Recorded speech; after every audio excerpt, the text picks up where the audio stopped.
Okay, so round two. Sorry, something happened. Right. I was gonna look at some questions quickly whilst people join the stream. There's a lot of questions. YFP versus Cube.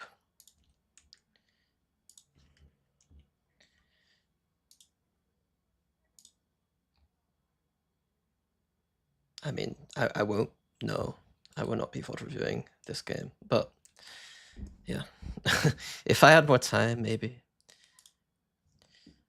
Um,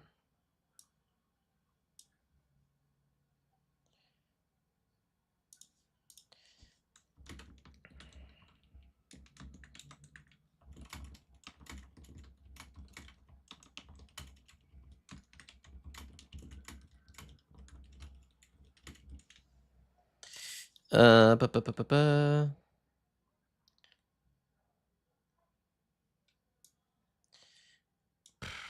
Three two 318 3-2 318 3-2 318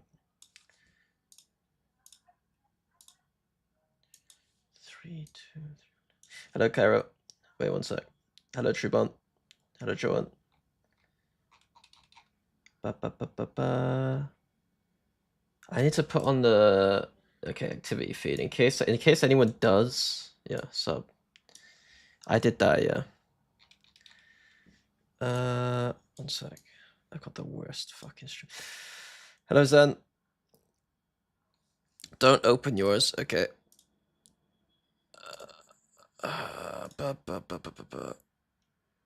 Who was this? 3-2. 3 is a bunch of names. 3-2. There we go. Numbers. What are your thoughts on the EMEA Toronto teams having less prep time from a coach perspective? Would you be worried about players burning out, or just say we have no choice? Don't care about burnout. How would you prioritize your prep to be as effective as possible, knowing your opponents will have twice?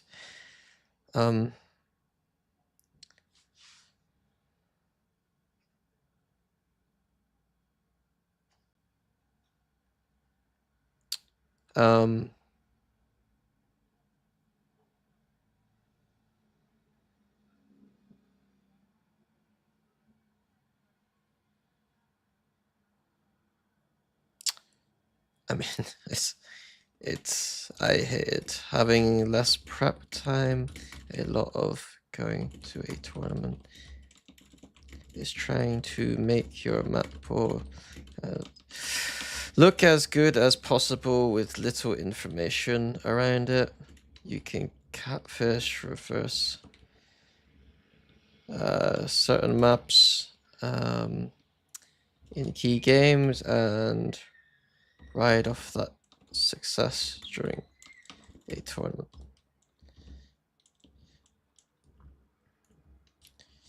You play your second weakest map versus a bad team or have a good day, and GG, you don't shit tournament. Going into third-party events before a Masters is rough. We would kind of troll our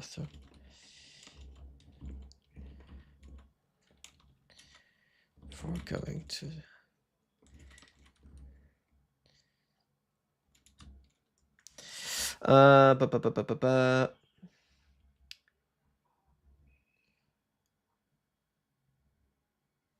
right.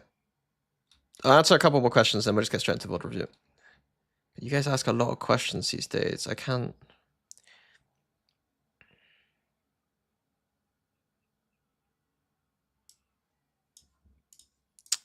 I think it's told the phone. For some reason, it's not going into streamer mode this time. Isn't Vice or Cypher better than Killjoy for Garage or Long Control? Still the way Genji was playing, especially with the loud 5 Pro.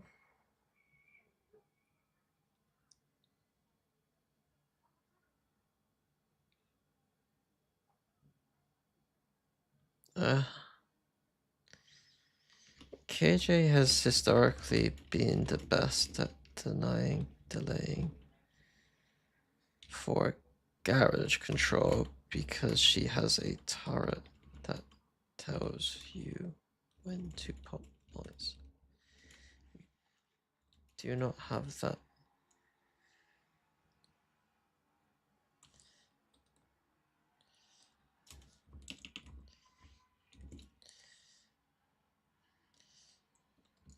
Vice wall cipher trip garage gives you the info too late to be able to properly fight around it.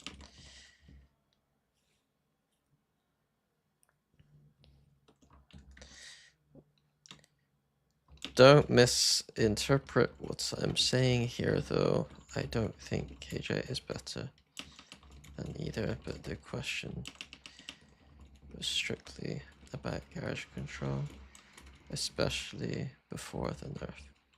Post nerf, she is shit because you can kill the turret easily through the door. Cannot put it in the safe spot. Let's see, C long and garage. Okay, that's it. I'm done with questions. Cool.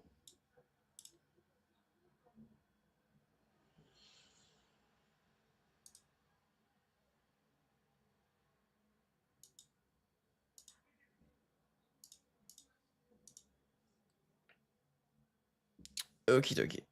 Right. MIBR. I did a college assignment on you. Was it about how short people are smart? Do you have any tips for someone who wants to go pro?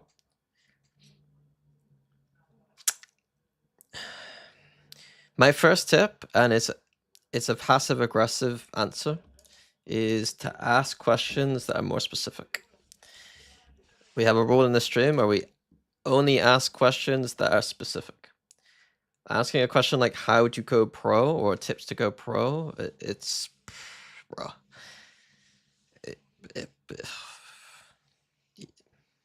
I'm not gonna give you a good answer. Does Penny fill Nats's role? I presume not. But I think they might just end up. If I was them, I'd put Serial on Sentinel.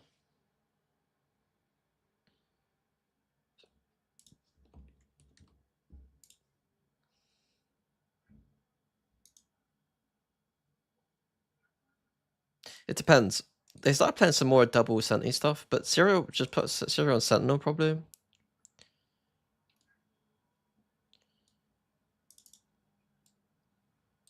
I don't know. Penny can flex too. Penny. I know this doesn't look like a flex player, but I'm pretty sure he can flex. My stats on these things aren't great though, I'll be honest. But hello, Murray. I don't know what Apothecary Diaries are. First tip, don't go pro. It's not a bad tip, to be honest. Sorry if you've answered this a bunch already, but I remember you not liking KO on Icebox, or is it because you don't like him on the map? I generally think KO is probably the most overrated agent in Valorant history. Close with Omen, but Omen's at least better. Yeah, I think KO is very bad. Specifically on Icebox, my suggestion would be Sage or Gecko, yes. What question did you ask? What score am I gonna beat Siggy by? The only score that matters at the end is how many frags he has.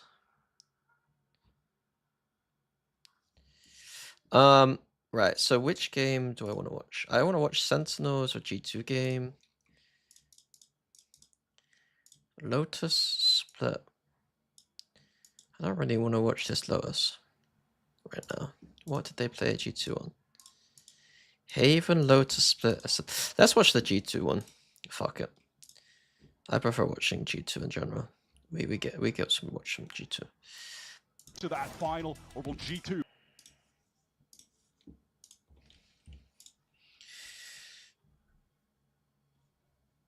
Do you think Liquid still beat BLG with sub? I don't know. Do you think that Julius can IGL for a tier 2 or 3 team? Tier 3, yeah. Tier 2, no. Tier 2, no. People seem to think that, no.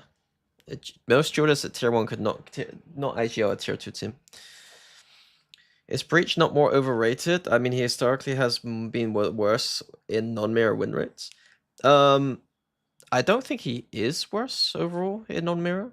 I think that you're only looking at VCT stats, I think, and specifically for 1 year. I think that Breach is pretty overrated, yes.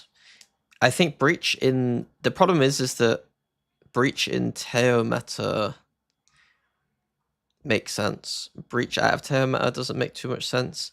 I think maps like Haven, we will now see teams like G2 play better comps than teams like Mibr. I think most teams are going to go to, on this map, they'll go probably like Jet or Neon, Breach, Sova, Smoke, Senti. And this is what we're going to see on like most maps, is like this kind of approach. We'll see this on Sunset 2. What other maps are important right now for this comp? I guess technically we'll see this kind of style on Split quite a lot too. The irony though is Split, I do think Breach has actually got a lot of value, a lot more value on Split than any other map, but I think that like playing him right now on Haven or Sunset is definitely overrated. But then I think if you're playing KO Sunset, you're playing an overrated agent too. So yeah, long story short, I think that Breach and KO are overrated.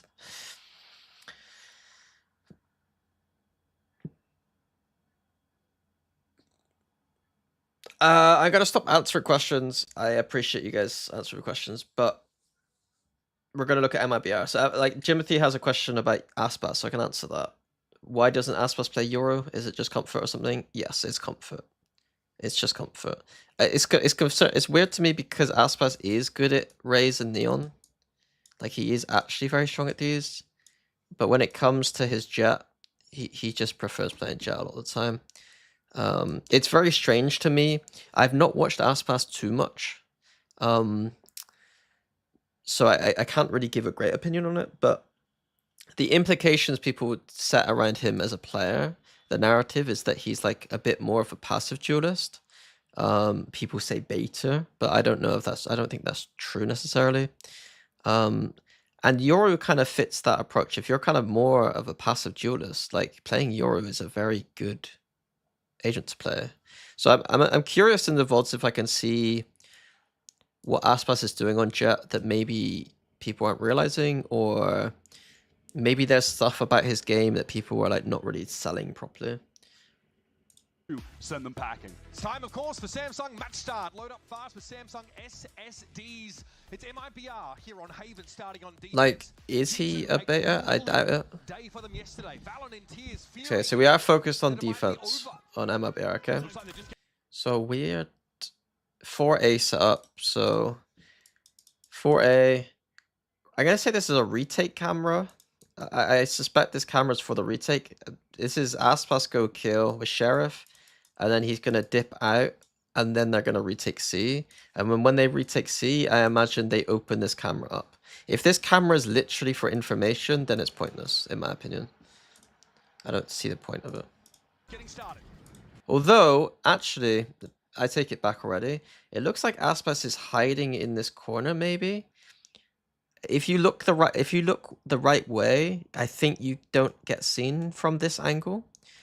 But I think I'm pretty sure part of his arm will be able to be seen, but it's difficult. So maybe the camera's being used as like a bait, so the camera can see, and then it feels like, you know, they kill the camera. It feels clear, and then Aspas peeks you. So that could be the setup. I prefer my setup where I said that, you know, Aspas chose to kill people, gets out, and then on the retake they open this cam to see where people are to inform the utility on the retake. Could the camera also be used for mid-round info? What mid-round information do we need in this setup? We don't need mid-round information. It's a binary setup. We either win the A fight, we either retake B, or we kill them on C and run out. Like, why would we open the camera for information that the Jet literally has? Like, there's no point, in the context of this setup, there is no point of using this camera for information. But when we're talking about G2, we're speaking about I appreciate the question, though. I do appreciate the question. I like getting questions like that, because sometimes I'm not explaining things in a way that you guys always understand. So yeah, so Aspas goes to play for retake. I do wonder, yeah, I mean... Does that look like I'm a smart person because I guessed what he's like, what the whole setup is? Like, I think that looks pretty smart, right? Like, just gonna glaze myself a little bit there. Okay, so the G2 protocol is to take over Garage in the post plant, which is something that I've seen Heretics obsessed with, right? Heretics seem to be very obsessed with taking Garage in post, and I'm not so keen on it personally. But I can see the value in, like, especially pistol rounds, of like quickly getting some kind of control of something. Because the retake with the breach stun, paranoia, Teo salvos, like, is going to be brutal on site. So, and then you don't want to play off-site post with pistols because you can't spam the spike that efficiently.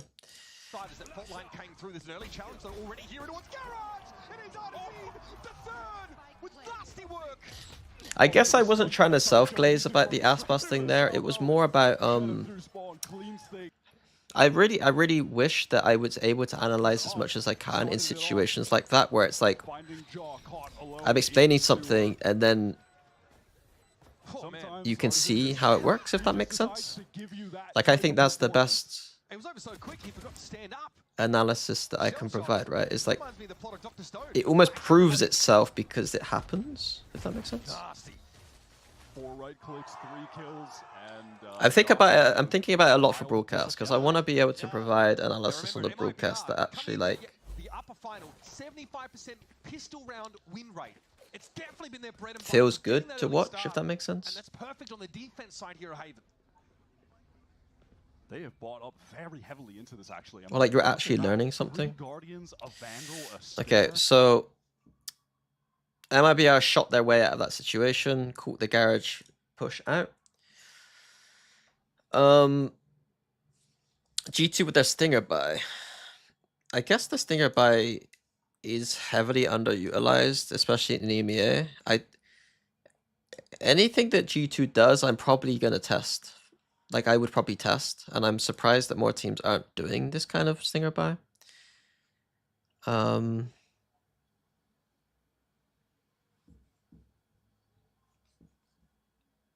the flip side, Aspas, Vandal, just normal stuff. Retake C setup. No stun being used. So one big thing on Haven is to keep track of the breach and if he uses stun or not. So if the breach does stun here, the attack can just go take Garage pretty safely. Whereas if the breach holds the stun, the breach can always stun back on the line to help for Garage control. And you know why? So Artsin doesn't use the stun, so they have to be a bit more careful when Garage taking it. I like this a lot though. I like that Aftershock. Clears this, it will get the trip, and probably denies this angle too. Pretty nice Aftershock. Full smoke and Teo Salvos. And then you see Artsin with the breach stun in. Because like I said, a protocol that I think most teams do not think about on this map is that stun. If there's no stun here, this player needs to say there's no stun and make sure that these players realize that a stun could be hitting them in Garage. Same stat of G2 winning this exact round. And the stun did do something there, it seemed. MIBR down to 3 players. However, as two Guardians and a rifle. This is something that you can't wait for the VOD review of your own VOD. Yeah, so some of the players chosen for the teams were partly because we would be able to watch them back, or even like Slaggy on Plat Chat is going to be able to like give it to Sideshow and TMV. Like if they ever have like a bad take about something, he could just be like, "Yeah, but I watched you play the game. Like, how can we trust that opinion?" Knew he was there the whole time. Decent conversion there. G2 round into the counter, engage the fact. Wait, what are they wearing? For the long range to Is that Yoshi? counter down area. Once more Toronto. And spent all matches or three. They are not the same MIBR that we saw in kickoff 2 and for a reason is ready, and yeah, I think that's what I need the world to know. on this month. Second round in Okay. taking the more traditional approach, and it's still very valid. So how many players did they actually kill? Sorry. Christ almighty, this is bad. They killed 2 players, and then the buy for the next round is still this nonsense. So it's like Aspas gets an outlaw, and it's still a tricky buy, but I guess they sheriff buy. If they can steal 1 gun away, it's possible. It's not convincing though. Nice early advantage in this map. So Kaboom, Aftershock salvos to take the space again. He also has a rifle though to work with, even more. The problem though is that Aspas doesn't. This composition doesn't have Cypher in it, so like this line, Aspas will just hold this line the entire game, and there will be 4 people in the space. If G2 continue to default in the way that they are, if I'm Aspas, I would just sit here or here every single round, and just hold A main and just let my teammates rotate, or just already play 4A almost. So I'll be wondering to see what G2 do later to stop Aspas from feeling like he can just hold the A lines. Adazine with that very tight off angle, expecting a fair bit of action over towards the B side, and with that stealth drone, being aware that Jorgamo is testing Garage, they're in the right place for now. Ooh, that flash didn't actually connect on. Okay, so they do re-clear with the smoke and the drone. So Dissipate is quite nice, actually. I forgot. So they do have an Astra. This Astra is probably being played a lot because of this attack side, actually. Having the stars to dissipate to create question marks behind is pretty good use of Astra. Regardless of that, though, they're going to pivot backwards. As he's pushed up, he just has the Sheriff. This could be tough. He does get the first, but he can't connect the second. Instant trade from Trent. That was though the Sheriff player, the weakest. This isn't a G2 VOD review, but Guns valling down. Fault line comes through, but where's the control util? They lost Van so early. Now to try and pivot through. This game, the economy for MIBR very strong. okay, so G2 first gun round straight into. all right, here's that fault line. And then this is the problem with the Stinger buy. Is that if it doesn't convert, Aspas is now going to have an operator for the rest of the half. And a smoke, so start to see some of that Astra util now. Will Astra Recall do anything instead of Cage? What do you mean? Yes, it's the same as a Cage. It's just harder to work around because it's a quicker Cage. But yes, Astra Start is a Cage. Moved from A long over towards this B site this round. Off this a little more. Aspas being moved from A long over towards this B site this round. Making use of that verticality, but Gentleman gets plucked out from. So it looked like MIBR maybe they might have some kind of game plan around the fact that there's going to be no camera or Killjoy turret here watching from middle control. So maybe something that they talked about was this idea that like middle might be a weak spot for G2. The only thing they have is that this flash that they have to periodically use to check for pushes on middle. It's not as strong as the turret or the camera, like directly telling you exactly what's happening at middle, I guess. He still has this dimensional drift over towards C. So there are option But for G2 ultimately, right Zernum now dead. in the mid-round, but And they are Driller dead. content And to Aspas allow dead. Mibr to play right into their hands. As they might be getting impatient, pushing up for info. They don't have a lot of easy ways to get that on this team. Beautiful shot from Artazine, Joel Collins, but from virtually drove by in here, maintained 3. The ability to pivot back to multiple sites because of Jaw on the Yoru and having that gate crash over towards C just didn't end up mattering because MIBR wanted to go for something proactive on this ease. It's a perfect example of contacting for info getting punished. Not really much to say there. Like, they went for some kind of proactive play, and it just immediately got shut down. Deep A long, where G2 are really giving him no opportunity to play because they're always putting Nebula here. Oh my goodness. Okay, Aspas thinks twice about it, but G2 have It started. looked like Aspas wanted to play in the smoke with a shorty, but then probably just worried that if Trent just had the drone through it, he's probably dead. And I mean, it is kind of a dumb player. The timing is right there. Like, oh my goodness, what a... Sorry, let me see start of round. Info getting punished by a team on a slower default. Breach is playing A with... Aspas has upgraded It's a weird setup. to the AWP here, and he's going to post Deep A Camera use short, long, where G2 are really giving him no so they can opportunity to focus play because they're long. always putting Nebula here. Oh my goodness. Okay, Aspas thinks twice about it. I'm- G2 have snuck in the timing. It's not the most convincing setup. I don't really understand why we want our Breach player to be this player. To be honest with you.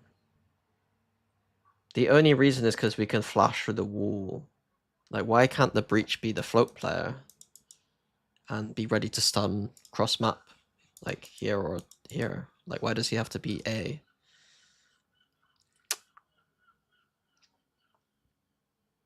Like, wouldn't it make more logical sense for the Omen to switch?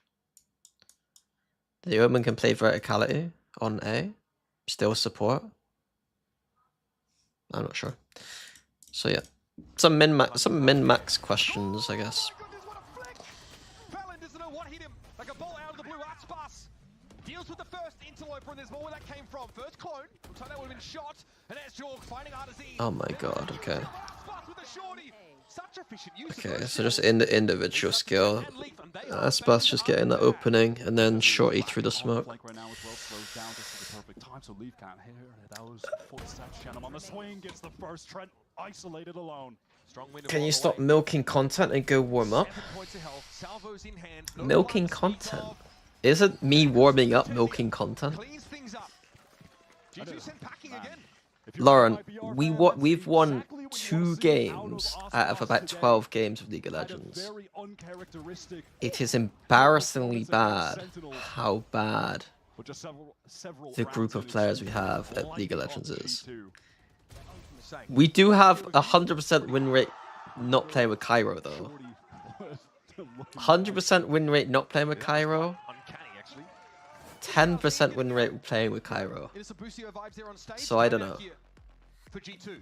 So the one successful round, Wyatt. So I don't know. Like, Info from MIBR, but to Aspas. glad Mike's investing his time into Valorant before Masters. The smoke from the Shorty John's caught with transitional. the pressure maybe not That's being my there, so ploy. G2 That's my ploy. I'm playing talent politics. I'm trying to int the entire of the EMEA team so that I rise from the ashes.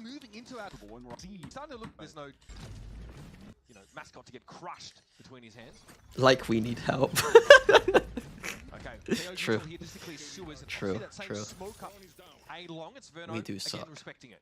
Wants to get the information with the stealth run because G2 have been happy. Okay, why do they like this camera? Why do they like this camera? Answer: don't know. Camera to check short periodically. Okay. The answer to this question is that they want to have a player at this side getting info, and then in order for them to rotate this way with 4, they feel a lot more confident having the camera spot short. So it kind of makes sense. Let me bring up Valor Plant just quickly just to explain, because it does kind of make sense. I just don't necessarily agree with it. Right. So let's pretend it's a server comp because it's a bit easier to explain this way, and most of the time we're going to see server now anyway. So the server comp will play something like this, right? There'll be a trip here, trip for themselves, and then we're saying there's cameras here. So what happens is, let's say that, you know, we recon deep, nothing's there. Then what we can do is one of two things, right? We can either have the Sova rotate or the jet rotate. Let's say that the jet rotates because it's a jet. We want the jet to rotate. So jet rotates, starts doing shenanigans this side of the map. And now the Sova will be spotting this angle. But the problem happens here in the mid round, where let's say we're G2 now. G2 simply have a star here or here, and they dissipate the cross. For that 2 seconds, they dissipate the cross, and now the Sova is scared and thinking, well, they could have pushed this way. So the Sova's like, well, they could be short. So what do I do now? I can't stay here and just watch this. Maybe I'll go back and watch this, but then I don't have long. So sometimes that will then mean someone else comes and watches. But then for 2 people to just watch 2 angles that are probably clear is maybe a waste. So MIBR's response to that is, well, if this happens in the mid round, then we at least have the camera to watch short, and this player can still continue to watch long. And then we can keep our rotation onto 4 onto this side of the map. So it's a good solve for that. What are the problems with this? The problems with it is that I think that in general, I think having this camera here as opposed to here is generally not as good value. But the biggest problem I'm seeing so far is that G2 are starting their rounds now by taking A control at the start anyway. So G2 have a bunch of players here at the start of the round, and this camera isn't going to get info back. It's just essentially going to die, or like we're losing the A lines anyway, if that makes sense. Like this camera gets value in mid rounds once we've lost the line onto A main, but it doesn't get as much value if we just immediately lose A control, if that makes sense. Like I'd much rather the camera over here if the other team is defaulting A, because I'd want info to see what's happening on the side of the map where we don't know what they're doing, if that makes sense. I think that makes sense.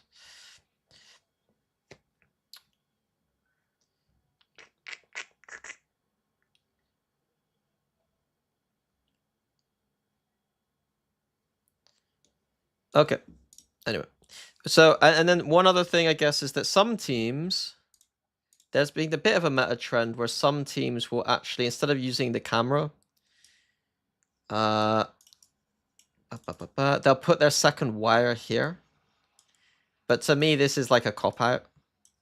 I think that any team that puts the wire there, especially in anti-strat, team could just walk up here with 4 people, break the wire, and then just explode onto A. I don't like the wire idea. I like it even less than the camera, I think. The camera at least gives you like the early info, deep sewers, and like proper visual information. Mild inconvenience, right? For real. Thankfully, there's no G2 mascot to get crushed between his hands. I can't believe Pansy denied us the show match, by the way. Imagine Pansy versus Hypoc in the show match. Imagine Pansy battering Sideshow in the show match.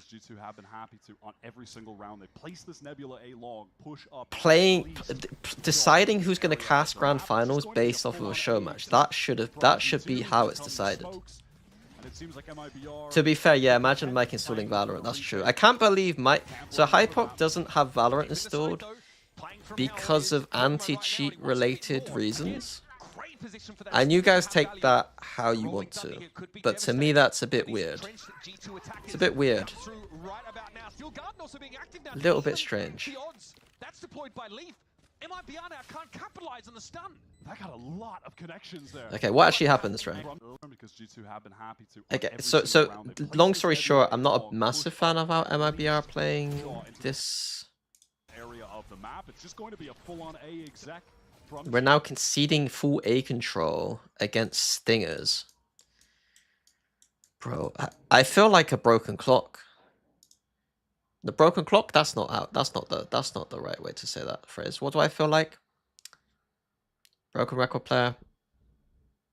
I think it's broken record player. Either way, I feel like I'm saying the same thing over and over again. My Haven analysis comes down to, why are the best teams in the world just conceding A control? How are we going to win the round? You're playing against fucking Stingers. Can't blame them for that. Deep in the side though. I feel like, From Hell is yeah. right now, and he wants a bit more. Again, great position for that. We think we're going to play retake A because of breach ult? I mean, fair enough. Good luck to you. I mean, it might work, but I wouldn't want to do that against this. To have value. Hello, Caroline. It could be devastating for these entrenched G2 attackers. Comes through right about now. Steel Garden also being active now to even the Great Steel Garden reaction as well. It just completely negates the entire breach ult. I hope, like, these are rounds that I hope that the team, like, I always hope the team that's playing the worst, or the kind of worst macro gets punished in these situations, and MIBR are just letting them onto A, which is madness. Still though, MIBR, look at the delay utility. By the time they get in here, they're going to have virtually no time to actually defuse this spike. I really hate it when teams win when I flame them. There we go. There we go. How to lose a round against Stingers and a Classic and a Sheriff is play retake on A. If you're going to play retake on A, you at least have to have been pushing out very deep at the start of the round to establish some kind of flank. I think. Playing retake A is ass, man. Or you're playing retake A because the other team has like good ults. I don't think retaking A is consistent even if you got ults. I'm not mad at MIBR giving the site for free. Sure, play a retake there. You have the significant. Bring up the stats. I've been like, I haven't played League of Legends in so long, but like me and Billy started to get okay at the bot lane. Like Billy's very new to League of Legends, but we were putting out some numbers in the bot lane in the past few games. Minimum 3. So you're just wasting time. My Jinx is a bit unleashed right now. Why are you not warming up for a big game later? The flaming response is because I don't need to. The real response is because I said I would do this VOD review.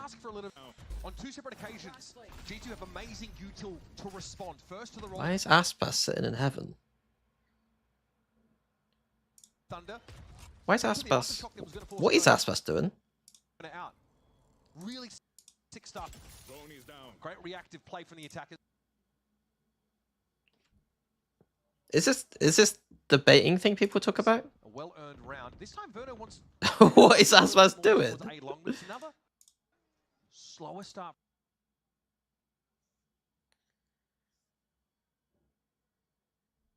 Wendler, what is Aspas doing? From G2. Oh, Cortezia. 4-14 win-loss. Yeah, I told you, we are terrible at League, but the other thing is we play flex queue, and let's just say that I don't think the teams are very well balanced. Yeah, so I don't understand what Aspas is doing. Well-earned round. Really sick stuff. Great reactive play from the attackers. A well-earned round. Cortesia, I mean, he's not supposed to expect Leaf with an operator watching C long. But at the same time, MIBR don't have the best, like, they're not threatening the lines right now. So this is, to me, not... I don't really understand what they're trying to do. And I don't know why Aspas is stood in the middle of nothing. I'm a bit confused, honestly. This is some vintage G2. Getting the attacking off in the hands of Leaf and allowing him to just pick off defenders that are overplaying their hand. Yep. Reminds me of that chamber Leaf action. Can still get it done here as well. Hello, bent over for Trent. Backside smoked, and now MIBR have to put it together. Valen probably hears this. Disrupted the plant. Jonah P might want to try and just pave the way with a fault line here. When he gets this plant, he's going to have the Rolling Thunder, by the way. Going to be even more difficult for MIBR to try and get back into this site. Jonah's thinking about it too. Has it lined up. Hardesine also getting ready with some util of his own. Jonah lets it ring out. Rolling thunder Okay. comes through. It's all delayed. Beautiful Until reflank from Shadow Valen. is set upon by The problem in Lotus. this game so far is that Heard there's been a lot of the TP nice earlier. things G2 have done. Takes his spot beautifully. Hardesine's gonna try and clear this out now. MIBR, the past couple of rounds, not been too impressed with what they're doing. Investing, some players still have not found a So now I think they've recognized that, you know, we kind of need to do something on A. We can't just sit back here and just rotate between the map and not know what's going on. a round to have big impact with it. He got the Aspas really seems to hate this line though. Like they know this smoke is up a lot, so the next move is to go to this line. But he's not going there, and I'm not sure why. one pick. What was that? 4 ago, 3 Yeah, ago. round four. It's been a while. And then they don't have Teo on this side of the map to re-drone out Aspas. I think their macro could be a little bit better. Honestly, could be a little bit better. They're now leaving an Omen to watch short, but they don't have full info on long. To me, not having a re-drone agent on this side of the map seems weird.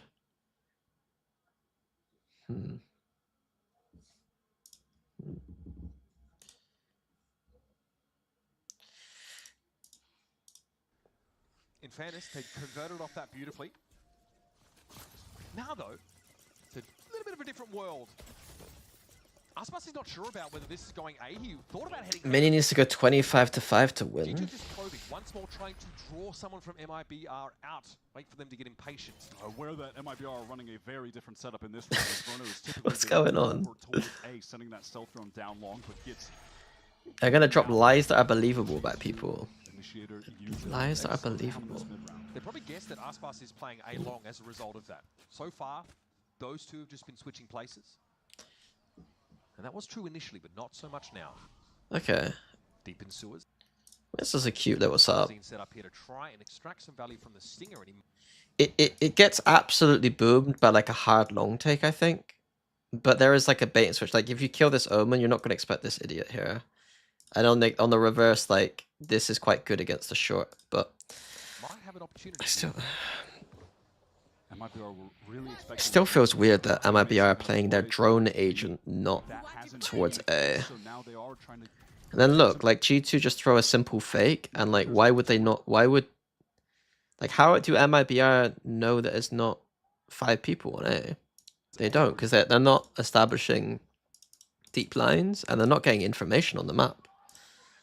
G2 are selling I thought presence and 30 seconds. pivoting maybe I'm back. overstating Gorgeous. this, The but I sight thought is MIBR so would be a little bit better than this. Nice for Cortezia. Finally forges out, but that wall is set for an Like they're ace. winning MIBR 4-3 definitely on took Haven that way. defense. Yeah, that's it covers Are in a up good 6 position by to go Eventually, 5-3. G2 are going to try and clear into that area now. But I thought strategically they would be slightly better than Is this. ticking for Verno. I mean, they are pushing out. Nice for Cortezia. This is like nice. This is a nice retake. Like this is a. They got fucking 3 different angles. Like this is quite nice. They don't expect this guy though. To find a time to use that stun, it's not actually Well, going they to do. happen. Can Shenum backseat long have impact? Timing. So timing. Professor V is on the hunt. He's on the march. He's coming from the rear. I do want a Timo hat. Can I get a Timo hat? I'll wear a Timo hat if someone buys me a Timo hat. He just doesn't have nearly enough time. Caught inside the paranoia. And Shedon drags him into a I don't know how to refer to EWC stuff, to be honest with you. Like I don't, like I'm not, obviously I'm not streaming or anything, but like narratively speaking, is it something that I mean, I'm not going to watch any of it either, so I don't like. But is it There's two timings. Two timings happening important to simultaneously, right? contextualize the team's success at these tournaments? Great round. I like the idea of trying to use that. It's kind of rough. Divide is misdirection, right? Imply No. make it, then pivot to the other extremity.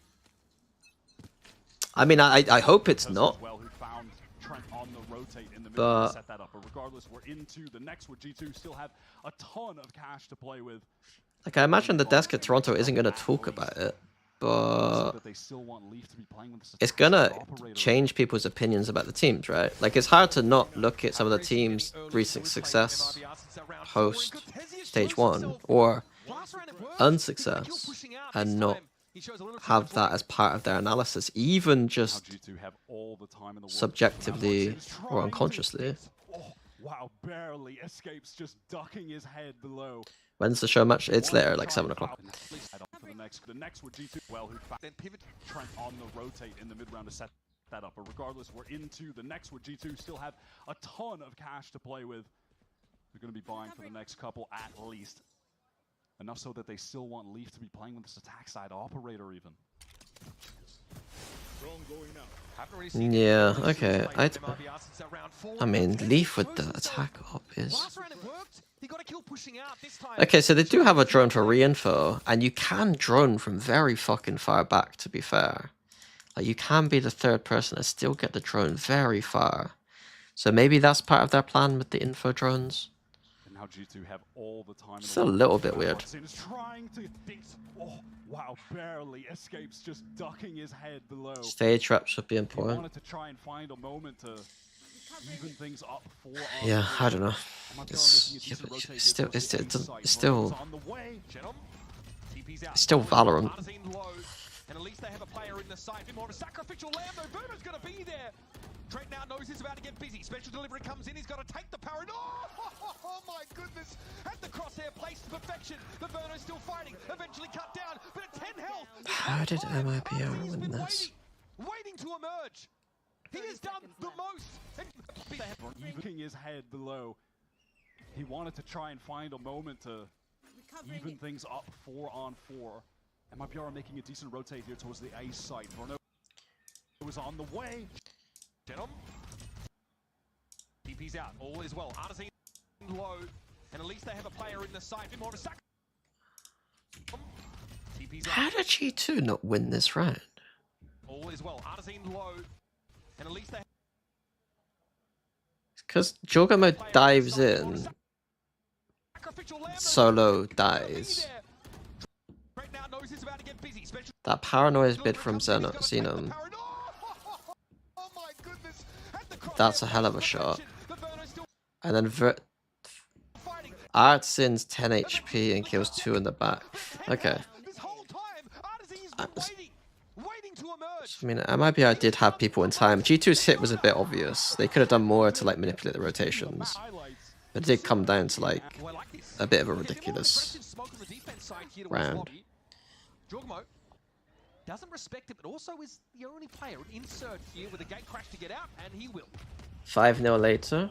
Much of what we've seen from the opening. The gate. Oh, I like this. Okay, a bit more of an aggressive. I don't know. I'll be honest. I don't know who's supposed to win.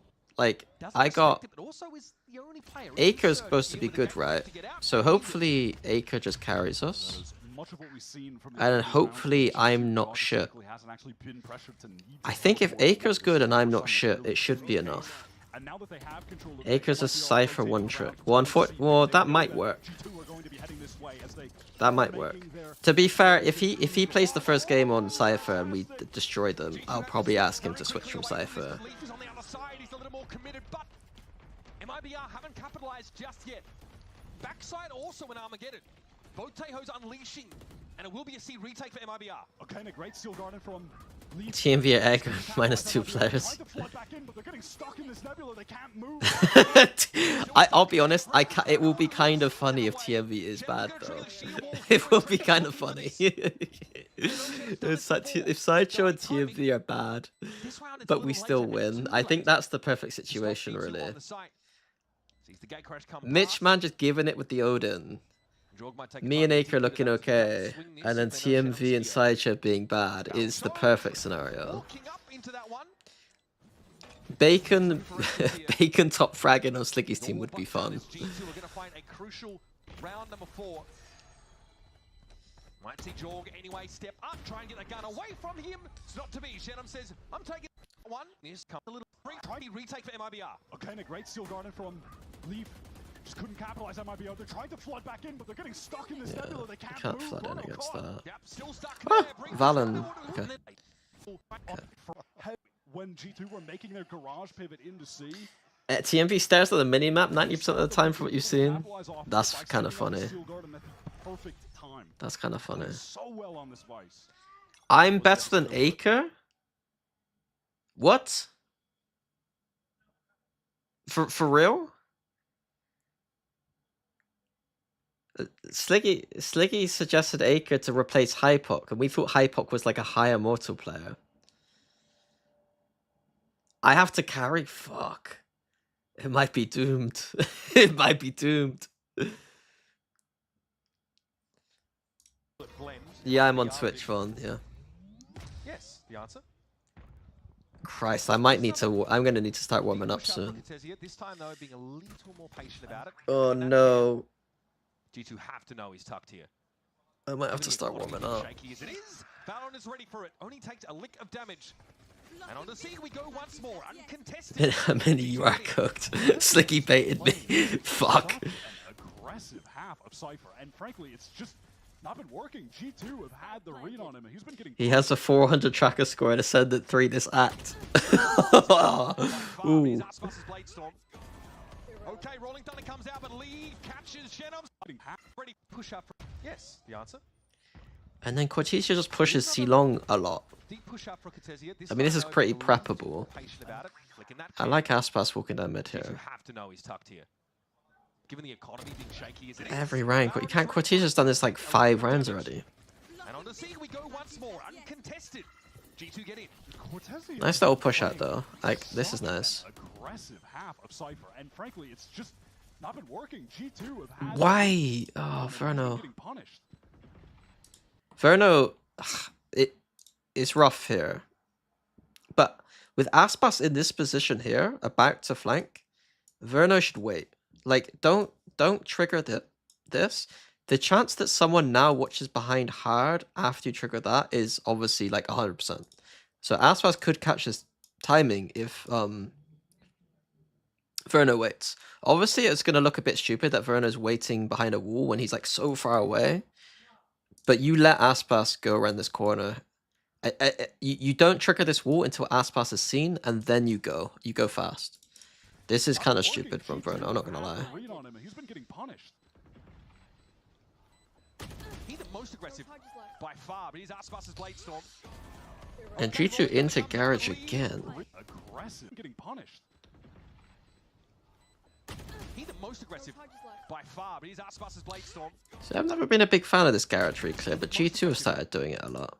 By far, but he's Aspas' Blade Storm. And every time G2 does something, I have to question it. Comes out, but Lee catches Genom sleeping, and there's Artazine falling as well. Aspas is not really I'll be keeping track of this protocol. Heretics and G2 do it now. Do you decide instead, yes, to just exit the round with some dignity and a rifle? I mean, look, MIBR, they do already have 6. It's about to retake some other part. Back in the day, it was just better to just play a standard like post plant. It felt like, and then you know you fight them on the chokes, and then you fall back and you just play for post plant with like 2 or 3 people once you kind of lost the sight. They'll take that on defense side, Haven. That's totally fine. G2 were in such a dire spot though. All those MIBR rounds came right. Take Garage to play ahead of the CT retake timing. I love that play towards C. It used to not be good though, because people would just clear Garage, and you just die. If that makes sense. It might be against Teo or something. I don't know. I don't hate it. I don't love it. Teo breach changes it. I mean, I guess that playing this post plant is rough. With Teo breach, like Teo will just salvo here. It could salvo like here, or even full salvo, breach done, paranoia, whatever. Like it is kind of impossible to play on the side. So I think it's a breach Teo protocol. Heretics were doing that before breach Teo.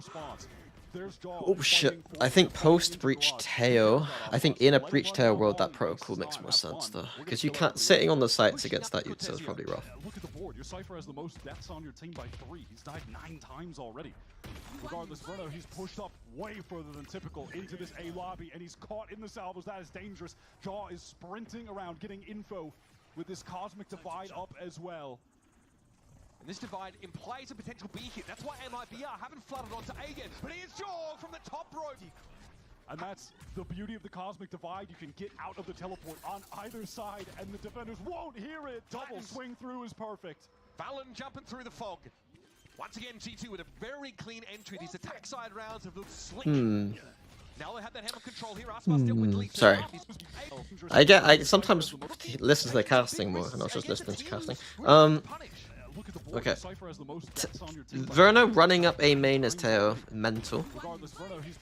Don't understand what's going on. Astra, Yoru, oh. Why is nobody moving? Someone gonna move? Nobody understand what they're doing. And that's the beauty of the cosmic divide. You can get out And then of the either side, and the they go through together. I mean, G2 have... I'll be honest, I watched this map. I know that G2 have only got 6 rounds, but I'm like... G2 are kind of better.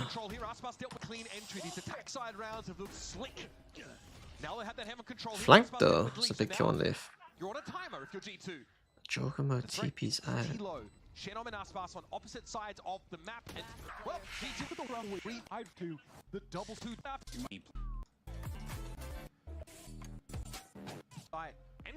They never heard or saw where the Yoru was ulting. Yeah.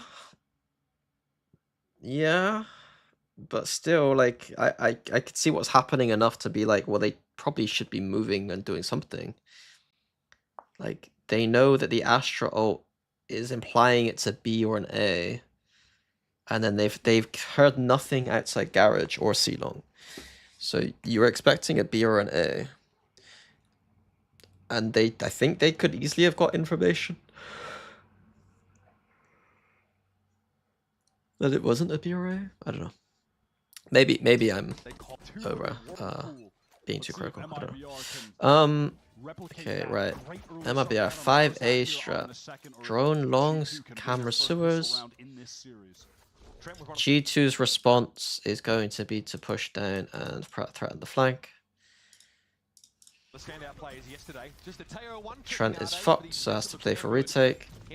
So at least you see the difference here, like when they are playing for retake, it's at least a pistol round. And I mean, they are threatening flank, so...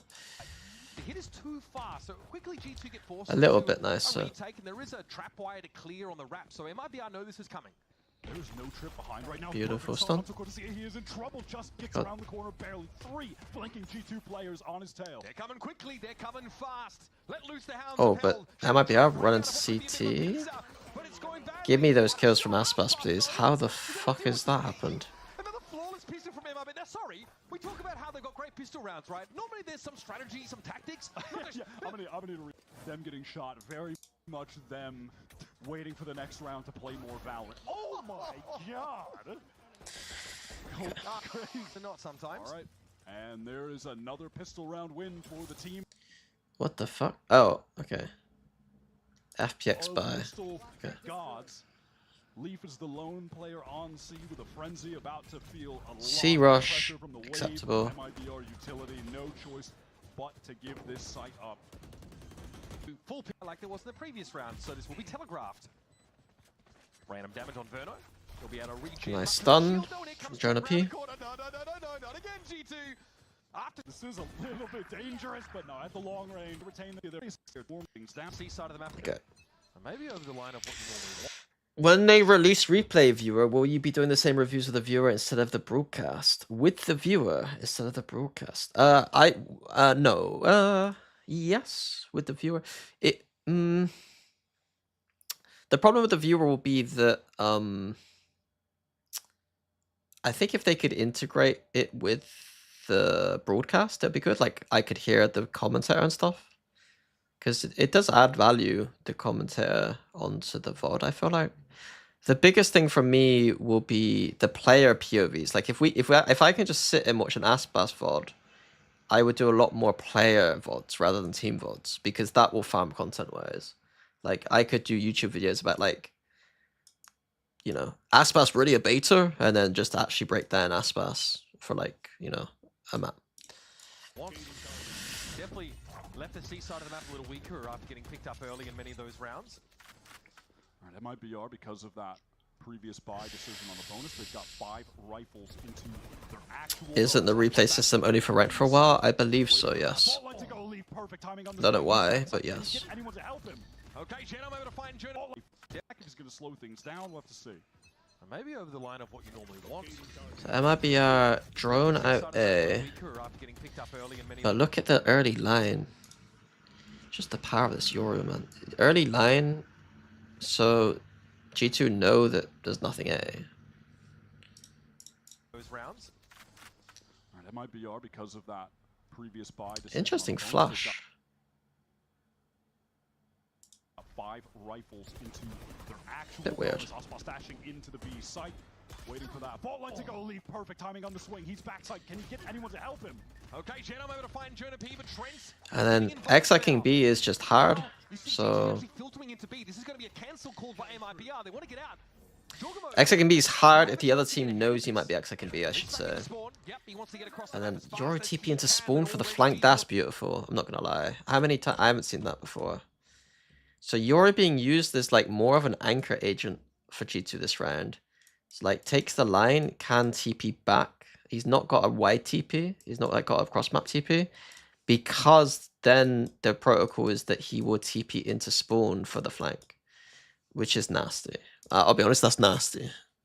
Definitely left the C side of the map a little weaker, getting picked up early in many of those rounds. That's pretty sick. That might be R because of that. It's frustrating that things like that should have 1 million views, but they will never get 1 million views. Like, that is nasty. Now, you see G2 actually filtering into B. This is gonna like, this kind of shit is like, why the fuck do people even bother playing Jet? They want to get out. Jorgamo, like, that's disgusting. Or at least back into spawn. Yep, he wants to get across the map as fast as he can, and already G2 are in hot pursuit. Like, you then have to prep and think about that your flank is never safe, and you're gonna have to have someone play almost like flank contained from like here a lot of the time, so they can at least hear the TP. Oh man, surely! They don't look back You behind think Tail's still playable in this map? them. No. Would leave, but they don't expect the second. What about the third, guys? That's a no. That is precise. I love that from Leaf.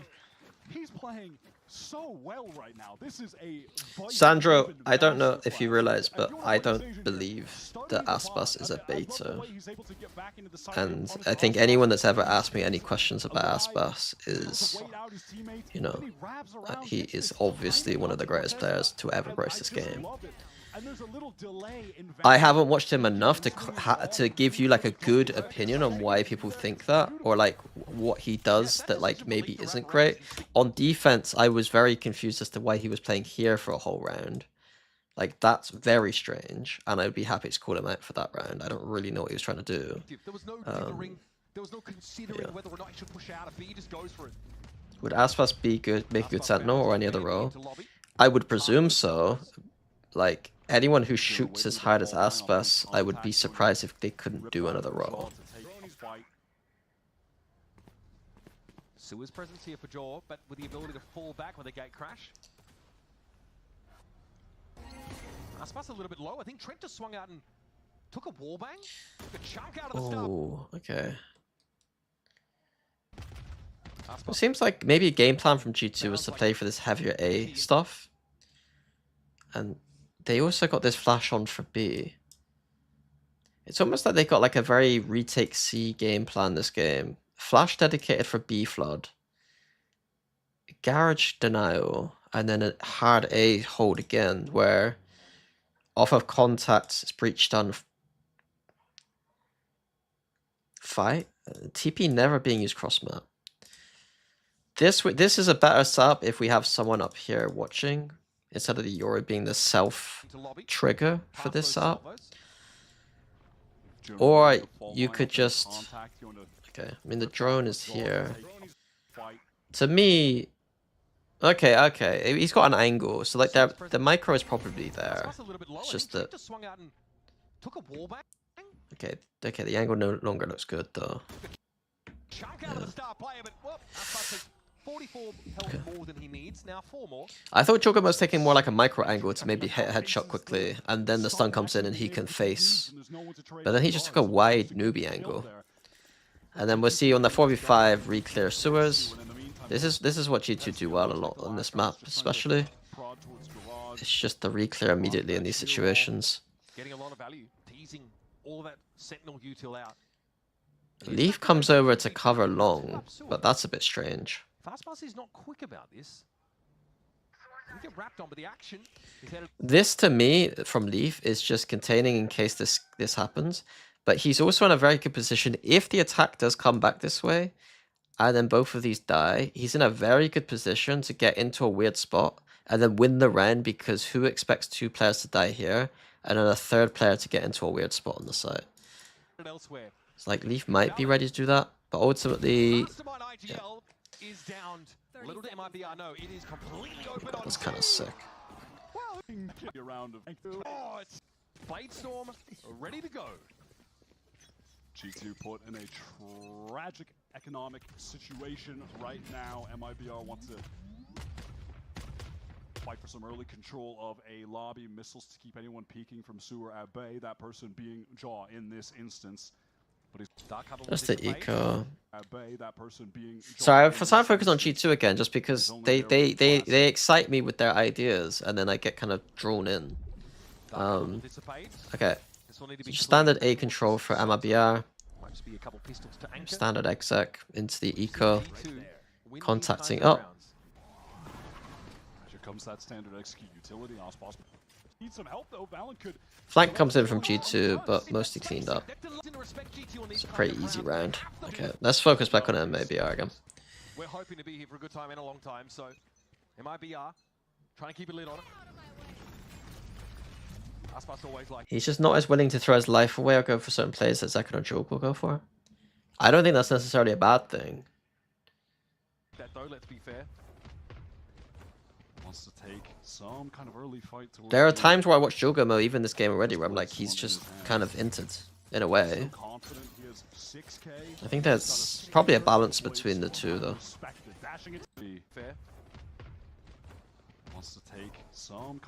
It's a good stall utility on the C side of the map with the Thorns.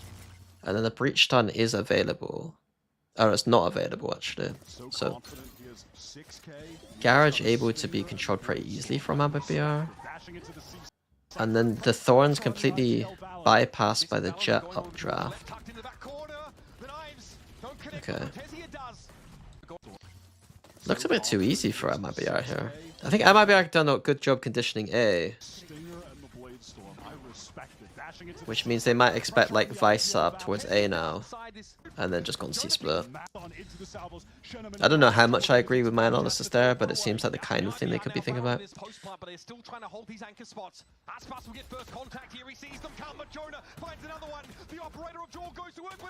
Hello? Why are we whiffing? That's rough. Artsin's stretching up and down like he thinks he's Premi. Was trying to stick. You could see as well, actually, Verno had the idea of trying to go close enough to Garage, so his missiles would go through Garage and make it seem like he was actually playing there. Mistake. I remember that. Verno pretended to be Garage because he like went to here and salvoed and then ran back this way. To back point off that Verno clutch, G2 don't have the money to buy here. But then when they get to their actual full buy, MIBR have not had to use their ultimates. They've been stocking them up. Verno's about to have his arm again. Is there a reason why the attack side uses an Omen instead of a Cage for long these days? It's been popular for a long time to use this smoke. If you talk about this smoke, I don't think they should smoke this. But this smoke obviously cannot be replicated with a Cypher. It allows you to go into these corners more safely. Yeah, it just allows you to get to these corners more safely. If you're going to take A control anyway with a bunch of people at the start of the round, let's say like 3 to 4A, you might as well use a smoke. Because your Cypher should be doing stuff elsewhere on the map, probably cameraing up and lurking at elsewhere. So like Cypher's good at re-clearing this stuff mid-round with the cages. But like start of round, I think this smoke is better than the cages. And then you can get the value from Cypher elsewhere. So they're going to have both initiator ultimates to potentially close out the game when G2 are actually even on. Yeah, I guess what Wonder says, like, if you smoke here, they can't see this or this, whereas if you cage it, they can, and then you kind of gotta know what's going through the smoke. It's going to be a crazy round because G2 are also very close to those key abilities, but they'd have to ration them, unlike Mibr, who can leverage Low key, them aren't both these comps very outdated with the Teo and Vice nerf? They are very outdated with the Teo nerf, yeah. Cam cleared. G2 would not play this composition in Toronto. Big stack for MIBR. If G2 play this composition in Toronto, They get some damage on Verno, but that's it. Oh, man, what would I Bruno do? really wanted to chase, but I do something given he took ridiculous. 100 damage of his own, he just he knows he can. Bruno, MIBR, who can leverage them to try and get themselves a guaranteed win. My opinion on the replay system of pro play. I think the replay system will have Ducks away. the replay system in contained within itself. I don't think will have anywhere as it will have minimal effects on professional Valorant, in my opinion. I know that Anders seems to be quite protective over the replay system, and even in the past Boaster, and probably people like Angel. In my opinion, I think it's very different. I don't think it will have anywhere as much impact. The impact will come more later when the replay system allows for more tools to be built from it, if that makes sense. Like if we can pull data from the replay system or like add tools to the replay system, then the game will become ridiculous and that will affect pro play more. I don't think that just being able to see people's POVs will have a massive impact. Like you can already reverse engineer what teams are doing through the minimap, in my opinion. Hello, Falcon.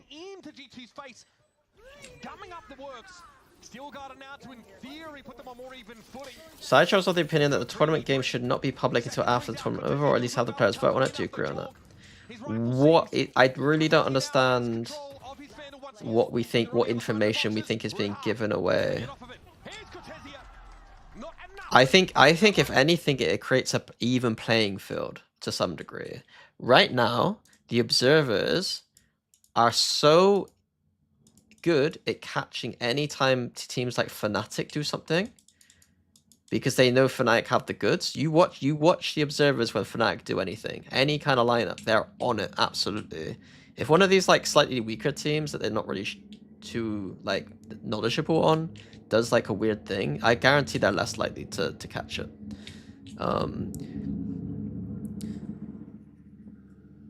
Like half our lineups were just revealed all the time when we're in Fnatic. Like they just would catch them all. But then even you can look on the minimap and see where lineups are happening anyway. I don't really understand what the disadvantage is. I guess Wender probably could help here, because Wender probably knows like the Anders POV more, or like POV of people who don't want replays more. I've never really cared much.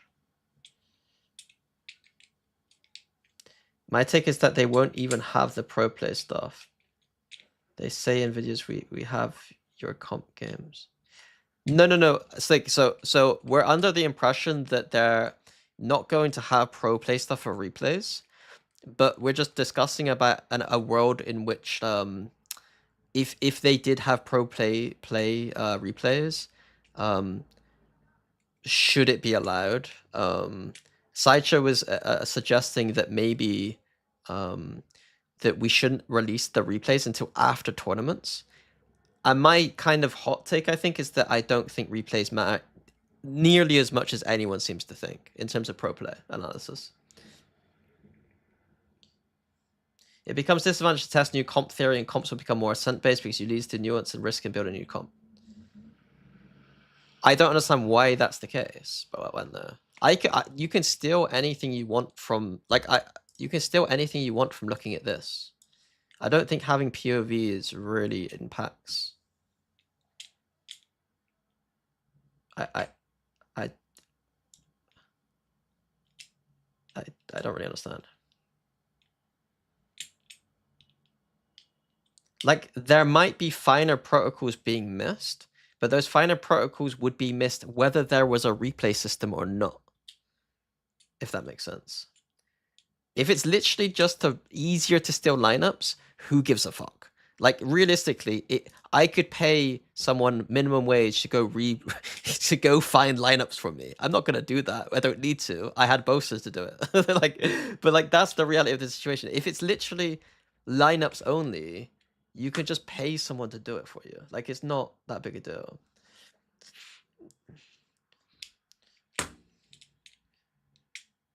I think that the finer point that like some of the coaches are making is that they think that the replay system will make it easier for people to steal stuff that's harder to understand, but I don't see the argument, to be honest with you.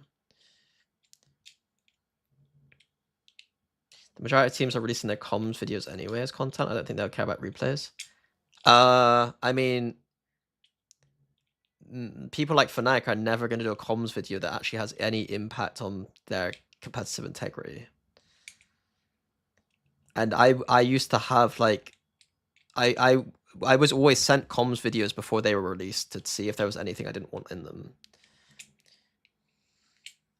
Could a team have optimized Loud Sky Viper Harbor if they had POV access versus watching from a user's point of view? What were they doing with Sky Viper Harbor that was so much different from the observer point of view? The only thing there is the micro Orion cascades and the harbor walls, in my opinion. I think the timings of gas toxins and stuff is stuff that you can see on the minimap anyway. I think when it comes down to, I think this is like an interesting discussion. I'd love to like have Anders discuss this with me a little bit. I think that Anders, I think less of the people that Anders does in a weird way, because I don't think the reason why they can't copy that stuff is because they don't have access to the replays. I think they just don't understand it. If that makes sense. I don't think them having replays will make them understand it any better. Has anyone tried the paid member comms thing? I should try that, right? I should try the Sentinels paid. I should try to pay for Sentinels' stuff and see if I could just VOD review their comms and see like how much they actually give away. That is a plot armor G2 round if I've ever seen one. Do you think Viper could be more present on Haven? I think Viper should be meta on Haven going forward, yes. I think that Viper should be the meta. The meta we're in, the meta we're about to go in is essentially very close to what I would say is like, imagine 2023 but without Sky is the way that I would interpret it. But now we have Yoru is the way that I would look at it. And in 2023 the Viper comps were starting to take over. Like we were behind on Haven because we didn't play Viper. They pick these rifles back up, and again, let's go. Another Steel Garden from Leaf that just gets massive value, and then he throws the thorns. I don't want to put words in my mouth. It's more at the EV of, does it become easier to just take a comp that wins and optimize it versus risking to do something else entirely?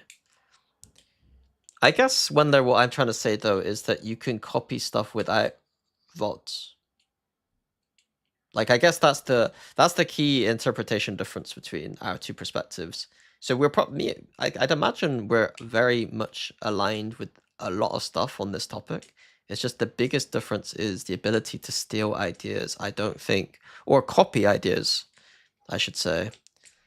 I don't think a replay system actually...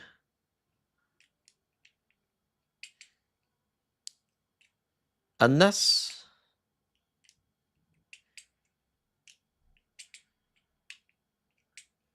I'm really misunderstanding how much time and work the lineups and stuff are. I don't know. Help anyone on site. His util has just been perfect. Watch out. We've got 4 initiator ultimates on deck. This is a round that is like I don't want to minimize some of the work that I know that like people like Anders and Bosa have done in my teams, where like they found stuff which is ludicrous for them to find. Like there are some lineups. There's a funny story about I think it's Elige in CS.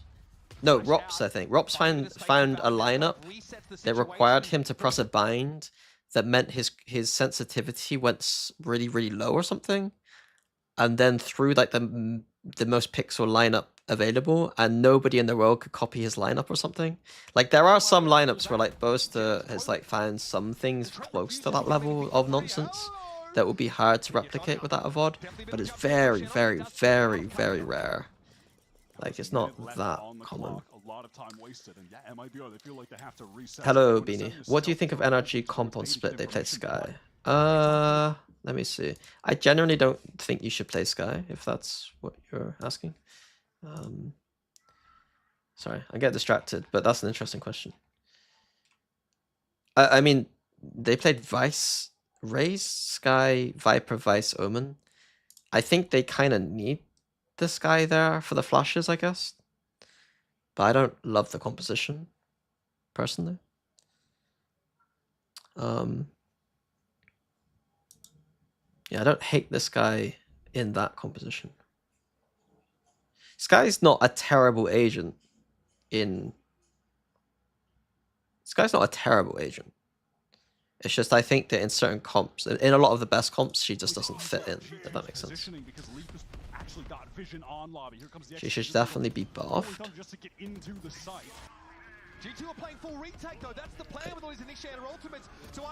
I'm fine with that Sky.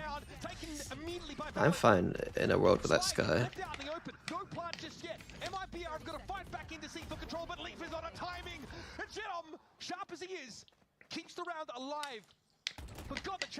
What comps work around Viper on Haven? Ascent, Haven, Pearl, Sunset,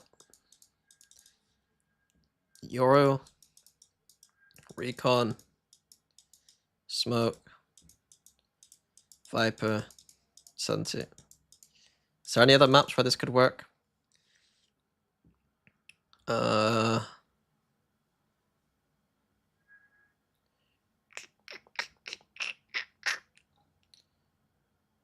This doesn't have to be. I guess technically Lotus, but this could be something else. Like this could be also Raze, I guess, in some of the comps like Lotus. I've not really thought about it too deep. Your cam blocks the writing. I wouldn't play Fracture. No, Fracture you need Breach. I wouldn't play Viper on Fracture. Split. Yeah, I guess it could work, but Split already has its own kind of metas defined in a way that you don't really need to think about it too much. On Split, you play double dive or you play double Senti. Sorry, Viper Senti. Like double lurking, I guess. Now, yesterday, we didn't talk about this much, and some teams will play Breach Fade. I have a bit of a soft spot for Breach on that map, so I can't really flame it. Like we like the Breach on that map for quite a while, and I think Breach Fade has actually got a lot of stuff that's kind of cool. See this young talent now shine on the Americas stage. He's round 21 for you. MIBR still looking for the last couple, and Aspas. There's so much going on under the surface in that region. See this young talent now shine on the Americas stage. He's round 21 for you. Yeah, Sky is a jack of all trades, master of none. That's a good way to put it. Nice little reclear from G2 there. It's kind of cool because like this is something that Astra can do that Omen can't, right? So Astra has the smoke ready. I can immediately smoke burst. Like that's like. I would love to do videos one day of like how pro teams, like the macro concepts of some of these agents, right? And like what Astra can do that Omen can't at times. And this is the kind of shit where it's like conditioning star used to actually re-aggro space. You can never do this on Omen. Like you throw a smoke on Omen here, and they're going to be like, oh my god, there is a smoke coming. Whereas that you do it on Astra, and people are like, well, like, the threat is instant, if you know what I mean. Like, it can be instantly reacted on. He's round 21 for you. MIBR still looking for the last couple, and Aspas runs headlong into Jonathan's ball. He headbutts it. I guess it's more about the instantaneousness of Astra's ability to do that. But also the kind of idea that like it could always be a dissipate. like you can always play with the dissipate idea. Absolutely dismantled by G2. Like something on Pro that's done quite a lot, which I think that like you guys should recognize, I guess. But maybe I don't. I'm not sure. It's like quite a lot of teams will put the star here, right, and then it's used as a smoke. But there's times where like people will be like, let's say it's like 2 players are here. They'll say, oh, fake smoke it or dissipate. They'll dissipate it because it looks like to the enemy scaling up. If they see the smoke, they're like, oh, it's just a smoke. Cool, we can use it. And then suddenly it's a dissipate, and there's 2 people facing them. Like, you know, there's cool little ideas, you know. Never doubt the G2 crossfire. Trent behind him, brilliant work. I would watch whatever video you put out. Everything you say is so interesting. G2 would never expect in the last 2 Okay, players I on the appreciate same it, but Well, that's you might be right. yeah. They've got plenty of individuals to distribute again across the map. They're finally getting me for tax evasion.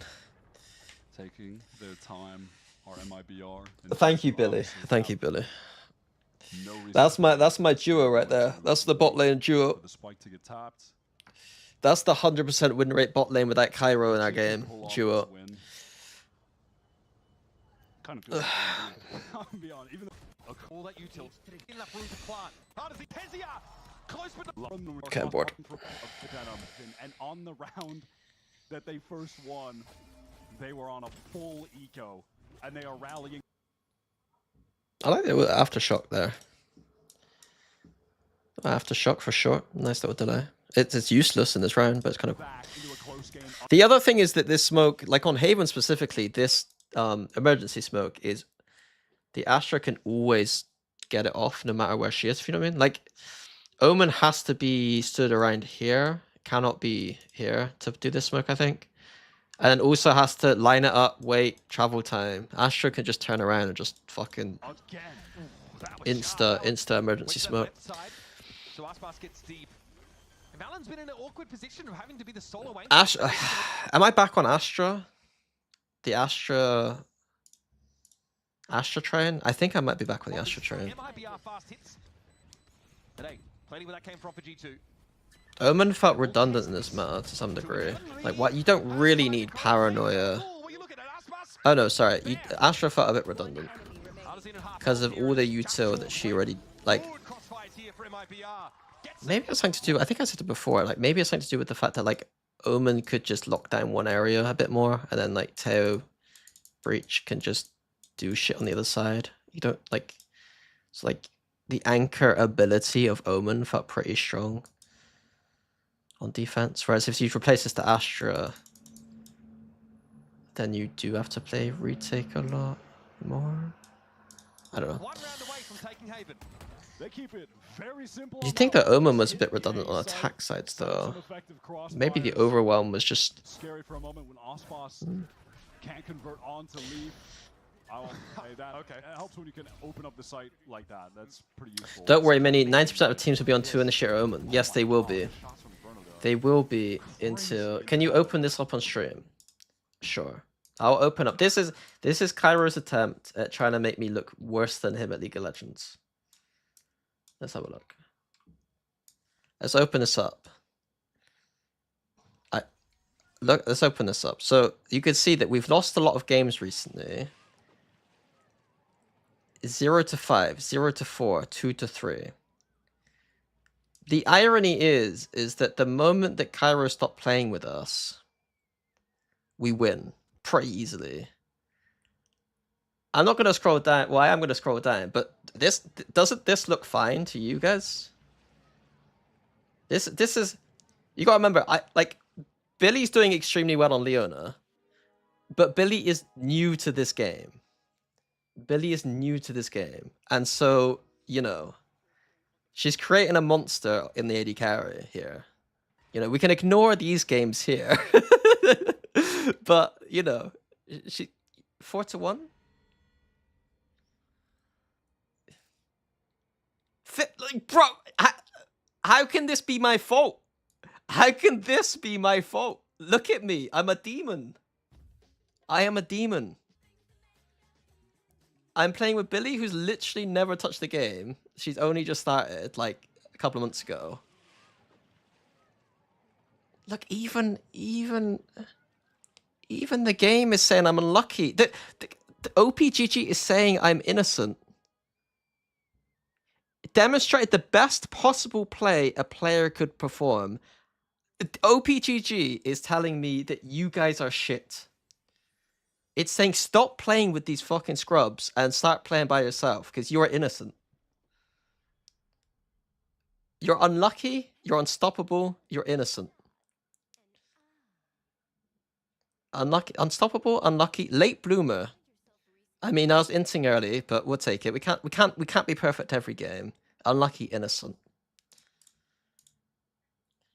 Me and Billy should be duo queuing. You guys, like, we're gonna be trialing you guys the next time we're playing. I don't understand. I guarantee you we'd be fucking, we wouldn't be silver elo scrubs. Actually embarrassing, honestly.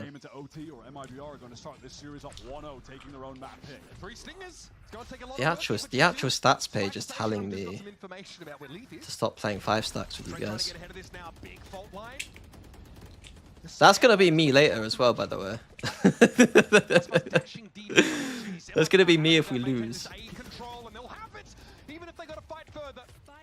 That's a trade.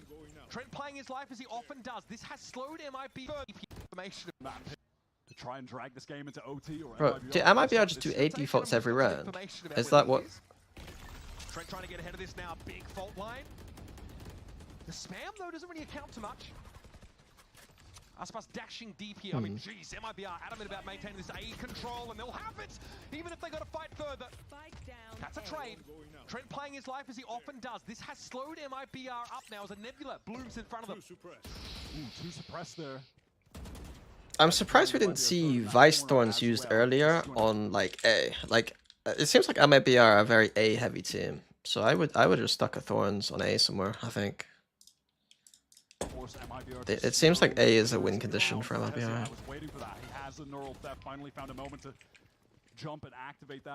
It's not really too much to break down. Like, MIBR keeps sending 4 people towards the A side of the map. Like, it's like just some Haven shit.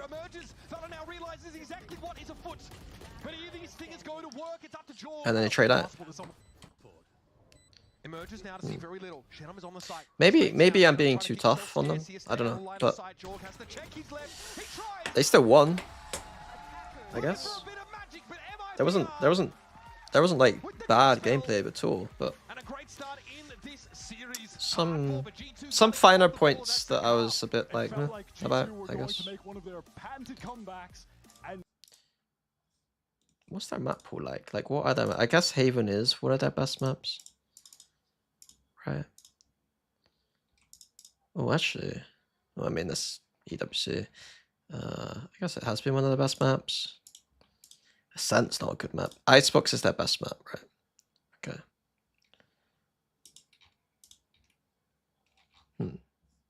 Their map pool looks a bit weird recently, to be fair. Anyway, right, next map. Lotus. So G2 running their Tower Breach. I mean, mirror with Aspas playing Neon. It's interesting. What does the Neon add to this composition? I guess the A control is better. Slower rotates than a Yoru, technically.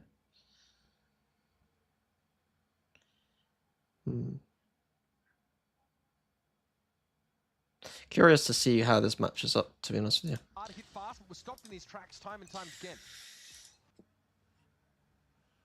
What's the stream title?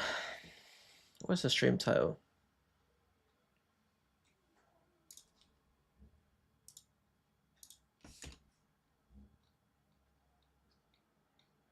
Oh, innocent AD carry. I mean, I am innocent. Literally, it's objectively innocent. I wonder why Aspas is not on Yoru, because he doesn't play Yoru. A difference between that game against Sen and this so limited to Neon Rays. I mean, yeah. I mean, I was thinking about, yeah. I'm not trying to figure out why they're not playing Yoru. I'm trying to figure out I'm trying to think as an analyst, like what does the Yoru provide that the Neon doesn't, specifically in this composition, etc. I mean, that's one thing that a Yoru can't do, I guess. That is actually a good punish from Mibr. That's a great way to start for Aspas. Shuts down Valen instantly as he's caught. This one stopped in these tracks time and time again. Oh, this is, yeah. Who did this, by the way? Someone in EMEA was doing this. Maybe Giant X were doing this, too? Probably a G2 thing. Throw in the orb from center map. So that if Mibr started with 4A or like a heavy A, this player can immediately come and help the 4 and have 4 here. And obviously, if they rush this way, he's still going to be in time. Technically, but I guess Aspas on Neon a bit different. The difference between that game against Sen and this one, though, is that Mibr get to start on attack side with this Neon. Again, they're going up against a Sentinel. Hey, that's a great way to start for Aspas. Shuts down Valen instantly as he's caught in an awkward situation trying to escape. And now Mibr have the opportunity to get the spike down and maybe try to fight forward, get some additional space. Same story as what we saw in Haven. So maybe Mibr know this, but G2 Protocol pushing out, and then Mibr doing a good job of threatening something. They need to threaten here, either here or here, probably, if they suspect a flank is happening, which I guess they might. But now they're in a weird position. Now they're kind of doing nothing. So G2 can win this.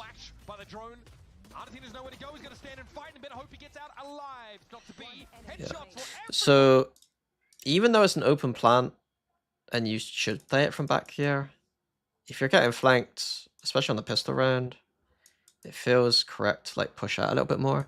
I haven't fully solved the C post plant stuff. I think C post plant theory I've thought about a lot more recently, and I'm not 100% sure on some of it. But I know for sure it feels rough to just stand here if you know this is happening, you know.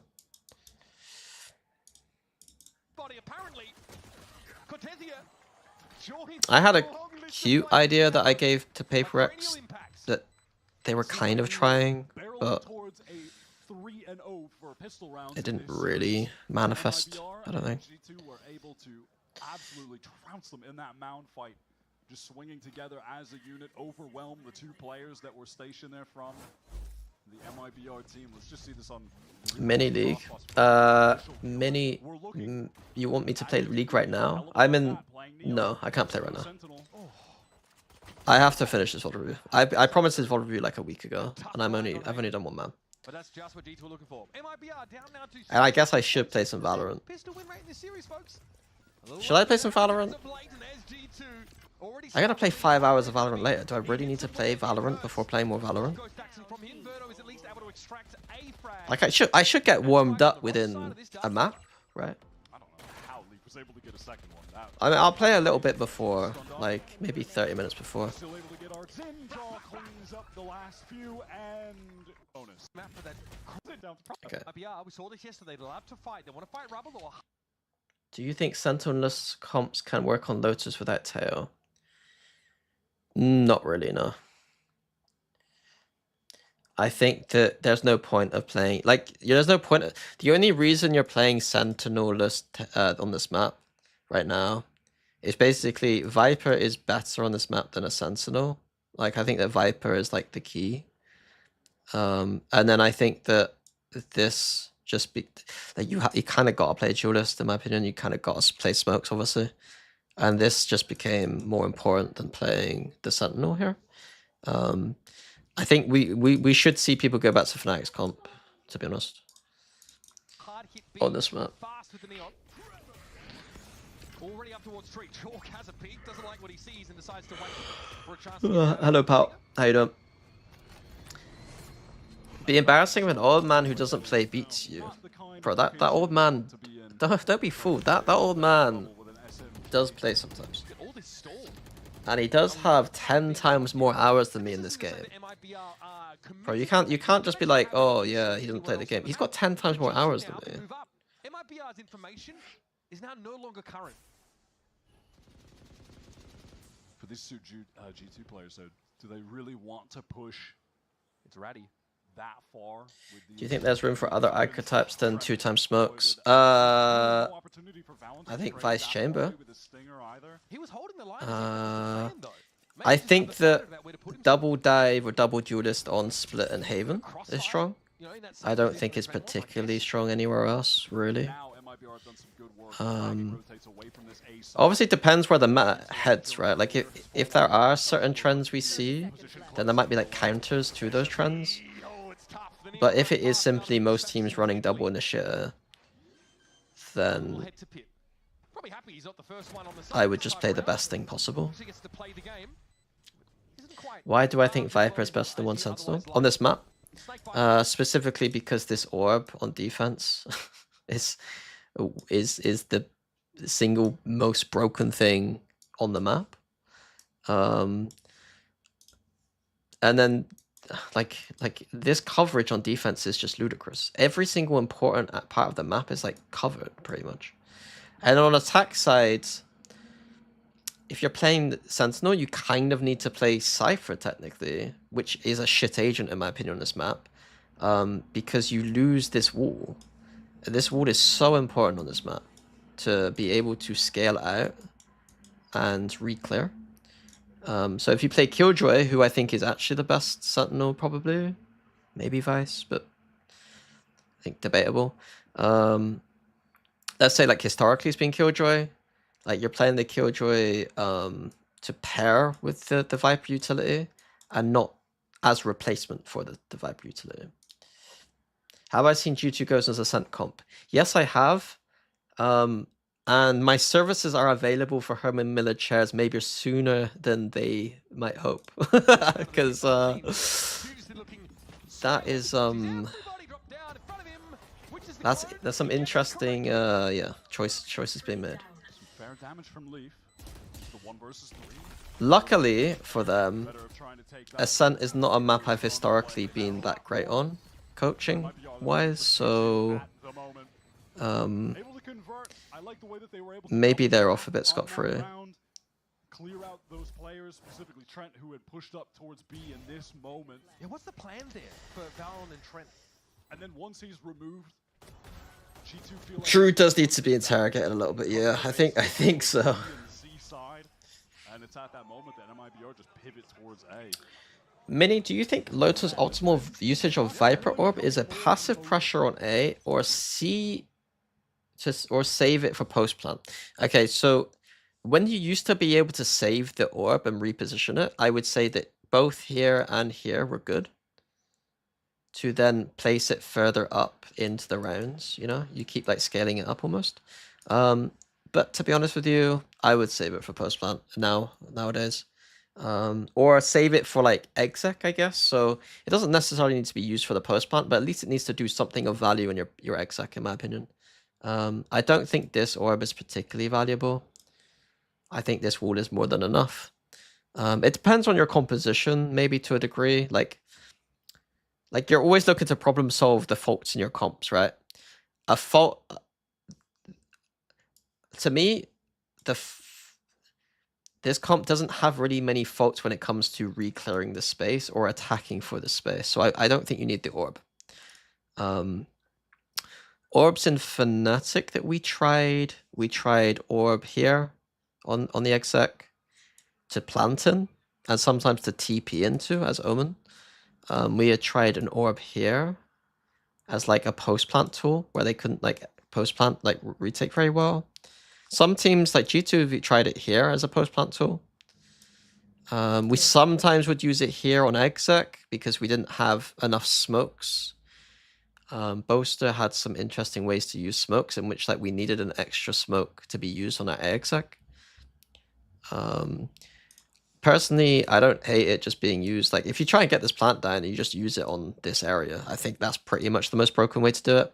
Loud kind of fucked us at Champs doing this, where they planted open. And would just stick the orb like that. And then good luck trying to go through the tree and retake. And good luck trying to defuse, was basically what they said to us. We have also used an orb start of round like here, which creates pressure this way and this way. The problem with this orb though is that again, it doesn't help you in the post plant so much. It also helps against the jump spotter. This one is interesting. Definitely like a game plan type of one. I wouldn't use this every game, but like if you had a specific game plan, I think that's a pretty good one to use, to be honest. It's pretty annoying. But if the defenders, if you don't actually use it properly on the attack side, the defenders can just ego check you and just say, well, I don't think you're going to use it. Like, how many times are you actually going to walk through and use it? Usually not very much. So, like, if the defense is smart about it, they can probably just check you on that a little bit. That top seat means so much. Aspas gets a tickle there from Okay, Jonah Odin. Odin P. Jonah P now has got the Let's big see iron. how MIBR scale up against an Odin. Okay, could have been deadly that. I like this from G2. This is nice. This is actually nice. Just... MIBR taking this. So immediately peel back, drone out here, push here and here. And now look, like the whole map is just G2s, man. Like this is... The Odin is enough pressure around this space for MIBR to freeze. Usually we would see teams randomly drone here and do nothing with it, but like G2 actually do something with it? The map looks ridiculous for G2 right now. MIBR, again, similar to the last round, are opting to put all Obviously this is better against no Killjoy, because Killjoy turret would just be like here or like here, watching both angles, and they can just like look down. But the map just looks so good for G2 right here. From G2 to push up behind them. Obviously, with no Sentinel, they don't have any of the passive info that you could gain from having tripwires. So yeah, MIBR used the orb here for the They are stairs going to be pressure. relying on just fully hard One thing about this one that some teams have started doing this a bit more, and we always see it now and again, is like you could use this orb to walk up into it, drop the orb and take fights here. This is particularly good, I think, if you threaten like the B split and then have a couple of players like here, and then you're almost like threatening this and this at the same time. You're like, you don't have to be confident in which side you want to end, but like you put enough pressure on to maybe get like a pick or something. And then here are the rotations too. And again, a minute on the clock. They're going to do just that. Last round they caught Trent playing close. How does the defenders counter this Viper wall? Which Viper wall? This Viper wall?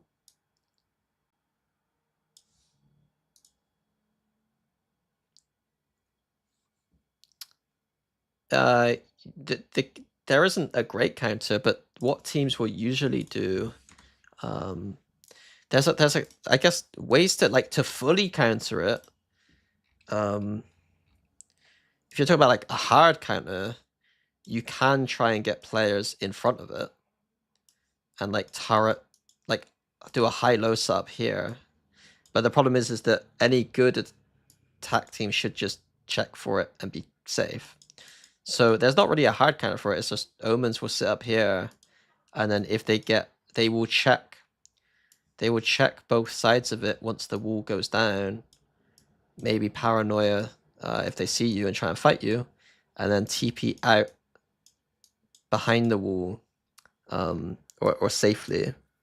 So that's the main play protocol, is you just Omen here, TP out. That's pretty much it. You can also get a bit behind it, like jump spot now and again, but it's a bit risky. But yeah, that's the main play pattern, is just Omen plays here and then TP's out, pretty much. Yeah. Some teams would, like, if they didn't have the Omen here, let's say the Omen's playing over here, they might have their Raze player or something, just hold a bit of a weird angle. But it is awkward. It's not that fun. Should you have a game plan for every map, like something you do every round? I don't know what you mean. A game plan is just specific strategic ideas against a certain team. That doesn't mean that every single round you're going to have a set plan every round. It might just be something as simple as, against this team, we want to use the Viper Orb here because they do not play a Sentinel. And if we use the Viper Orb here, and they don't have a Sentinel, if we were to walk through, they cannot know if we're there or not because they don't have a Sentinel to, you know, They don't have wires. They don't have alarm bot. They don't have camera to see or a wall to know if we've gone through. I'm not saying that that's a great game plan. I'm just saying that that's a kind of could be part of your game plan against a no sentinel team. And it's just him. He is so nice. Full sending it now would be doomed because of the wall, like deep into lobby. I mean, you could send it into here, but that's usually not the best idea. Like, it's a bit risky to full send it here. Reasons are because you need a lot of util to do that, and then the attack will know that you're very strong on this side of the map, and it's also like not the nicest of angles to have to like you kind of walk into like a small crossfire choke. It's possible. It's not the worst idea, but do you think there's any value on adjusting Viper to B if playing against no Senti? No, even less so, I think, because you need this wall to re-clear A. If they have no Sentinel, they probably have a good comp at dealing with taking the space, and you need the wall to be able to come back and re-clear. Like, you cannot let the defense just constantly smoke this area, and then you've got to walk through that. You want to be able to dictate the angles in which you can re-clear this fight, if that makes sense. Yeah, either one. It's going to be brutal. Jodo wants to try and spray him down. It's a little awkward though. Berto punches him. Jorgamo has to try and gate crash out. It gives up that space, but Trent's using Baby Door. He needs to wait though for his opportunity. Wait for Jorg to get back on the line. He dimensional drifts into the site. And there's Trent with the timing. Off the flank. Going to come in from Leap. I'm worried.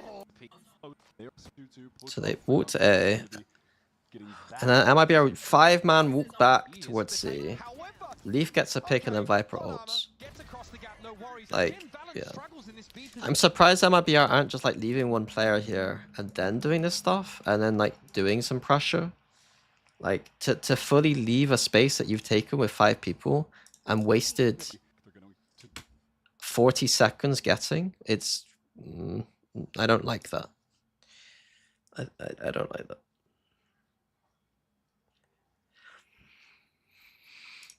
Just that last round they back on that put up the cloud and then that was nice by Leaf. Getting on the so good. It's cute. He's playing so well today. He knows they have to go through the door. All right, get on top of the box. Get another angle to get a kill. He's so cerebral. Fallon wants to be more proactive on this C hold. And he'll have Jorg early doors to help him out. He Wait. wants to be more proactive on this C hold. Oh, so they have now. So, who is it? How does his name? Zenom. Has used the orb now here. I can see it with my beady little eyes because I've had to. I could just see the outline. So he used it. He's taken it down. He's taken the line, but he just gets railed. Kind of obvious though. Like he hasn't been using that orb very much. As soon as you use that orb once, like the A player should be like, whoa. I guess you're gonna try and lurk out of it now because you haven't used this whole game. Shannon. Double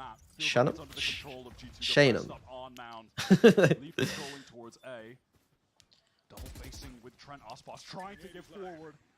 He does get over the rubble, over the mound. So now there's some control of this part of the map. All teams should thank Fnatic for best comp Lotus unlocking. Sort of swings that and then pulls off entirely. Guess thank Anders because I hired him for that reason. The weaker point for G2. Koala's got benched by Na'Vi. Oh, drama alert! Drama. Wait, why have I got 10 notifications?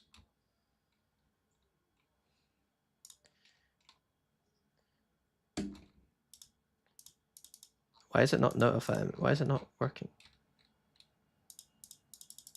Someone give me the drama. What's this as well? 5-year anthem.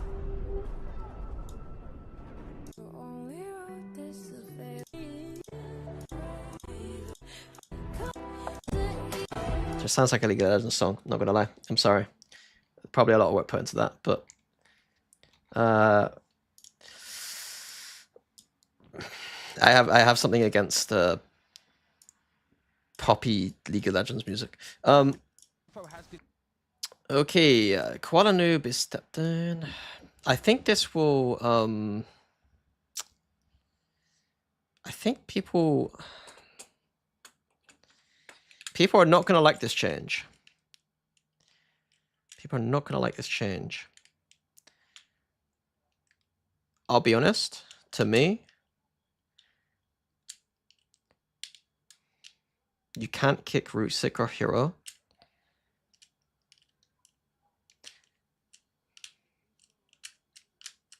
Shao and Angel are safe.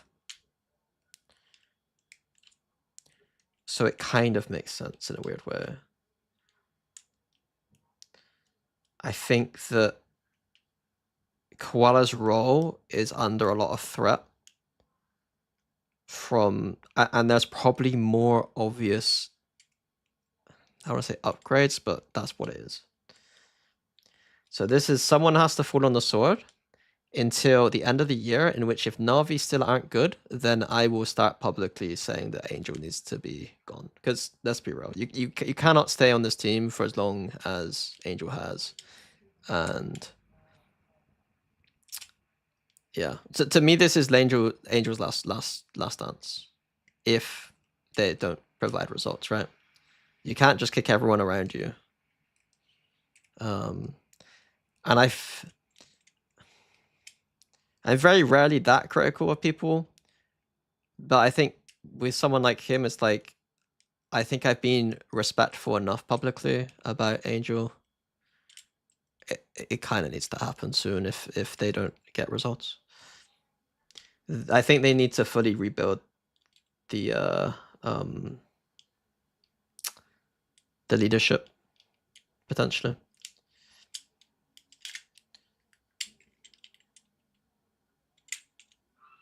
This is like the tank situation. The tank situation, I think, is slightly different. The tank situation is that team was already making wild decisions all the time, and I think had a pretty weird team dynamic. I guess you could argue the same about Na'Vi with like kicking Doom Bros last year. But I'm telling you, this team was built to win. It's just that nobody thinks it. It's just ironic that no one thought it was gonna win. Like, so that there's something wrong with the team. If this team was being built to win and people were putting it as like a mid-tier VCT EMEA team, then something's gone wrong. Like, what is the problem? Like, Retake is a sick smokes player, or should have been, but was only performing like this stage, I guess. Hero was a good Sentinel player who like was a top pick for loads of teams. Shao is Shao, and we know we know who Angel is. Like, there's like this weird thing where it's like they did. I don't know. Maybe people didn't realize how good Retake was, and I don't know. I don't know. It's weird. Koala isn't the problem. It's not, but they're not going to kick Angel mid-season, are they? I know there was a bit of friction between him and Angel with calling. The problem with everything is that if you are losing, there's always going to be a problem with something, if that makes sense. I don't think people are the best at identifying what the problems are, if that makes sense. I think when you're losing, it's easy to point to like what feels like it should be the problem, but look at the some of the stuff they tried to play, some of the ways they tried to play. It's mental to me. I don't know.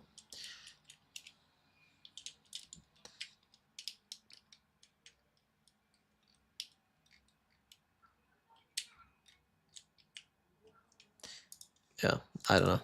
This time though, playing a bit more passive, converging on that A side, or Mibr are I think Na'Vi need to reassess what their. Let's say the rest of the year for Na'Vi doesn't go very well. The org needs to assess what their goals are in VCT, because I think their goals this year are genuinely like champs, getting champs, right? So, do they want to be a team that spends a lot of money to try to make champs, or not? Because I don't know if it's worth to go for that approach at the moment. When you got to compete with lots of other teams that are either more established and have, or are already doing that, if that makes sense. Yeah. I don't know. Either way, I agree with Hazard. I think it needs to be Hard and fast. reset if they don't perform. He's going to rip it If they don't get away onto the C site. to champs, they need to This is reassess still a 4 versus 5, and by the way. probably start from the ground up G2 again. will be happy to play Retake. A battle of the util under the sun gets employed there. I think Angel would Yeah, still looks like be MIBR are gonna end here. Valen happy to pull off the VCT side. worthy. No big util ultimates for It's just G2, that but they've got plenty of initiated to work with. What are they going to do now, Mibr? Do they try to fight for some space? Try and catch Yeah. G2? There are 3 players coming from Mount Gas. I want to see him do it with like slightly less resources. Getting dangerous. Jonah can't push into waterfall quite yet. There's Verno dealing with If this doesn't work out. Numbers are even. MIBR's last 2 stacked up here at waterfall, and it's a dangerous proposition for G2 to defuse. To be honest with you, I'd like to see them just play some standard Valorant as well. Like I want to see Angel just like cooling. Like Angel is a good cooler. I feel like. Fortunately, Valen's played whack-a-mole before, apparently, and has enough time for the defuse. But I tell you what, seeing Aspas, you had to believe it was possible. That should not have been doable. That is by like any means of how the game is supposed to operate. That was. It's like watching Astra on a zipline. Try and shoot. The same It thing. really is. Oh my god. Again, players like Aspas make their own rules. Give Angel the Enterprise roster? Who's on Enterprise? Is that Doma's team? Bro, that team ain't working. Angel does not fit into that team. Out of control right now when you're looking at the scoreboard. He's got G2. I think Doma be DMing me every day, like with nonsense. If that was Angel's team. Wait, bro, I didn't say that team doesn't deserve or the players aren't good enough to play VCT. I don't think they would mesh well with Angel. Weary. A G2 player could be on the tight angle here. But That is Jonah P spraying past Jaw's head there. Okay, he's spotted out. So cat's out the bag. Bucky's back in the pocket. Off we trot. Verno hoping to catch him with his stun, but it just goes a little short. While all this noise is being made, though, and the Teo is showing presence towards A, it's an MIBR intending on hitting the C site, hoping that that. I mean, how do you beat an Omen Viper C hold? He almost did. Oh, you ain't beating that. Why did they have to go for that though? Control right now when you're looking at the scoreboard. He's got G2 in a solid early. It's because they were too slow. Rounds though for G2. Fortunately, MIBR is in a bit of an economic trough while theirs is teetering. So it shouldn't hurt them. At least known as Bangle here. He spotted out. Or what are they doing? Intending on hitting Oh, they tried to re-clear A, but by the time they did, they ended up.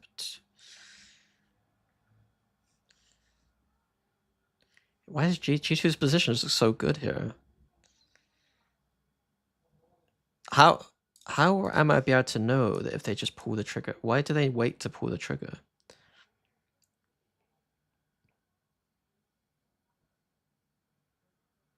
I guess there could be 2C right now. And they think that this re-clear will drag people across this way. So look, they go back and re-clear, Okay, he's spotted out. So cat's out the bag. make some noise. But ironically, it's actually made G2 just play 2-1-2. Pocket. Off we trot. And it was so obvious the re-clear that they've just G2 fully disrespected them as well. Okay. G2's Lotus defense is just pretty good, I think. Do I support any football teams? Not really. When I was young, I feel like the same chat of last chance for Boaster 2 years ago, and he brought it back. I don't think you're. I think it's really funny to watch people contextualize the performance difference between a team that makes every single international event and a team that hasn't made one for what, 2 years?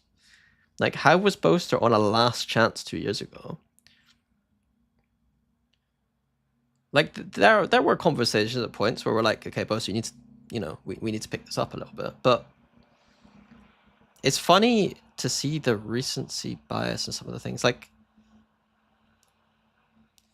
we're not even at an international event yet, and the amount of people calling certain teams like putting teams on pedestals or like shitting on teams a little bit when literally we're not even at Toronto yet, you know what I mean? It's like a weird, I don't know how to explain it.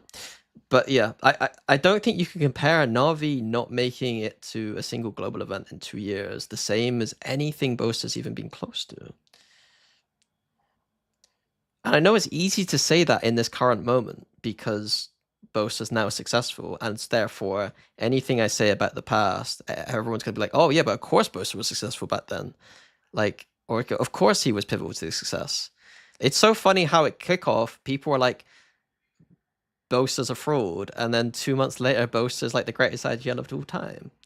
It's like kind of hilarious, you know what I mean? It's like the sample sizes are so small and the recency bias is so big in the Valorant community. But yeah, either way, again, 2 years ago, what we talked about, 2 years ago was 2022, I guess you're talking about. A year in which we qualified to all 3 international events. We did poorly at one because we had subs, and we did middling at the other 2. Well, we came 4th at one of them and middling at champs. 4th and a 7th to 8th. And then we also, I think, came, I think we won one EMEA stage. Like, to me, to compare that to Na'Vi is not acceptable. Like, Na'Vi didn't make a single international for 2 years and haven't even done anything domestically. So I'm gonna put that one out there before we start comparing, you know, those situations. But G2 are never rattled by this. They've always got a contingency, a protocol to deal with that bat out of hell that flies at them every round. The problem is that Fnatic didn't win anything either back then. But I think that it's almost like people were tougher on Boaster 2 years ago than they are on people like Angel now. Does that make sense?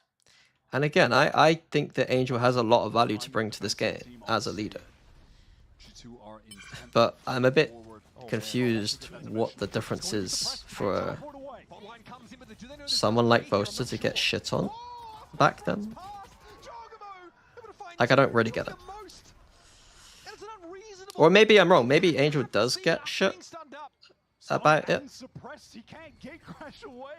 But maybe I don't see it because I don't know. The Val community is mostly high school, early college age, brain rotted children. What to expect? That's a fair response.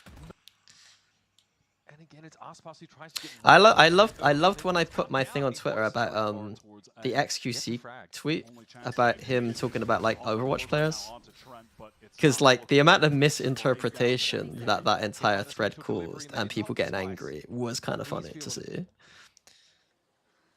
It was kind of funny. Remaining.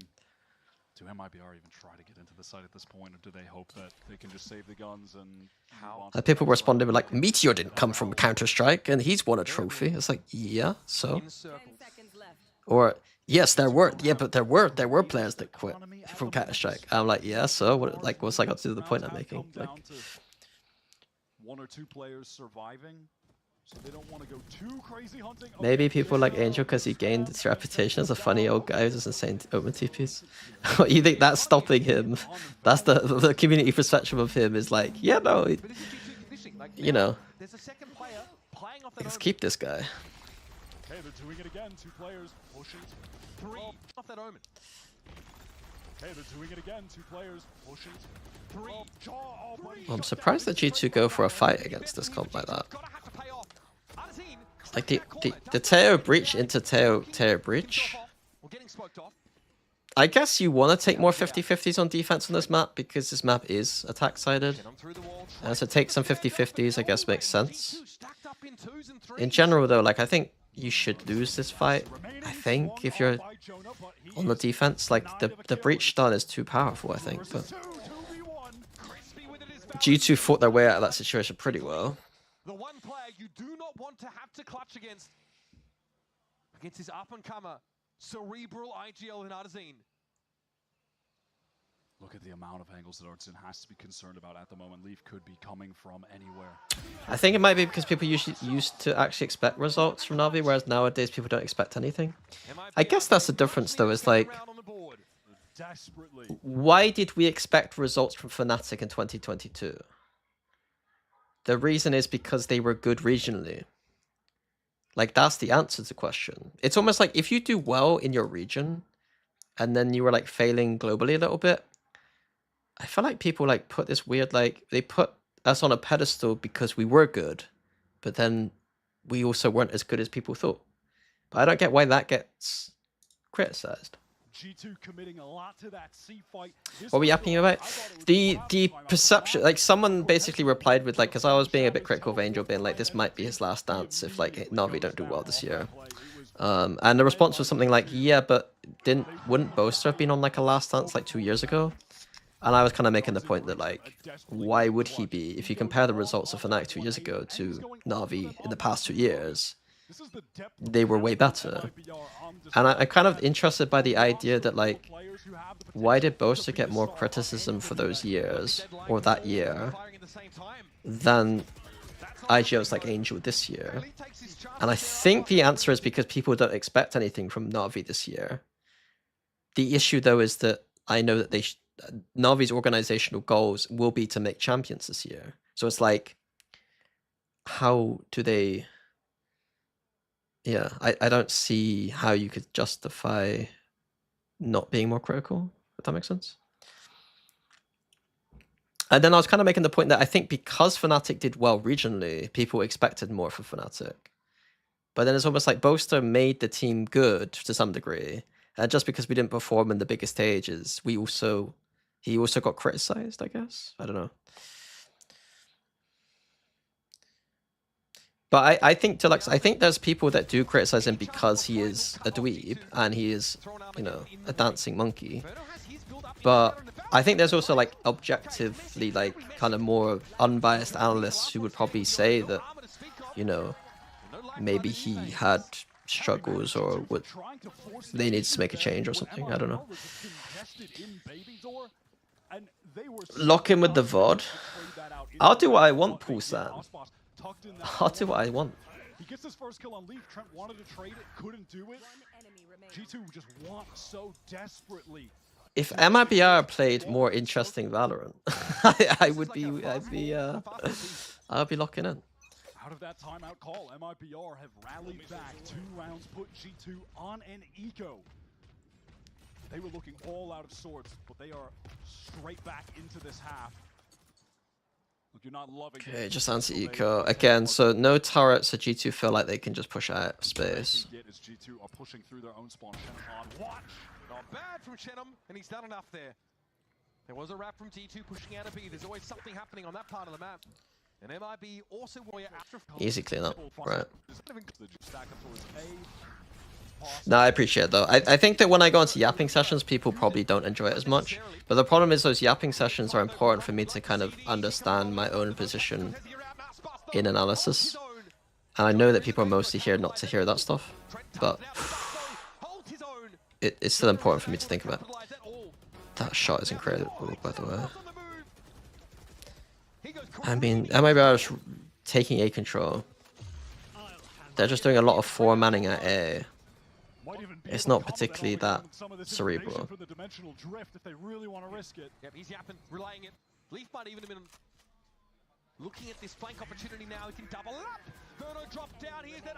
That's beautiful from Julgamo. And it gets them the result they were looking for. That was a beautiful. I feel like what you expect from Na'Vi and what you should have had from the last 2 years to be a mid-table team that would not go to champs no matter what. Absolutely disagree. Last year, they should have been going to champs. They had to play Heretics twice and lost the Heretics twice and then dropped their coach for some reason. They were absolutely a good team last year, in my opinion. Underperformed. So I'll give them that credit. This year, they rebuilt their team around the idea of having superstar youngsters. And it's not worked that well. It's done okay, it's not worked that well. From the shadows, gets him in position now. Relay bolts there. Aspas burns Valen down. And they might want to keep pushing on this. How much would it take to molly Josh and TNV? Not that much. It might just require you to talk in chat. Who do you think the team was invented the Yoru meta? Hot take, but I think Fnatic.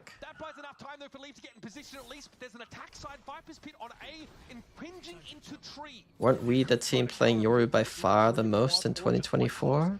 In with the shorty right there, but he's caught. Even now in numbers, Leaf ready for it. Shorty to hand himself. He dives into the pit.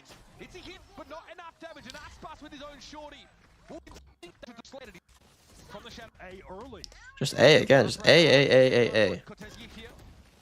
Nothing to really analyze. You're just fighting on A. We're scrapping. We're scrapping. And I don't really care about the micro that much.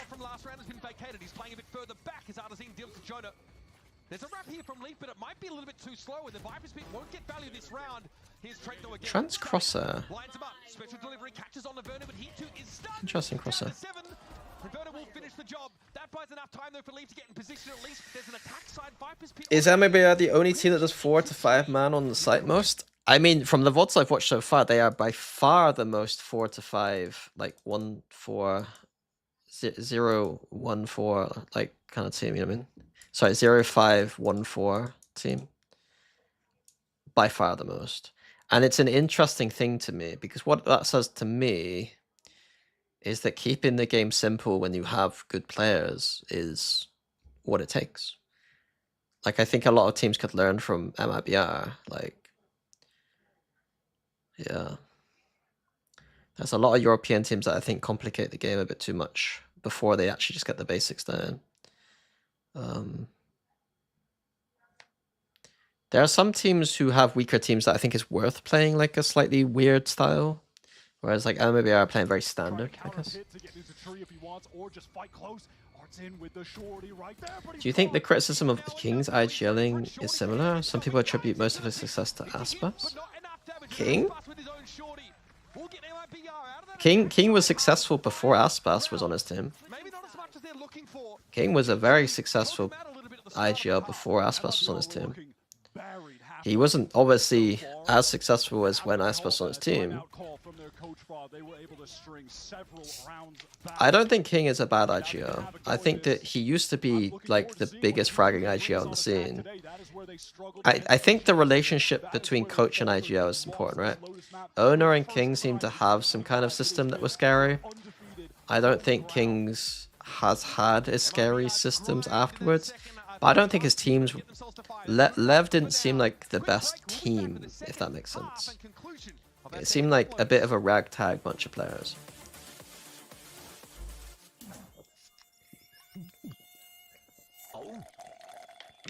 Like, it was a strange team.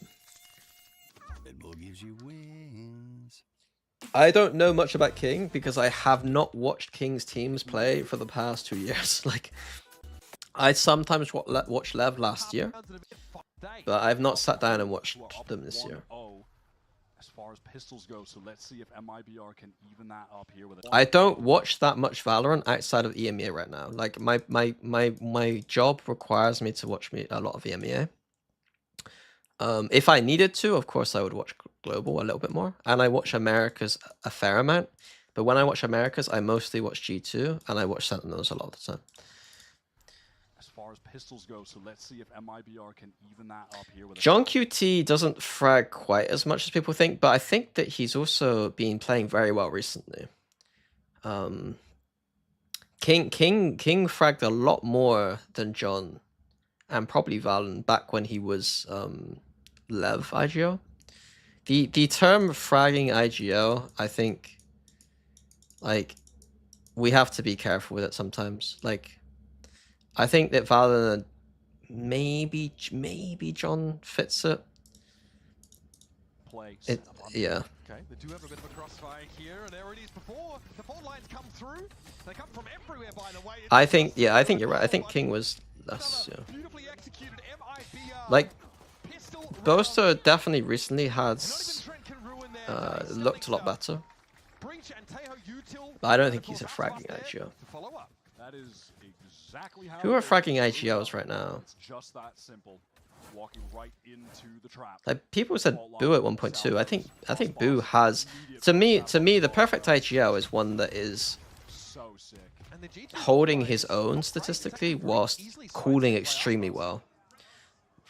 I mean, if you can I think that the metrics become almost like it should be low fragging IGL, normal, and high, right? And the high ones to me, these are often bad coolers. And then these, it depends. Like these are potential goats to me. Like these are the potential goats in these categories. Quite often the highest IGLs are like highest fragging IGLs are just not the great cooler, best of cooling. Nuts is yeah high though. Like Nuts does hit up here though, and he is a decent cooler. But yeah, I think Nuts is the biggest outlier. I'd wonder to see how Nuts is cooling. Like I'd like to deep dive on how he actually structures rounds and calls though, and whether that means it's like a little bit simpler for him to make calls. Maybe Munchkin's a pretty good fragger. I think Sadhack gets yeah, I agree. I think Sadhack's individualism gets overrated too. I don't think Sadhack is a bad individual, but he's definitely not fragging IGL. Paranoia in the hands of Contezia. He definitely had to play roles that required him to frag more though at times. Yeah, it's this thing around again. Sorry, so MIBR take deep rubble, and because he has this line, we just keep lots of people A. Farmers, they're ready to go.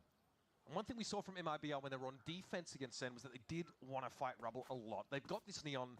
They want to get value from Aspas, obviously being able to come from odd positions. No, this is a position that Aspas wants to be in. He's the guy with a Vandal, taking a longer range look at this main door when G2 come out. Wants to be able to spray at range. I don't... Paranoia in the hands of Contezia. Paper Rack system isn't like other systems. That's a weird TP. Yeah, I can't really talk much about Paper Rack because I don't want to say anything, obviously, but their system isn't really the same, in my opinion. As what I'd expect.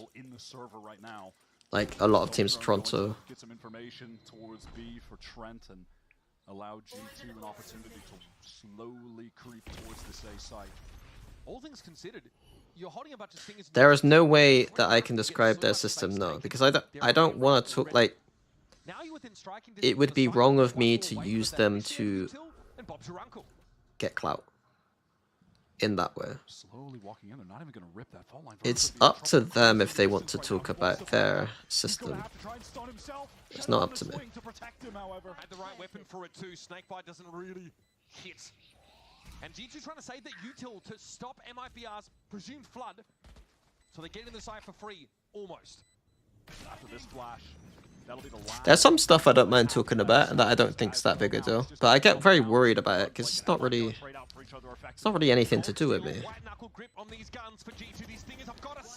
Like they've been nice enough to ask me to help out, you know? So like the last thing that I would want for them is to be pissed off that I'm just like streaming and then just like, you know, like I've been helping them out a little bit, but like I'm not helping them like. G2 had such an explosive entry into Rubble when we saw Cortez, you know, put in that high pressure situation early. Like if they do really well in Toronto, I'll feel slightly guilty that I might get praised when it won't be almost anything to do with me. Now, something that's fun to look for from MIBR is they'll take that Rubble fight on. If someone took an IGO on Paper X, who do you think would take it? They're going to be set up for it again this time. It is Aspas meets Valence as well. They'll fight for Mound. They'll do it round after round, but they're going to be set up for it again this time. Forsaken or Devi Still a bit of an awkward one for G2. would Weaponry wise, probably Sheriff be not my pick. singing out well enough as Aspas got caught by an aftershock in the end. Despite having these bad weapons, the fact that they pick up 2 players from Mibr is a testament to how explosive this G2 entry is into Rubble. It is fantastic stuff. Leaf has inserted himself now into the location of the Not map where Patman. defenders spawn. No, I See don't if he think can find a Patman. timing to just backstab someone, get a rifle, and hey, maybe there's a chance for G2 yet. G2 have been I don't think people realize being an IGL is very different to giving like just giving mid-round informational calls. Shenum there plucked out of that position, and that Like, opens the door now for Jonah to come right on through. Get that spike in. And instead of going for the gun, Leaf is going to opt to try and get into another Like being reactive in mid-rounds is very different to understanding how rounds are set up or should be played or cooling in general. And he might Yeah, that's going to be the breach that are left, so I've got to be wary of This that. round's so awkward. Got a bit for free. Oh, buddy! Tucked in the corner. This guy's been magic today. Verno with a special delivery. Wait, Verno overthought it, man. Is going to swing off of Leaf's contact. And Jonah's gone elsewhere, bro. He's gone to A. Verno now. He still He's got in a it. decent spot. He knows where Verno's coming from. If he droned from this angle, it'd be so funny. Biding his time. Patient killer, but the barrel will be. The Jonah P's spot is so stupid that Verno doesn't expect it. That's kind of crazy. It's another Sheriff round for G2. A ridiculous one to win, but hey, that's just what they do. On his flank efforts, and he just gets away with 2 free kills.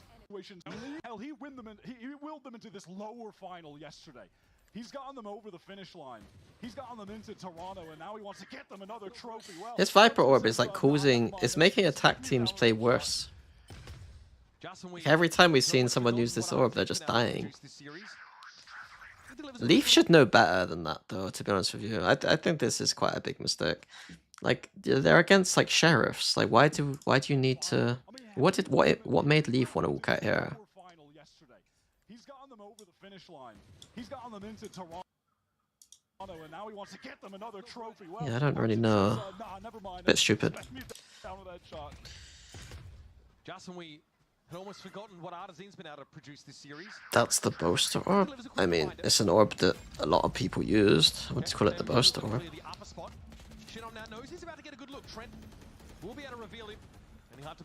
The orb wasn't thrown correctly. It looked to me like it was... It looked to me like it was on purpose. To some degree, to see through the angle. But then he's not ready to react off the angle. So, I don't know.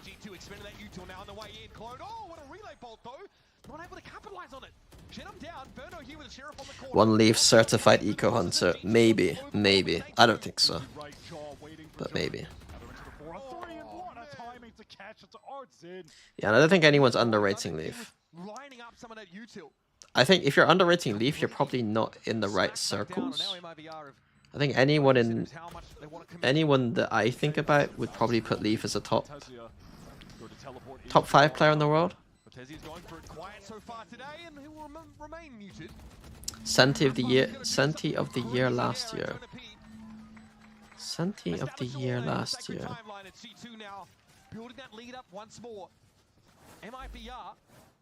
In Americas, yeah. I think that Chichu would get Senti of the year overall. He'd be top 3 though. Last year, I think. People would probably say Benji. Oh yeah, Meteor, sorry. Meteor Chichu. When there's a fast lane up. Now though, more to work with, and still that breach ultimate kept by Artisan. Leaf was the highest rated Viper player, I remember, because I was checking stats for Chronicle to see how Chronicle's Viper did last year, and Chronicle was second. Door toggled by Aspas, enough to see the drone. Benji had a very good last year. I'd argue that he wasn't, that it was like, he was an impactful player, so it didn't really show through statistics as much. I think this year he was struggling a lot more this year. Absolutely punished for the hubris there. The most casual of walks I've ever seen. Spells his team into a He seems to mostly be back to an okay form, but everything is being covered by MIBR. I mean, you have no info. yeah, I mean, Rians and Woot were better. Yeah. Advantage. The upshot is that he can still keep putting pressure next round with some of these weapons. But now Verno and Artazine both develop those ultimates. Jonah P has a look. Sorry, I missed this round. I wasn't paying attention. Fast lane. So Leaf goes out for the lurk again, Enough to see the drone. and then MIBR playing it weird. Neon fights up on Mound, but it's Aspas, so it works. Magic number for him though. Off we run. And in the meantime, Leaf had been slowly trying to get his way up towards A, but was caught by Verno's stealth nerf. And now caught himself as he tries to find a time. Benji could have been in the argument for top 10. I think he'd be just outside of top 10 last year. Like, achievements always trump everything else when it comes to those lists, so like, I think if you didn't count for his achievements, he'd be like skating towards top 20, but like pushing top 10 with the achievements. But now Verno and Artazine both develop those ultimates. Jonah P has a look. Valorant 2100 might fancy trying to keep a lid on this money for MIBR. A win against Artazine here would be big. When am I doing Toronto Swiss stage pick'ems? That's a good question. Do I have to? Fundamentals looking good for Artazine. Nice try.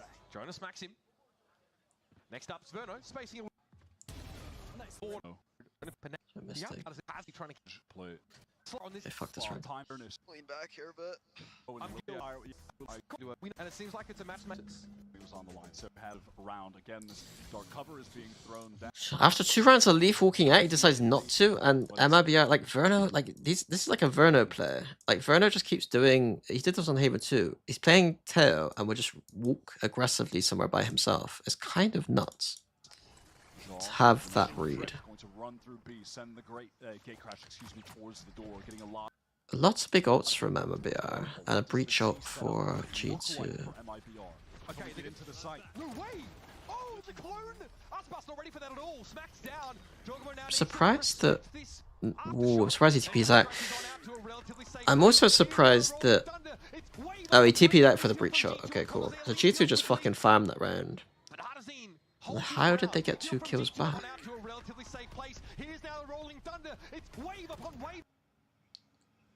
Where is Cortesia? Oh, here. He gets 1. And Artsin gets 1. I think G2 played this round really nicely with the ults. And MIBR had to hit shots, really.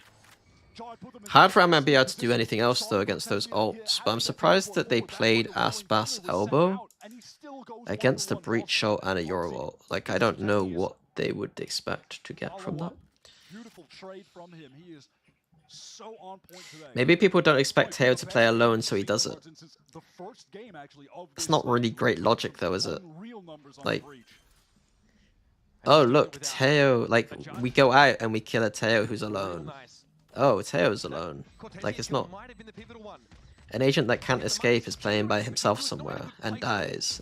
Like, he would just die, if that makes sense. Like, the fact that it's a Teo doing it and that's surprising doesn't really change anything. I'm not trying to be too smart. I think he's just a player who prefers to play sometimes for his own.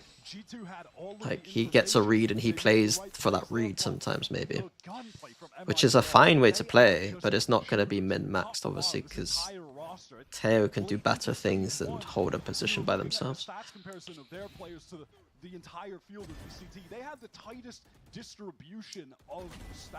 Do you think people undervalue second place? Absolutely.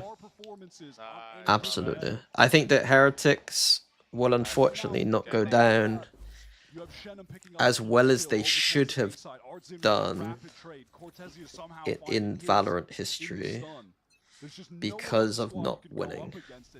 But to be fair, they didn't win. Oh shit, my chair just broke fully. That's a problem for my show match. I now don't have a back of my chair anymore. This is crazy. Yeah, so Heretics don't have several rounds. Heretic's not winning a single thing kind of puts him in a bad spot. Again, fast trade, Aspas hungry for more. He knows he's got the advantage. He knows he's got the better weapon. I can also set up straight. It's kind of demon mode angle actually. Kind of ready. It implies with that fast lane that he might have gone in the waterfall direction. So we'll see if they check this. My posture is weird though. Like my friend, my friend was showing me like my friend's actually pretty good in the gym and was showing me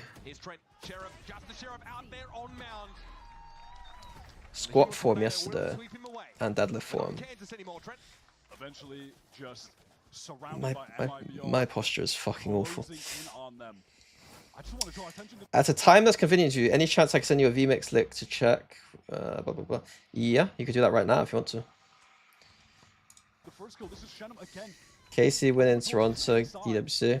It's been him a couple times, throwing a lot of fire around. We're leaving. Stop Good luck, now. good They luck. are disrespecting his efforts to get space on A alone as the Viper. I think even Heretics players undervalue their success. Probably, to be honest.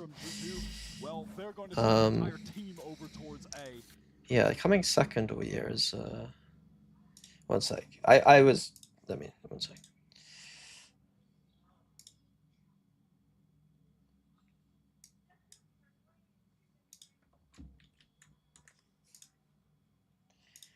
VMix. Oh god, one sec.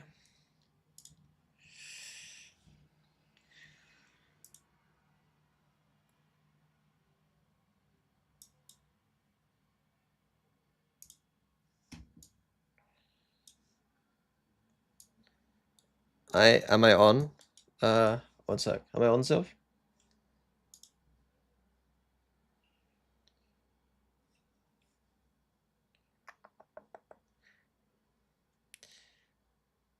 I presume that I don't want this link to go to anyone else as well, so try now.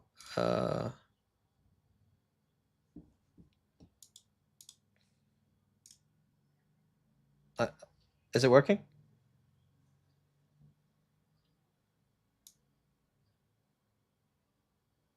No, it's not.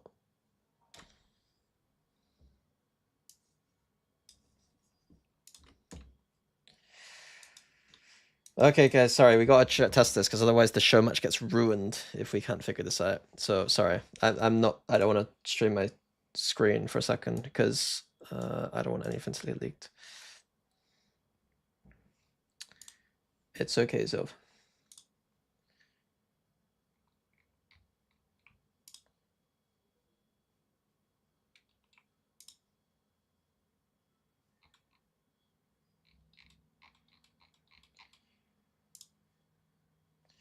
I tried to click reconnect and it just goes back to this screen, Zov.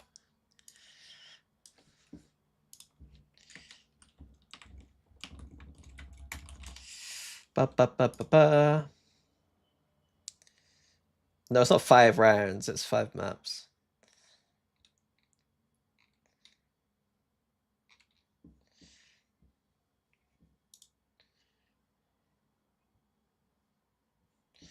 Hide my cam on OBS. Yep. And then try. No, I click reconnect, it doesn't work.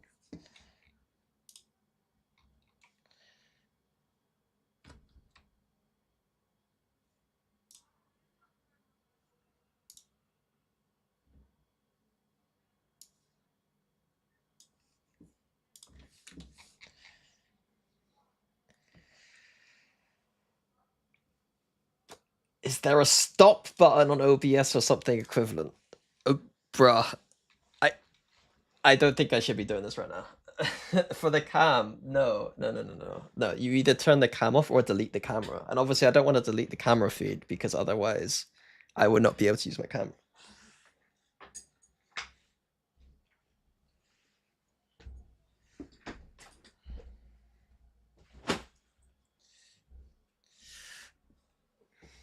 Okay, thank you, Sylv. Right.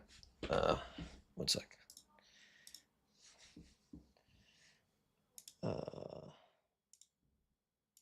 Right, sorry, we're back.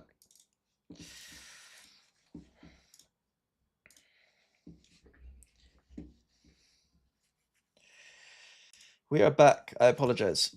We're back. Right. And fight for this hard. They are so good at this explosive entry. But actually, they're going to take it slow this time. Juxtaposed to the way earlier in this half. The problem with G2 though is that they just if they don't do anything here, this guy just stays on the line.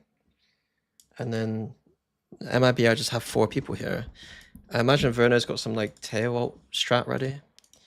They were trying to get into rubble. But they're preserving that util. And also if then late round G2 come back here, he's got Viper ult. He's gonna Viper ult. For this second wave, this second push-up. Cortez here. I have not VOD reviewed that game now. I'm only watching VCT. This might be the timing. Sidestep there, here comes an Armageddon from the defenders. Eventually you've got to get moving, but Jorg knows he has some time. Valen just shoots his way out of the trap. Okay. Okay. Wants to get forward. He wants to get ahead of this. They made that trap play look like a joke. Valen just walks forward with Jaw and they dismantle the defenders. There's no MIBR. Take 2 kills. I mean, that was the round right there from MIBR. Genome gets 2. This round is of the utmost. It's a good Viper ult. To win, and despite having the man advantage, you know they're going to want to use just his backline.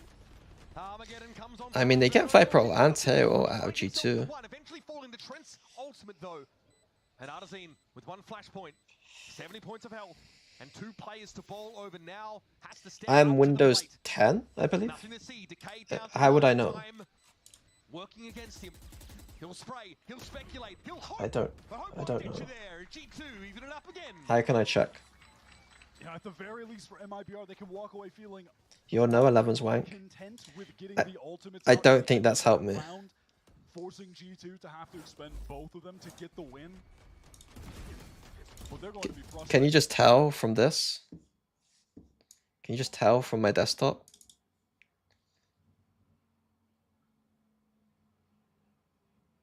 That's 11.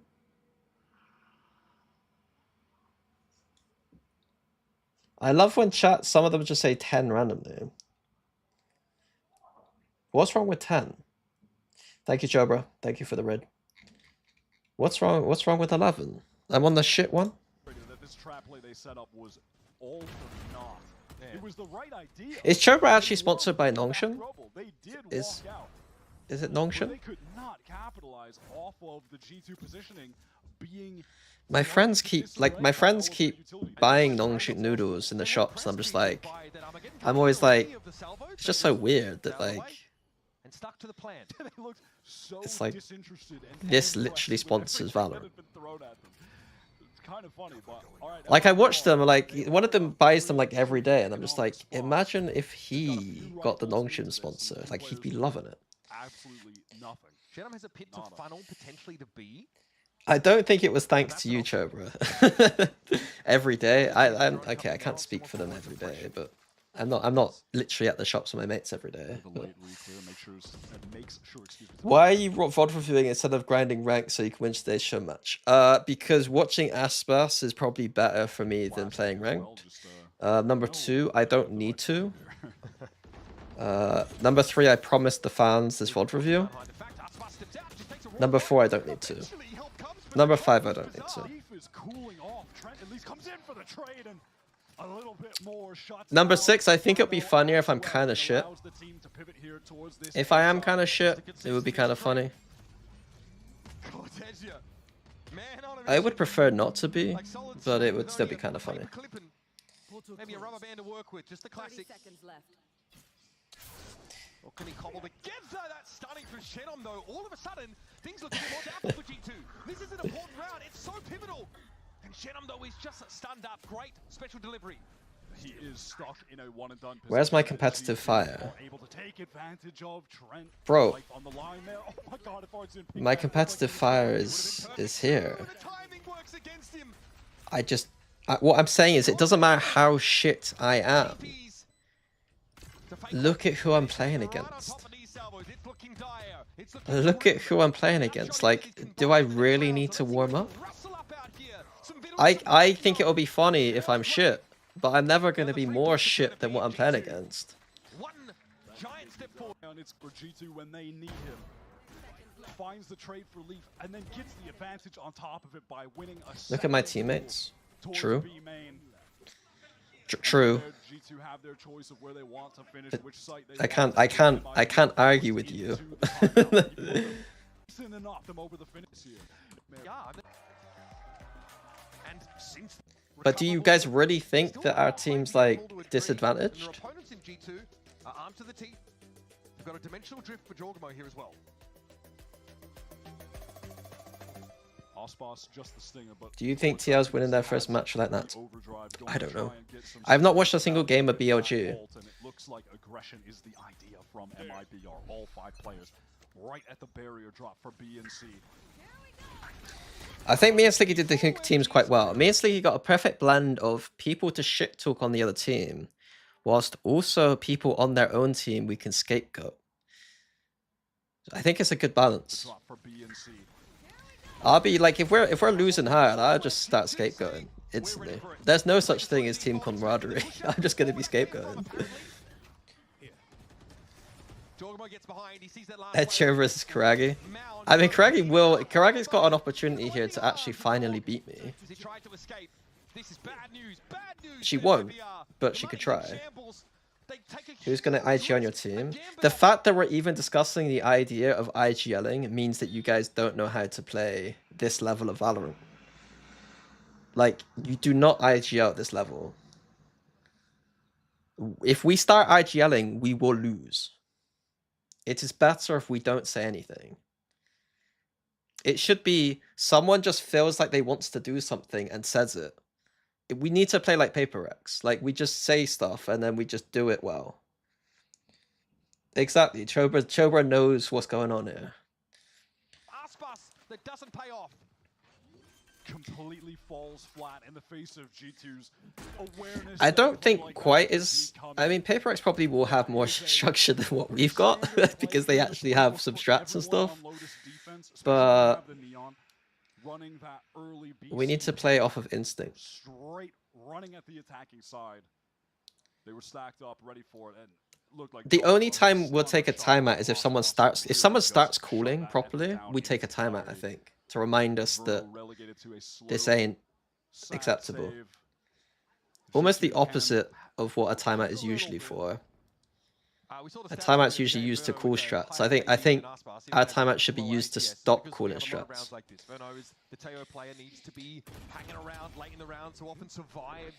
If we do IGL, I think a good IGL in our mix would cool a lot of like, can we just go 4 here or 5 here? Like that'll be fine to IGL. But anything more complicated than that, can we just go A? Is probably a mistake. Yeah, I just seen good spray early in the round. And there was a Viper's Okay, I'll leak some of the format. Okay, me and Slicky will be playing different agents on each map, but we'll be playing the same agent on each map, if that makes sense. So like we'll be playing like, I think Jet's like the first one, and there's like a theme to it. But like me and him have to play like the defining agent, and we'll be playing it like against each other. So there are some agents that require skill to play, which will be funny because we're not skilled. It already set up on C. We do sometimes me and Slicky will be mirroring. The rest of the team doesn't have to mirror. Jonah P has one of those. Drone comes out on the B side. He sees the gate crash comes in. So Shen, I'm not sure that G2 have been put off this idea. I don't know if it matters that much because I suspect Slicky will very quickly start buying the Judge and Operator. They're doing it. No matter what agent he's playing. He's likely to be caught by this unless he can tuck in that bottom corner. Unlikely he gets there in time. Trent opens with a drone. No delay. No, I don't need delay. They know where the Viper is, and here comes a rolling thunder now. Force with I don't know, a rolling thunder. Viper on C, taking A round, A rubble. Two have been put off this idea of going C. Mibr have rotated over towards B right now, as they have some fair information close A with G2 are just gonna brute force through. I mean, this is nice from G2. The breach ult should be enough to brute force through. Will Jenem have the spit down in time? Unlikely is the he gets question. there in time. Trent opens with a drone. Here's a lot of use The from drone means that the spit comes in, though, which is a Here comes the problem. rolling thunder now. Jenum got to be forced back. Yeah. Can't do much there. I don't love the drone. I would just reach out there, but that was very nice punish from G2. He's already so far forward. Jaw on the site itself. Just lazily steps out of the way of the incoming util. Trent is about to have the Armageddon when he gets the spike down too. Two players up though for G2. I mean, why did MIB... How did MIBR defend this so well? Was it this smoke on site? Smoke on site was brutal. The smoke on site means that G2 cannot come and protect the spike, really? And like, kill people spamming? Smoke is interesting. Set up here in Waterfall. Believe he's already so far forward. Jaw on the site itself. Just lazily. So Joe can't really go through, and then Leaf is isolated because no one can trade off of him from the top. Like people had to, someone had to react on the bottom to like help Leaf here. And then Valen does, but gets traded. But then the people at the top, Jorgamos ran through a smoke. And now these players are just stuck behind a smoke. This smoke was the MVP of this round. Interesting smoke. It kind of stops... It kind of just stops the defense from being able to actually flood properly, but it also puts the attack into like a corner, if that makes sense. I don't know where he came from. It looked like they had no. Am I allowed to ask your thoughts on roster moves? What roster move? We talked about Na'Vi quite a lot. I talked about Na'Vi for so long that I think I lost 100 viewers. Hello, can you explain if possible why Cypher is better than Killjoy on Sunset? TLDR, I didn't speak much about the move, to be honest with you. I don't think it was that unexpected. I think it'll be a move that's not popular, but I don't hate it. The problem is that the problem with the team, like they have to end the year probably with the core of their team, and then if they are not successful, they will have to make. Koala was their best player? No, he was not. He definitely had his moments. I think that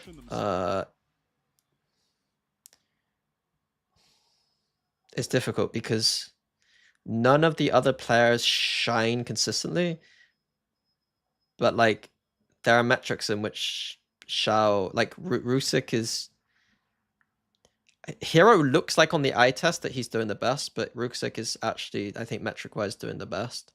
And then Shao's been consistently, surprisingly doing Shao things, just standard Shao things. Koala could carry the team, but he was also like, you know, hit and miss, I think. It's tough. Like, I don't... The only reason to truly drop him is either if there's clashes behind the scenes or if there's a clear upgrade. The problem is his role is always going to have young firepower people that if they felt that they could get like the next kayak, then they might.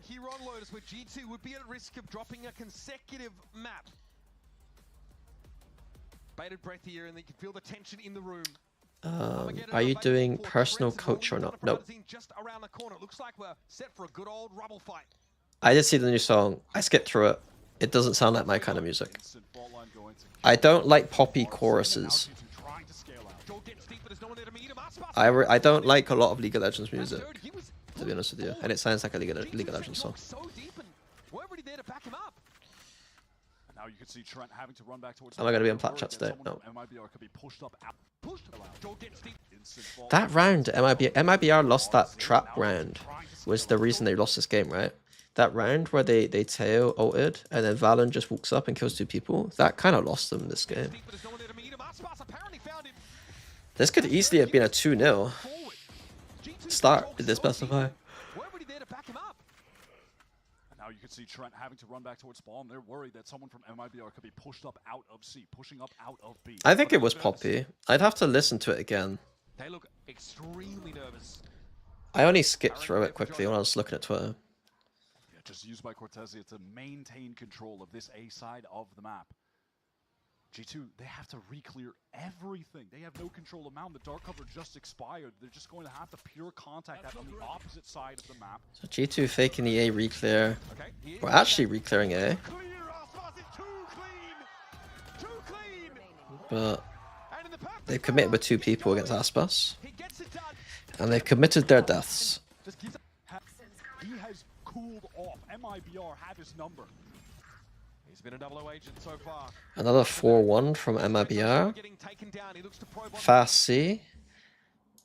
Another nice G2 push out and just flank Carino again.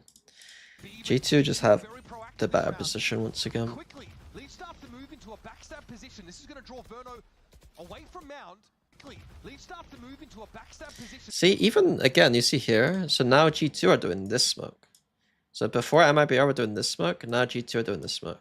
So interesting meta development where like teams are just really valuing being able to secure like this part of the map for that retake and not worrying about you know, the push throughs and the aggressive post plant. They're basically saying if we control this and this, we are happy. Interesting little This development. is going to draw Verno away from Mound. It's also kind of hard to protect the spike planter Versus Lee on again. the flank, just going to They're not spamming though keep him in his this place time. with that molly. Okay, they are spamming and he's on 6 HP. Martin in some serious danger from that And he's spam. dead. Like He does go down to Trent. Yeah. Spike is down though. MIBR down to 3. But if Aspas is live, anything is possible. Here's Lee. they might need to make these walls not spammable to make this map better. Maybe. On the other side of the door, Verno. Oh, Although on the move as well. Cortesi it goes is here we go. Once kind more, of an MIBR attack map, isn't it? position So but in a position to punish a defuse attempt. Oh, there it is. The slide is in. And Aspas has a W run VOD once jinx. more. It's not a Verno VOD jinx, goes low from it's that one, walks I into kind of the like I kind of find it funny that I predicted the thing that should happen and they still managed to do it even though they were late. Cortesi though finds one, and here we go once more. MIBR disadvantaged, but in a position to punish a defuse attempt. Oh, there it is. The slide is in. And Aspas has arrived once more. Jonah goes low from that one, walks into a crossfire. Oh, come Yeah, on. just Aspas, man. Felon now has to salvage the round, but he's burnt to a crisp. Aspas, leavable rifle. Shorty. That's all I need to do later. This is all I need to do. With elbow, a sharp word. Flick of the wrist and it's job done. Oh man, that gives me chills. That was a 5. Feeling right. Toronto. If I just do that later, it's all good. To just not last round, knowing you were in position to have that 13-12 lead, to be 1 round away from getting to that 3rd map, tying up the series 1-1. But now they are on the precipice of being 1 map away from knocked out in 3rd place. MIBR could get this series up. Artist to Navi, maybe.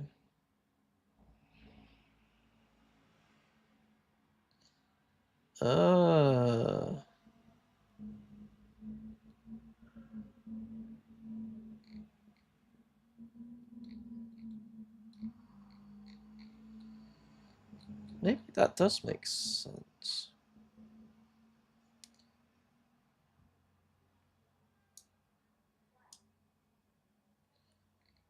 It's kind of funny.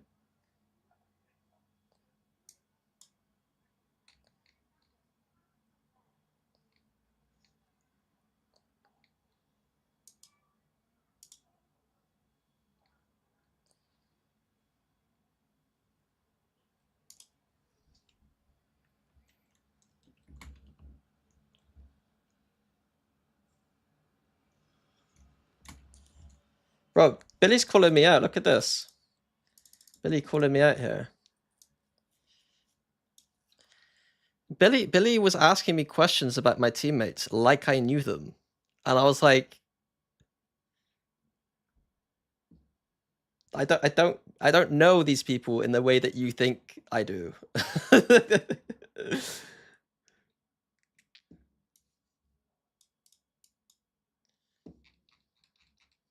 Up to a 2-0 lead if they can convert this 1 defensive round.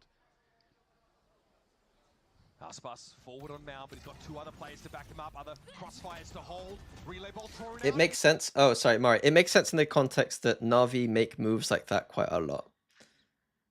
Where like Artis played with Na'Vi before, so it maybe would make sense that they wanted him. I don't know if that is what's happening.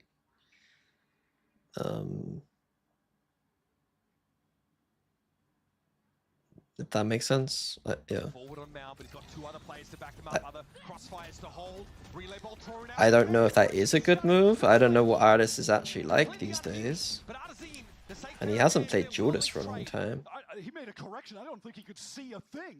He just knows he is locked. Artis in. is IGL? Huh? He was controlling all of Leaf in these situations had been so aggressive, but he's been getting Well, Artis was a duelist and then like a flex player. Leaf bides his time, finds the kill. And now 2 rounds in. Heavily to try to get back into Here in Baby Door. And if there's anyone Baby Door. Paranoia comes. Oh, but it's two on the line. That's a fucking firing squad right there. Versus 3. Leaf to step up first. The spacing's got to be Okay. perfect here for G2, but they've got the numbers, and Shenum doesn't feel confident for a defuse. That's 1 down, but there's more where that came from. That's 2, and still no time up. 40 bigger the man, 7 kills. The current American B rush. and the Seek speed up of the man. up. so fast. Oh my god, he's still going. He gets Oh my goodness. that kill. And there's only so far the insanity What do MIBR do now? They feel like they need to make a play, but they can't. It's not a great site to exec on. It's not that fun. It doesn't surprise me that G2 cleaned that up. They got no space. Them just Suddenly, 2. Alright, G2 1 away from tying up the series. and the characteristic 3-player mound fight. Again, setup. Verno opening Dora as the solo Perhaps a little too high. A player? He'll counter smoke out the one way. And head for pastures greener. That's the A side, which looks like Stardew Valley by comparison. It's just Verno. Stardew Valley. Gets the stun onto Trent, but What does that mean? Head for pastures greener. That's the A side, which looks like Stardew Valley by comparison. Oh, because it's like a farming game or something? gets the stun onto Trent, but ultimately very irrelevant. He is going to be under a lot of pressure and knows he just needs to get out of here. Neon up and sees those salvos come in. Leaf will surely follow them up. Oh, what is the... what? Rips them apart. Cortesia does drop Spike. Out there on the A side, though, loose as Verno gets it dropped. And now Artisan's here to back him up. Fallon is tucked. Now it's a waiting game. Is MIB able to fight back? Excuse me. It works again. Fallon is tucked. Excuse me. How did they lose? Trent just kills 2. I want to see the replay of Trent killing 2 people. I don't think we're going to get it though. The horse G2 to make the move. Hero against Trent. Verno here. It's unwinnable. Hoping someone plays off of it. It's G2 after all. There's no way that's happening. Time getting shorter. Salvos here. It's a foregone conclusion. A deterministic round. And map GG. Okay, I wasn't super locked in, but MIBR did a lot of A control. I didn't seem to have too much layering after that when they went for A control. On defense, I was curious about rounds where they just had Teo A solo, like that round specifically. Like we saw, Teo had to fall back and play full retake A. And in some rounds he's just like going close, which is a strange setup.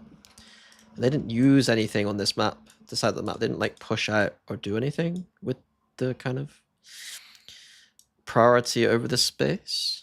So yeah, I mean, ultimately this is all in vain anyway, because no team is running this comp anymore. But I just wanted to see what, you know, looking back at the meta, like who was playing well, who wasn't playing well. It's just, I think it's nice to have like a historical record for myself, just to know what teams are playing well and stuff. Let me get a drink. I'll be right back. Are the Teo nerfs enough? Yes.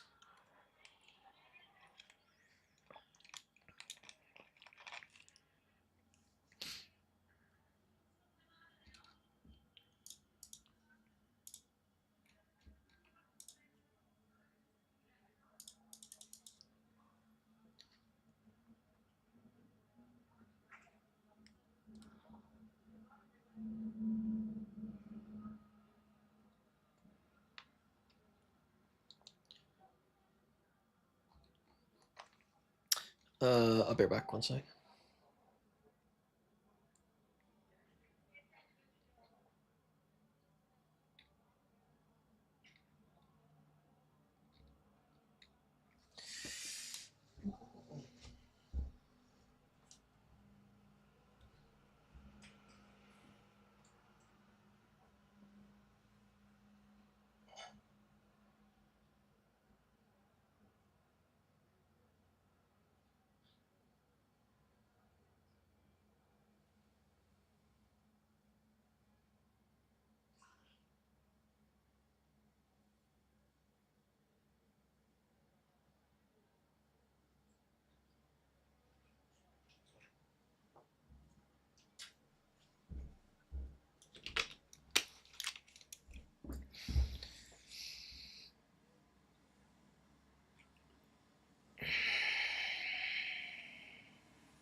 Oh, thank you, Facepalm, by the way, for the sub. It's so annoying that I don't have It's really difficult for me to see subs. Like I'm watching the restream chat most of the time because I want to watch YouTube chatters. Fuck. I think I might end up just going to Twitch chat only because it's really bad that I don't see subs enough.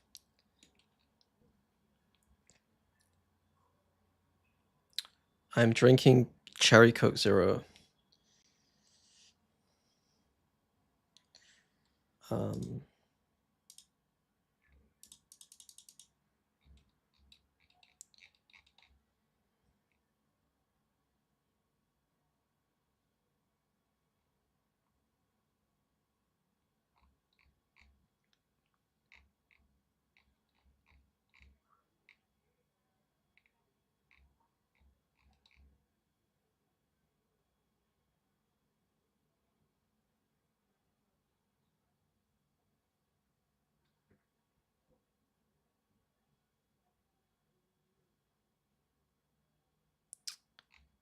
Um, so I was trying to find this song.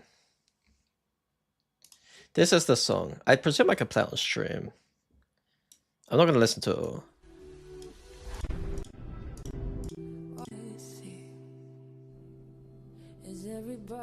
Like it's already like this ain't my music, is it?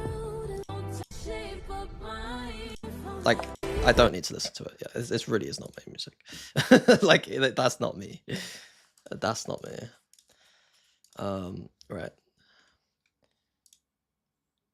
We got it right there. That's very, very, very poppy. MIBR blending the comfort of having I don't mind pop music, but that just seems like generic pop music to me.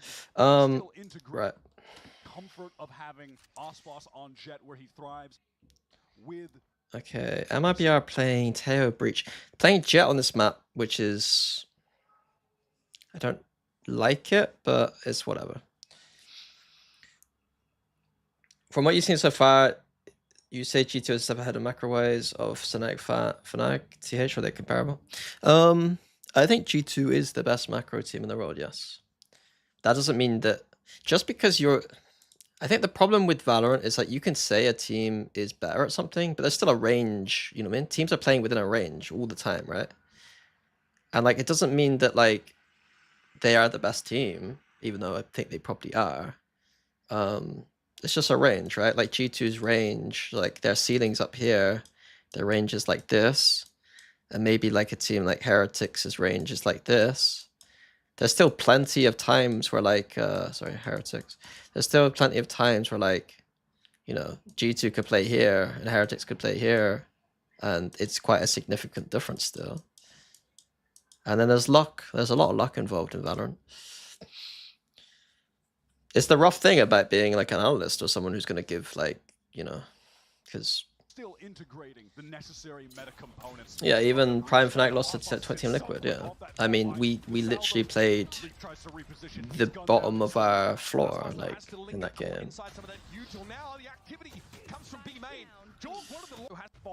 The salvos. Leaf tries to reposition. He's gunned down instantly. Aspas though has to linger, caught inside some of that util. On Jet. Got it right there. It's just a fast B split from MIBR, right? So breached on Heaven dash. The salvos. Okay. The salvos. Leaf tries to reposition. He's gunned down instantly. Aspas though has to linger, caught inside some of that util now. Yeah. And Jonah P basically immediately stunned back here, by the way, which is why there's a big delay on Heaven. Activity comes from B main. Jorg wanted the long range fight, but Aspas on the ghost a little too crispy with it.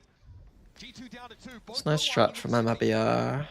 What could G2 have done differently? An easy kill. Jonah pressured by the drone, forced back as the spike is going down. Verno with the trade again. Yeah, Trent, unexpected I think there for the attackers. Recharge. All right, Shannon posted up in hell. Verno would love to I'm not going to answer that question. We're going to focus on MIBR.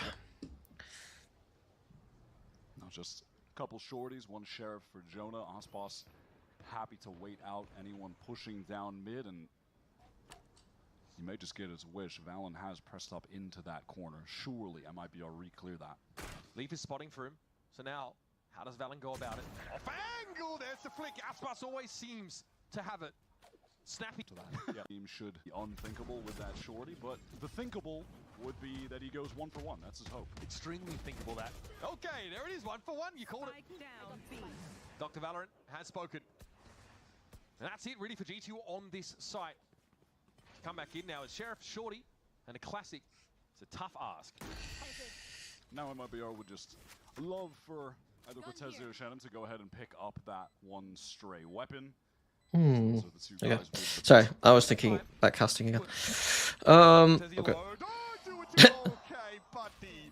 That's fine. Moment all that extra deal cobbling together here. They've got a couple rifles on account of the players who bought nothing. Teo in the Literally vents have for just recreated G2. rounds by into this one. Oh my god, Jaw.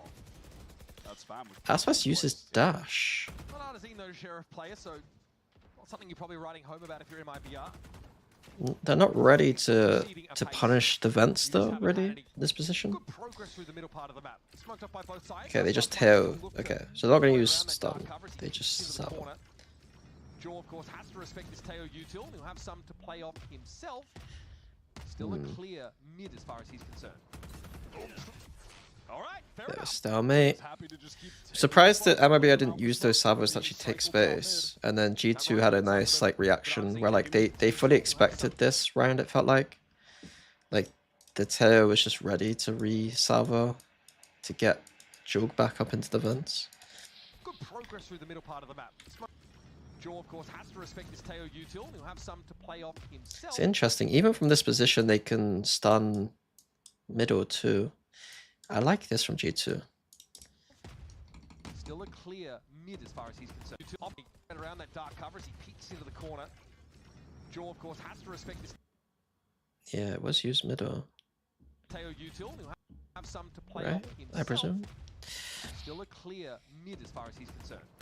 Just a lot of just a lot of logic goes into G2, in man. these fights, play around the smokes that are being cycled top mid. That rifle gets cycled over to Artazine now as well. But if you notice, And then MIBR they've lost mid control now, so they re-clear A. haven't made any big lunges across the map. Like, it's hard not to talk about G2 in these moments because they're the ones kind of one step ahead almost. G2 hole, but Jaw is everywhere. And he's credited with both Leaf's of got them. like a one and done angle though, so it's got to be careful. To have allowed MIBR to get this space in B heaven, Leaf playing on that common off angle. It's allowed MIBR to get this space in. Bro, they smoked themselves off to walk through it. It's like that disguised split thing we're talking about, but they've done it whilst Verno peaks for some reason. Playing on that common off angle. Very It's just strange. such a strong one, however, and Verno is shot down. Kind of cool though that you can like jump. He's like jumped down the ropes whilst doing that. Long one, however, and Verno is shot down. Oh, but that I don't brings think they back should have smoked Cortez, yeah. themselves off though. Oh, yeah, TP just a little too far forward. It was on the corner. Okay. Roll by with this wills that if you want. Yeah, he sort of Have someone post up. he reposted back into that. Did he run after answer the my salvo question? came through, and What did Aspas you had ask, time to Wraith? punish it.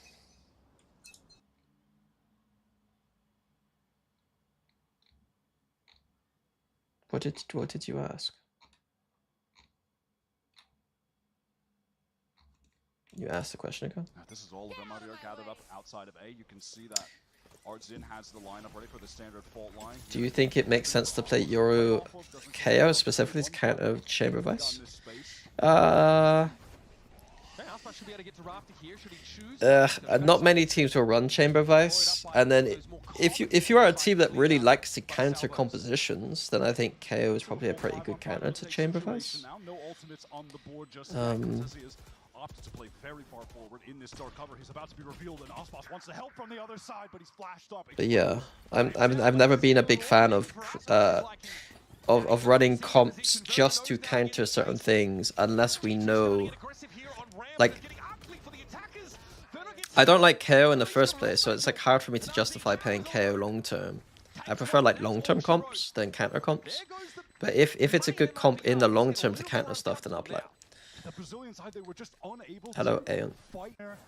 It just doesn't work out. G2 overwhelmed them with the numbers.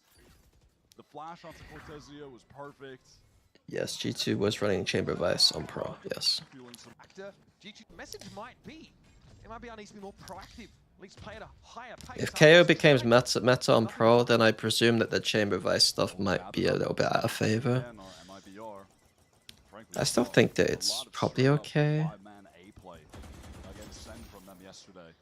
But it obviously is a bit more difficult. Does Jonah get spotted on that shoulder pick? It's likely. Gate crash set up by Jorg. There's a pretty heavy mid focus for G2. Just Jonah at A. One token defender in heaven, which means the push through A main is technically open. G2 were so convinced of something. It wouldn't work if the knife was too inconsistent, yeah. Like, which agent do you think one can play to ranks goes at something? Bro. Yeah, absolutely. Look at the position of the G2 players. Clove is the best agent to play in ranked. Okay, Valen denied. Valen will still get there on a decent timing though. MIBR, I think they're trying to set up at Raptors, but here comes With no prior knowledge about you as a person, Clove is the best agent to play ranked. So convinced means the push. Sorry, so AD for the reaction from G2 is to push down middle because there's no Sentinel, so they can flank. Look at the position of the G2 players in super. I mean, they just make logical decisions. Okay, Valen denied. Valen will still get there on a decent timing though. Obviously, giving a low buy space to plant is not always the best idea, and this is a nice reaction from MIBR to like stay in heaven. Like, they're overcommitting right now to the site fully. Like, they needed to. Yeah. Now down, all of MIBR trying to group up here in heaven and the site respectively in lead. He's off the boil. Wait, this Armageddon is so good, it's forcing all of G2 out, but Jaw's collecting the kills backside. I mean, G2 will fight in the sun or inside, doesn't seem to bother them. Low HP player defusing. Aspas, just a wayward bullet would take the man down. Now it's up to Trent. All of a sudden, this has fallen apart.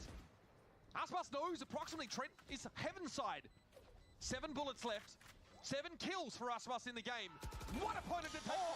I mean, Aspas has won so many rounds for this team in this for the Red Bull clutch. And a pretty in this important map. one at that. Now MIBR can start to build that bank a little bit more. Look how this played out. Aspas is on fire today. Getting that first kill, and then from heaven, eventually just needed 1 bullet to connect on Jaw while he was sticking it. Was it like a crouch into step? Sick movement. Knock, knock. G2 still have enough cash to buy, though everything is going to be on the line for them here. And now that sort of mid-play they were conditioned to expect that last round is actually happening here. Aspas gets that high ground. Sorry, 1 sec, guys. Just checking something. Sorry, distracted. On the A side, G2. Shenum gives it up. No insert left here for G2, but they're happy enough. Because all of that pressure came though, MIBR, they are ready to take space elsewhere on the map. And they've worked up mid, they've worked into Mayo. Leaf has been a nuisance on this exact off angle on a prior round. He's hoping to get that one. Okay. But now that sort of mid-play that we're conditioned to expect that last round is It's actually not G2 expecting maybe A control, Aspas gets that high ground. but Mibr back to middle. So G2 just got to try and punish the solo lurker. So getting active on the A side, RG2. Maybe they expected the middle and knew their solo lurker was going to be here, and then they just know they can On the A side, RG2. maybe get the kill. Shenum gives it up. No Problem inside is that it does give a big red carpet for Mibr to just be split, and the Yoru TP isn't this side of the map, and Leaf is in a pretty terrible position to deal with this right now. here for G2, but Like if they get past him this round, oh, it's a good timing of Molly though. Okay, that Molly was perfect to reposition himself into not a shit position. It's not the best angle. After playing it once already, like I don't love it. standard aftershock there. Trent already Trent playing here. Okay. Gonna say I don't love Trent rotate. Like usually I think at this position he should just rotate to CT. But the Teo ult coming in means that playing Heaven is good. that line. Because he's gonna peek out. He gets salvoed off though. Coming through, Mibr, gotta be quick about it. And 2 free kills from Leaf because of the Teo. Picking your greens. Trent forced back by the sun temporarily, but only 40 seconds on the clock. Do I have any thoughts about the angle? It's a good angle. I don't think you should play it that often. If you played it once already and they've seen you play it, you shouldn't play it again for a while. Mibr just like a deck. Round one in attacker's front. It's not great on weak sides either, where like Ideal on this team. the way I'd argue it would be that on the weak side here, where like there's 3 here, by the time you get information on this angle, you are dead. If you know what I mean. Like the round, like you cannot inform rotation. So like, I know players don't love to like get info here, but like I would say that some kind of info would be needed, and then delay with spit would be the best way to play it if possible. It's not comfortable though, because this is not the best, and this is not the best. Like you can get kind of insta popped sometimes. And Valen, of course, more recently was a global many. It was had those challenges, beating them. That's why they're making it to Toronto. That's why they're still in this tournament. No one has made it easy on them though.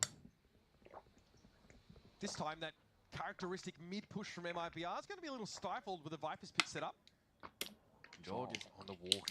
He's got backup too. He's picked up the operator out of this timeout.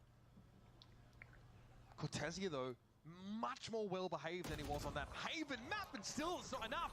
The discipline was there, but Valen steps up and forces him to fight. We saw Sentinels yesterday exploit Cortezia being on his lonesome in B main frequently.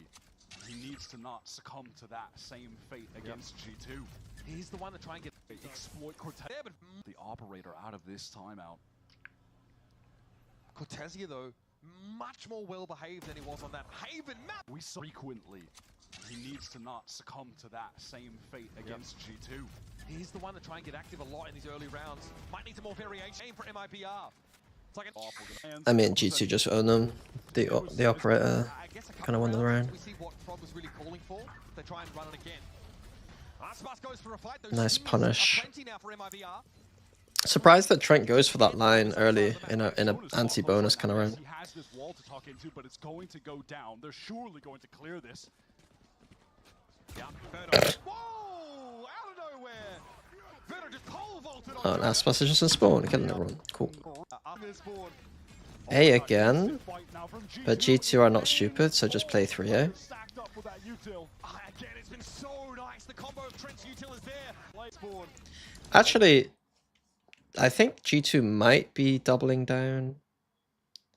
I think they're trying to take control of this because they know that it's likely Mibr here. I was looking at ults, like this orb. G2 will actually prioritize this orb if people are close to ults, so that was another thing. Sitting in the armchair. I've been waiting. If there was no fight here, they would just take the orb, right? Set up in their spawn. Oh my god, instant fight now from G2 in But main. yeah, All I mean, players stacked up with that util. Mibr kind of made their intentions obvious the other rounds, so like G2 are just like, well, we should just shut down A.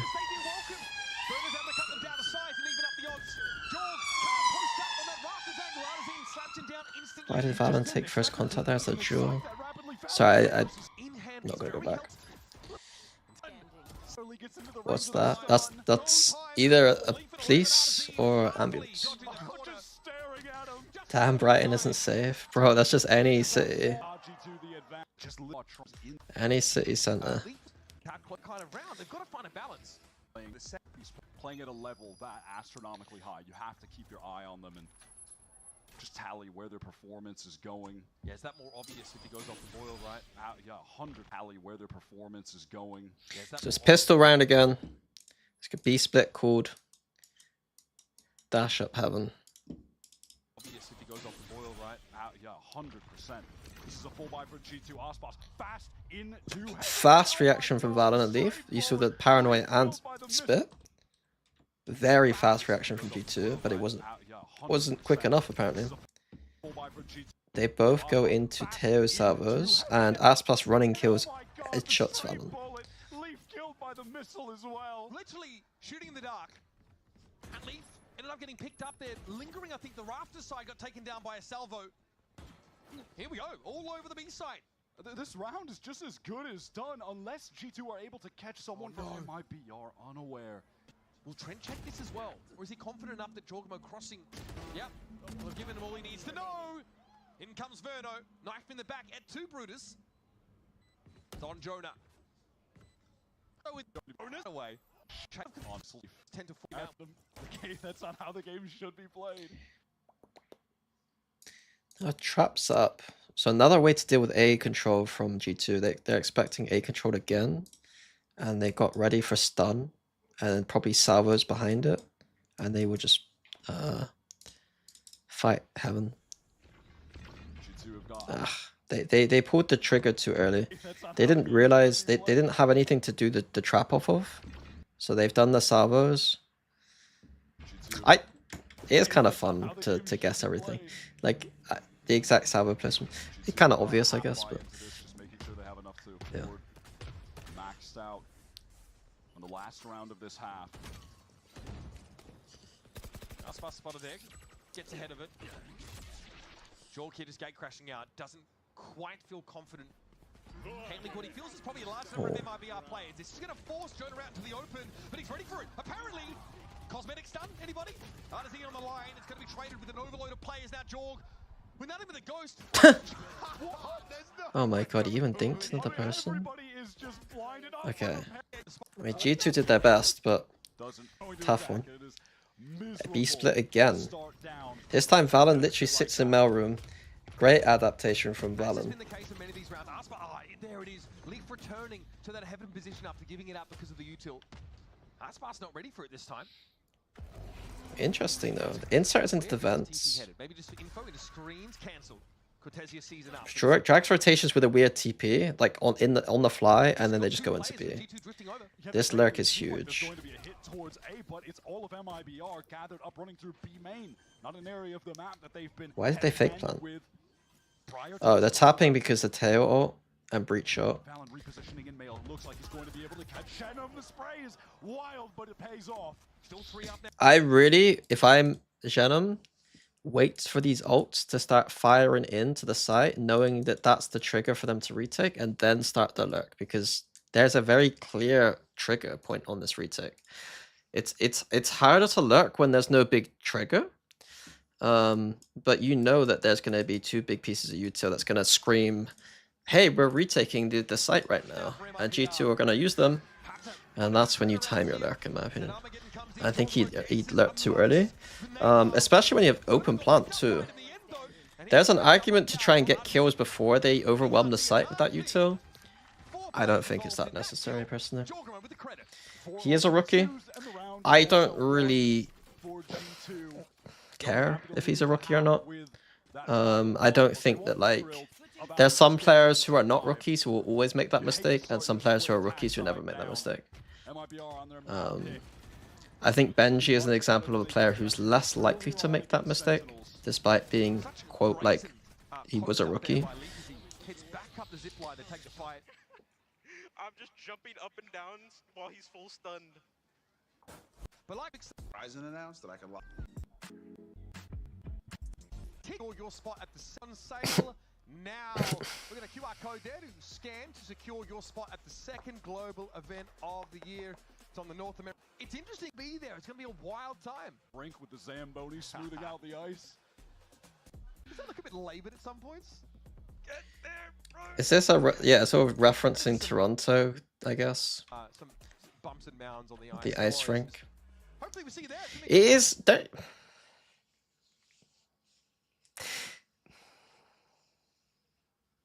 I don't want to be a spoiler of fun, but there is something funny about the ways in which we brand Valorant around the country is. Like, if you think about the agents, the very stereotyped ways in which the agents speak and act and talk. And then when we go to Masters events, it's always like, oh, Canada, ice hockey. Like, it's a... I guess it is just branding, but it is a bit... Stacked. I mean, look, Jeez, that would be wild. And again, remember, we'll get MIBR. Like, if they do, like, if they ever did an event in London, like, are they just gonna be like fish and chips? The world from all the other regions, though, we haven't been able to see that happen yet. I'm so excited to see all of those potential matchups come to fruition. yeah, getting Aspas back in an international feels like a breath of fresh air. Can you ask you something about Icebox quickly? Yeah, quickly. No early smoke here, A main, but the Viper walls, of course, will come up. Gate crash. Tax. Feels like a breath of fresh air. So, I mean, one thing about MIBR, I guess I should state the obvious, is that having the Jet on defense means that they are less dynamic. Like, they cannot be in two places at once, essentially. Like, Aspas cannot go for aggressive plays and also be simultaneously immediately on the B side of the map. So that is going to be a problem on defense, and I wonder what they do to solve that, or if they got any ways of mitigating that. Cleared as it's faked by Jaw. Bear in mind right now, MIBR, they are up 4-1 when it comes to pistol rounds in this series. Dominating at that aspect of the game, getting those early advantages. You don't like KO on Icebox, we recommend Gecko. Can you explain more why? Gecko allows you to plant the spike on a map that it's hard to plant the spike on. And the flashes in general, I think, are better. Because they allow you to scale and default better. It's mostly about Wingman's value. And the... I just think KO flashes in general are overrated. I think Ascent has a lot of good flashes around, like, a lot of the corners that make a lot of sense. I don't think you can say the same for Icebox, because there's just a lot more, like, shit in the way. You know what I mean? Whereas Gecko can kind of, like, flash over, like, a wall and then clear... Like, on A, you throw a flash deep and it will actually clear a bunch of spots. The KO flash doesn't really clear anything, if that makes sense. Yep. And maybe just stay. He is the insert player on ramp side. But it's a lot about post-plant retake. Like, you can get the spike down with Gecko and you can retake with the Wingman pretty well. And Icebox is a lot about, like, planting the spike and retaking. 50 seconds to play with for this G2 team. They are spread across. Also, Mosh Pit is also, like, retaking B with Mosh Pit is pretty cool. Right now, G2 could quite literally be anywhere. They decided to pivot back to Leaf, who's been uncontested in this area. I haven't watched the Gen G Yoru on Icebox yet. No, I was curious. Yeah, How's the trigger discipline looking? He's about to get a lot of options. I was curious. Sorry. They are up. So A, ramp control for G2. They leave an insert into the top. That's a crazy timing. But it's all a fake. They were going to pressure middle with 2 and pressure B with 2. But these players are going to come this way. And the Yoru TP to join Viper. It's crazy to me that G2 know that they can get away with this, though. To me, I don't... Like, surely this should be cleared by MIBR, right? Like, shouldn't... When it comes to pistol rounds in this series, dominating at that aspect of the game. Was that... Did that not get cleared? Are they not going to go clear out the Viper? To me, that's strange. That Leaf is able to stay here, and now the whole call is now around Leaf. And they just finish A off of Leaf's position. to be so much pressure on 30 Artzin. seconds left. How's the trigger discipline looking? He's about to get a lot of options. Jorgamo's able to switch around. How can you learn from a player like Leo? Do you watch VODs of Fnatic, but there'll be a lot of set plays? How do you learn from a player like that? That's a very good question, because that's why I don't bother watching VODs of players I scouted. Yeah, no, it's difficult, for sure. I can't answer that well. I think that you can still notice ways he plays, and even if there are set things that Fnatic are doing as a team, that doesn't mean that you can't learn from the stuff he's doing or a player's doing. It depends what level you're at as well. If you're like just a ranked kind of player, I would just watch pro players play ranked, to be honest with you. I think that's the best way to learn. Like, I'm a very bad TFT player, but I should probably watch VODs of good ranked TFT players to just make me better and immediately realize like what I'm doing wrong. It leaves MIBR seeking information, Shannon pushing down mid, caught, and then from there, okay, well, no one's actually boxed. That really has put G2 on the map, literally. The entirety of them are gathered up. B-main early outside of Leaf, who's just playing to contain and get information on that A side. Specifically, if the MIBR defense just hurls all their util fast A and start running at Leaf, then he could just tell the rest of the team, okay, they're legitimately every single player is here, just go in. Reason to trend in that direction. Pretty fundamental now. Take that mid control. Verno's pushed up the inside. They used everything for vents control. Like, that's a nice eco strat, to us. Fully flush the vents and then immediately just drone through Mel to like B split, essentially. This is a strong anti-eco. The problem with doing this kind of idea usually is that you can't confirm the vents is clear. But they've used salvo, breach stun, spit, and aftershock. Maybe a bit overkill, but the drone is enough to go up Mel room, I think, safely. Yeah, I mean, he's deployed all of his util over on the A side of the map anyway, so... If anyone should go hunting, though, for real, it is Jaw. He's got TFT, teamfight He's tactics. the player on G2 that's closest to their ultimate. And I don't think I need to inform the viewing... Yep. Hey, Furious. Intending on fighting forward. Bruno stealth drone for the contact info. Interesting. Does get pinged out by the stealth drone. That felt like a very deliberate TP idea. Was he trying to dodge the drone or something? I don't know. Something weird happening. Does get pinged out by the stealth drone. Just the timing of the activation managed to clip him. And that setup looked similar to the pistol round, right? Fault line ramp. Maybe you get a player up there inserted. They've been kept pretty far back onto their side of the map still. Now mid is the next question they'd like to levy. Oh, Shannon is in serious trouble. Yeah, needs to get out of the way after being scanned. Shannon. There's a soft X. Shannon. G2 are happy to just contact, slow walk, and take the space on the map. Set up for a B split. The pace difference is so massive between these two in terms of how they hit B through heaven. Aspas would have been there 10 seconds ago already, diving in on that jet. G2 patiently. It's kind of true what Uber's saying, but it's also like not true, if that makes sense. Because the difference is that it's more a stylistic thing where G2 are not starting the round with the B split. They've not called the B split, whereas they this was a set strat with Aspas. I think G2 are actually faster than MIBR when they're going up here. It's just that obviously they're not going to be as fast if it's not a strat. Does that make sense?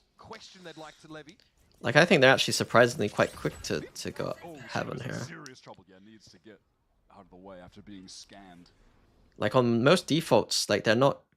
most defaults MIBR weren't this decisive about their splits. Or their strats. In my opinion. Like, for MIBR, it's either strat at start of round, or look a little bit not as decisive in the mid-rounds. Yeah, and then Trent decided the time for patience was done. Oh, he's got a stinger, put it to work, why not you? No position to have any impact than Aspas. There's no way he could be asked. This is a still, and then What could MIBR do differently is the question. What are they doing wrong? They're starting 3A. Well, this is one difference already, is that the Yoru can't come, the Jet can't TP away. The other difference...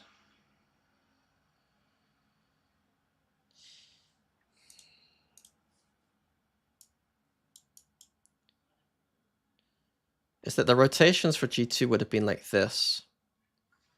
It would have been probably Yoru here, Teo here, and Breach here. Maybe, most of the time.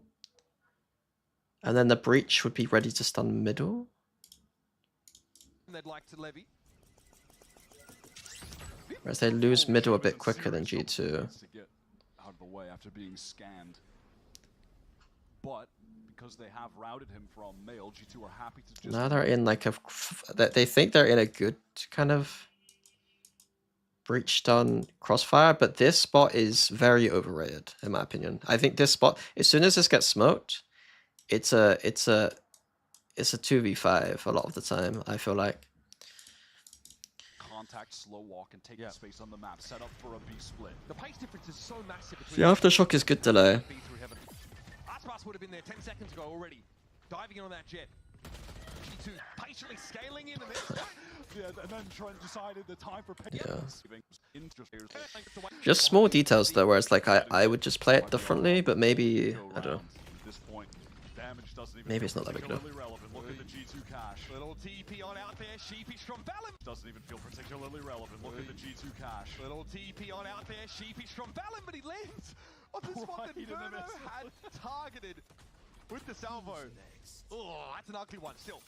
It's fairly lowly armed and arm in MIBR squad. So Joe just uses the ult to try and secure the round, but G2 for 2 picks, and MIBR doing what G2 are doing with a nice little flank. G2 in a horrible position this round. MIBR playing this nicely. Got a nice pick early with the tail salvos, got a nice little cheeky sheriff pick, and then nice retake potential here with the crunch. G2 pushing through CT.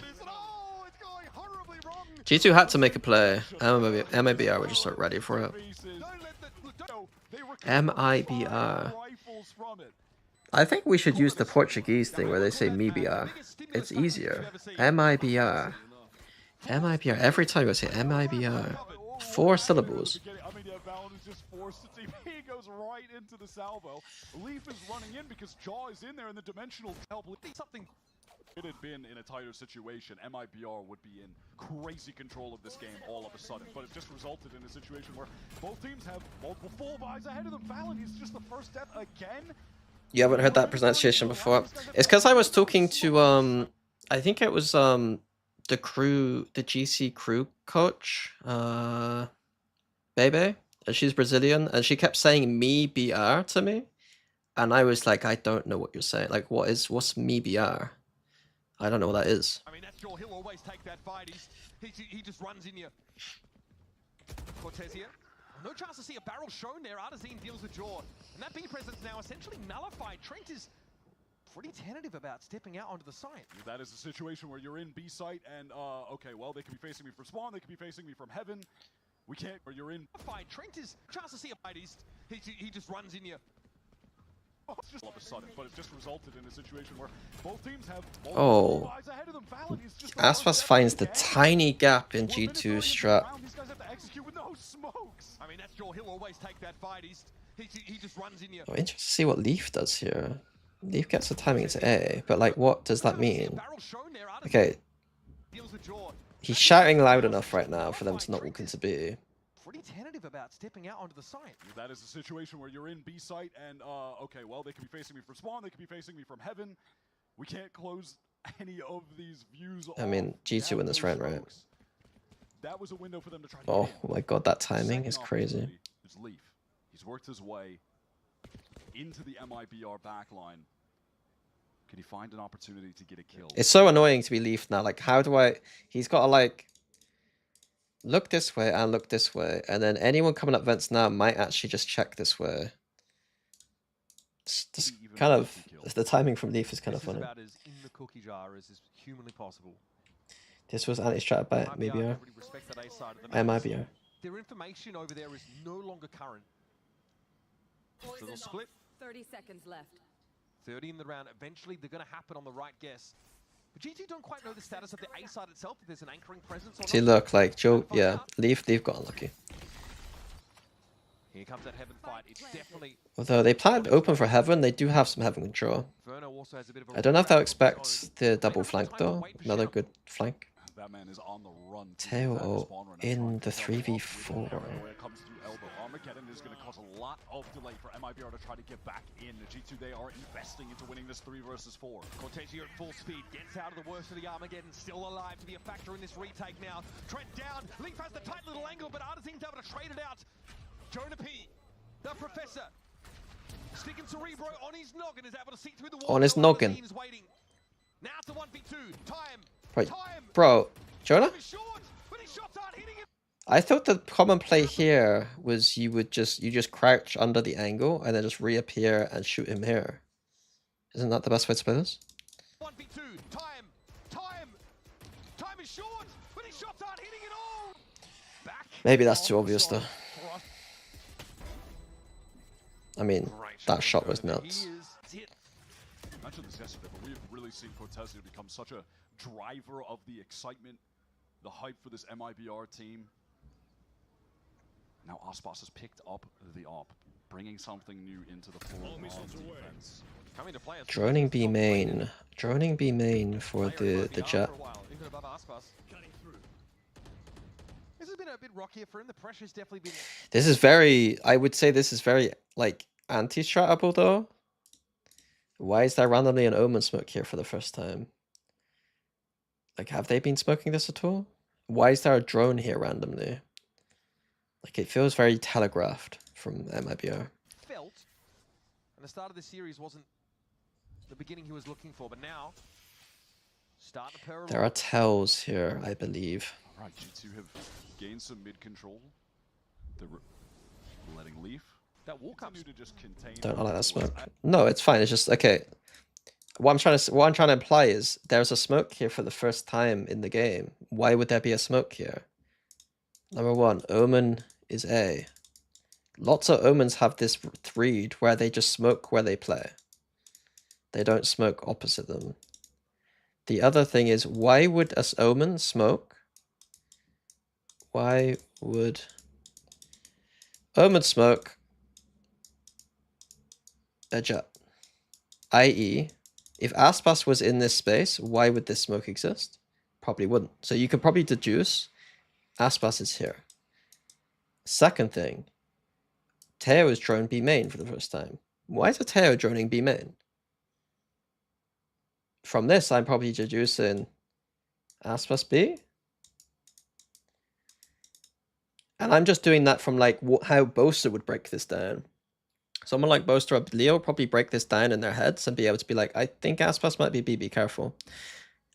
What I'm trying to say though is even beyond in the game, if you're having that level of game sense, is if I just watch your VODs and notice every time you smoke here that Aspas is here, or every time there's a drone here, Aspas is here, I'm going to say that to my teammates and say, you know, be careful when they smoke here, Aspas might be B. Or if they drone B, be careful, Aspas is going to be B main with an operator. So they just have to be careful that there might be reads. I don't know. I've not been studying the macro every single round in the terms of like anti-strat or anything, but there might be some reads there. Over towards A. They're making all of this sound pressure towards B heaven. Well, the intention is to work into this A split. Cross map smoke, they're over towards Heaven side. They threw a smoke, a paranoia, a clone up there to try and sell it. MIBR, both players, they're being forced into the backside. They have to double up. Smoke here might be tricky though for the defenders to come back and fight the Heaven through. Sheddam experiencing that right now. Hazelino, he's too low. Vulnerable from the snake bite. I'm experiencing that right now. Hazelino, he's too low. Vulnerable from the snake bite and taken down by the salvos. Cortezio just slams, insta-dink. Leak finishes him off through the screen. And Aspas is too far away to do anything about this right now. Site, they have to double up. Sorry. Smoke here might be tricky though for the defenders to come back and fight the Heaven through. Shed, I'm experiencing that right now. That Viper split is crazy good. Audible from the snake bite and taken down by the salvos. Cortezia just slammed instant dink. That exec was kind of clean. Players from G2, they're just too. They're really at this If I was making an exec, I wouldn't really think to split that G2 to tie point, things up 9 to but 9. Yeah, really just clean walk up. fair enough. G2 opt for some early B main control. The pivot B right now would be so nice. Wait, I'm interested because I don't think so.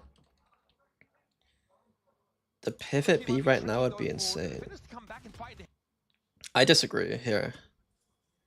Like you're like implying that like going this way wins, but it doesn't. Going this way is bad right now. If you have perfect knowledge that they're here, it's maybe okay. The problem is that Aspas controls the most important part on B, and you're not going to be able to. You don't have the time to re-clear him, and so by the time you actually go and try to start re-clearing him, you've got people like on your ass. You know what I mean? So I don't think it's the best idea to go B right now, because I think that the defenders could either match or beat you, and they have like they can just clear you out. And where's your post? Where are you post planting from? If Aspas controls this, and then the defenders control this, and then they will control this too as soon as they clear it out, you're stuck here. And I think that as long as you're not stupid, the defense is in a good position. Offers them G2 opt for some early B main control. In a different world, sorry, just to go back to it, because I'm interested in people's POVs when they see stuff like this. In a different world where G2 had a player here, I think that this is fine.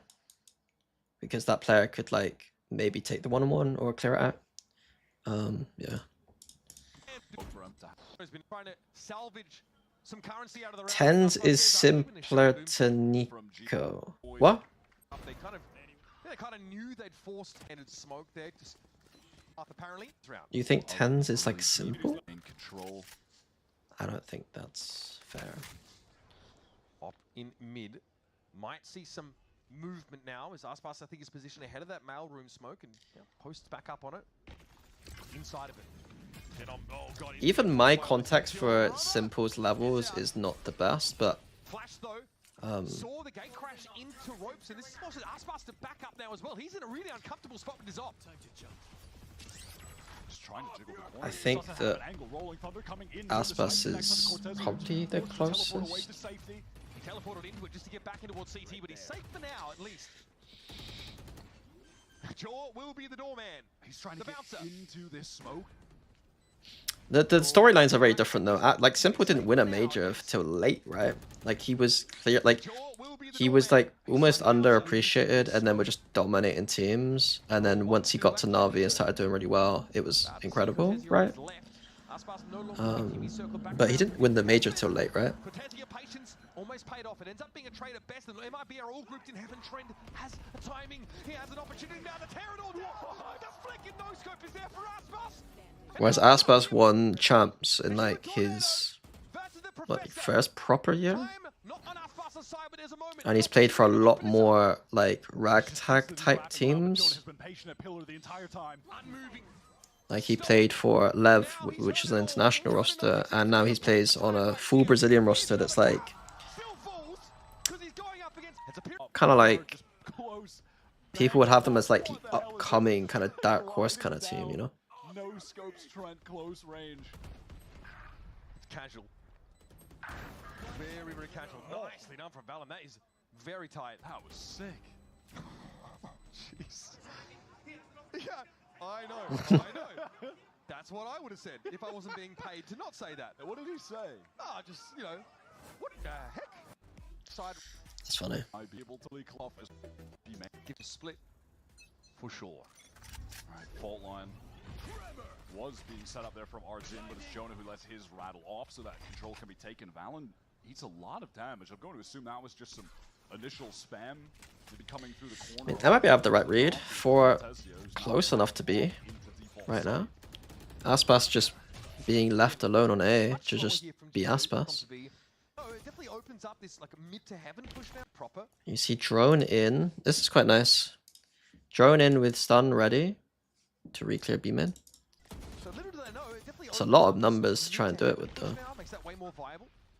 Right, and now later in the round, the fault line is being used by Artzin, so But now G2 immediately probably know that needs to re-clear. Okay, so this is interesting. So what G2 know that that MIBR own the space now, right? But now G2 have players here and here. So what? I wonder what like this should almost be like a question you give IGLs for like what would you call now? I don't know what I'm calling, but you could very easily manipulate the extremities right now. I feel like if you start prodding here and then start your BXX from here and you just like instantly go in, like I feel like that's probably a pretty good idea. Valon might take Spike and potentially TP over if A gets opened up. No, Never mind, they just fully leave it. And you still just have Aspas. The other thing I was thinking about was you could leave one player here, get the 4 over, and then this one player just starts like making noise on the space. But they're just gonna 5-8. I mean, it's the correct call technically, but I'm surprised. There's that teleport that you mentioned. It's going back. Oh, okay. They got. I'm a noob. I didn't see the ults, man. Ults make everything weird. Even the ults though. Maybe I'd be like Yoru ulting B main. You could Yoru ult B main with TP this side, and then just like stun off and just have a fake. Might be too obvious though. I think people expect fakes with Yoru ults a lot of the time.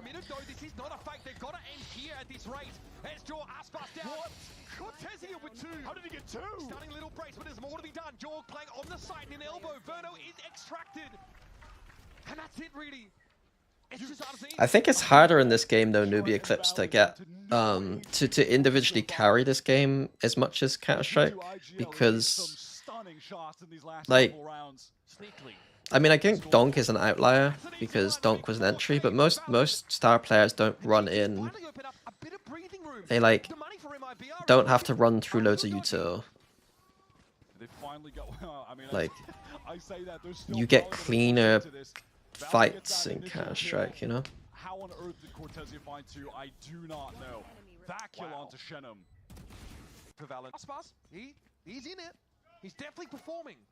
But there's a lot on his hands right now. Interestingly enough, in the playoffs, it's like the least impact Aspas has had is when he's got the AWP. When he has the blade storm. It's like the least impact Aspas has had is when he's got the AWP. When he has the blade storm, he seems to find it every time. Speak of the devil. And he shall appear. D-man control taken here with the blade storm. What a great start to hit MIBR with like a really, like I said, teetering econ. Oof. Half armor for a lot of them. Up we walk. Artisan says, you know what, I'm good actually. I got more friends than you.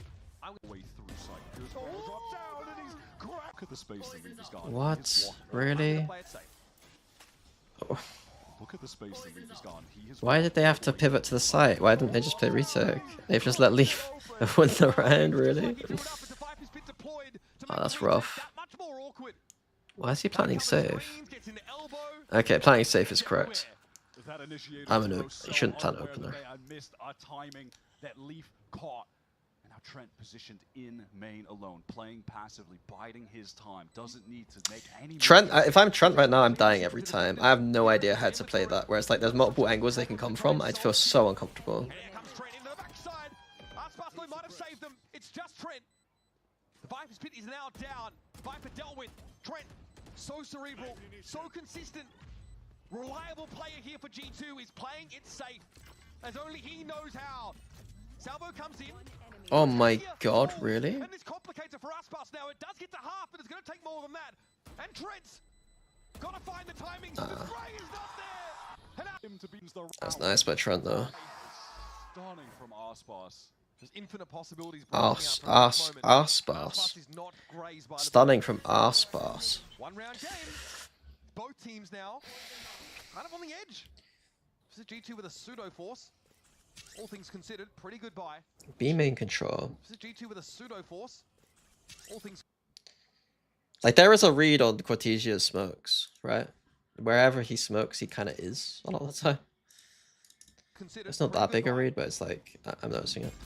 There is iconic Artsin split the judge.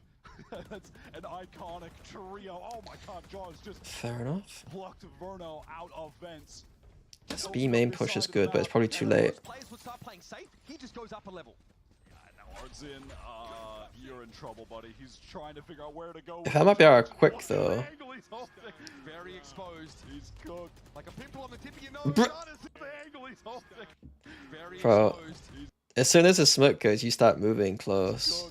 I guess he tried to. Pimple on the That's tip of your nose. Honestly. funny. No, impotently tries to shoot in the direction of rafters. The mismatch, and he knows it. And now, Apps for this one. MIBR are going to have to sadly retreat and play this for OT. game, and now force cut to the neck. League didn't think recovered it. To get a one Vernos to those on you the game despite Now represents a tipping point in this series. MIBR have one not sec. won Ascent this stage. And G2, of course, it took Sentinels to unravel them on that map. To take Split away would put them at a massive advantage. And now map 5 Fracture has been the permaban for MIBR, so God knows what happens there.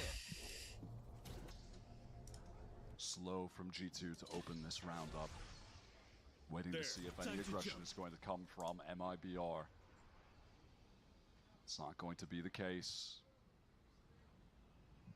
The majority of the MIBR players are just postured towards A, keeping their eyes on main, ready to play off of anything that might come Aspas' way, but nothing will. To G2, slowly clearing out every corner of mid. We saw League find success on this exact same off angle that Shenham is trying to play now. What will it take to get the Viper to give it up? What are your current takeaways from MIBR? I'm a fan and want to know how confident I should be about them in Toronto.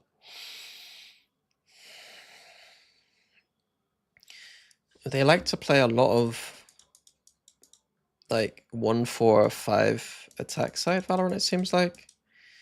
They're pretty like fundamental focused, pretty simple. But that's not a bad thing. I think Aspas always does well in teams that seem to like play this simple style. And I think that maybe if they're decent with this stuff, but like if everyone's just playing like standard double initiator, I think that they will play double initiator standard better than probably most teams. Aspas always does well in general though. Yeah, but every single team he plays on does 1-4 on attack, it seems like. Like Loud did a lot of 1-4 attacking, Lev did a lot of like 1-4 attacking, or like Aspas would go by himself and just be comfortable on Lev when I watched. And this team seems to do that quite a lot too. I think that the lack of Yoru means that there are some defensive issues probably. A bit harder to be as dynamic and cover as many holes. The irony of this could be pretty delicious.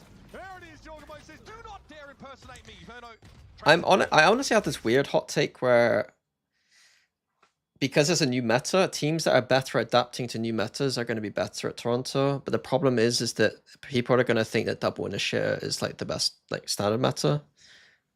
Some people think that double duelist or double sentinel is, and I don't think there's that either.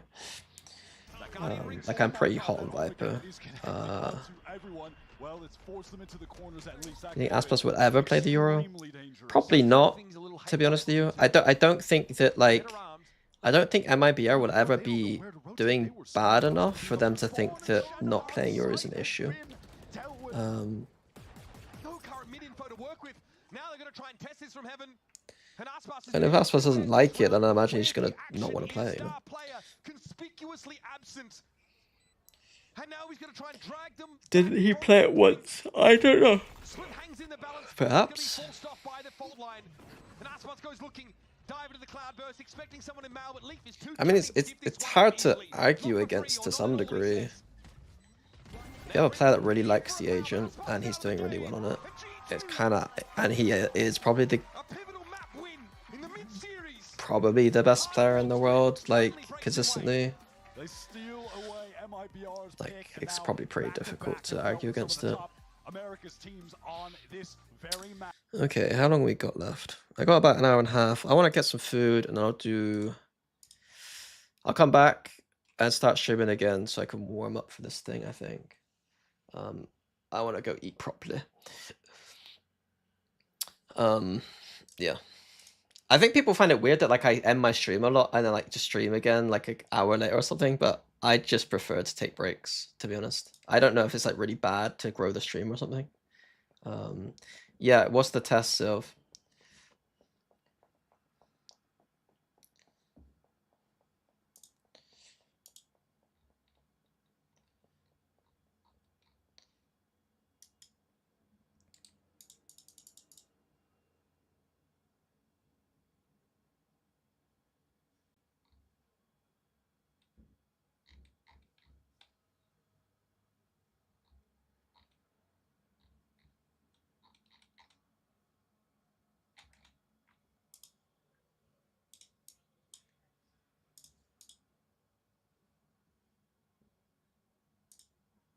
One sec.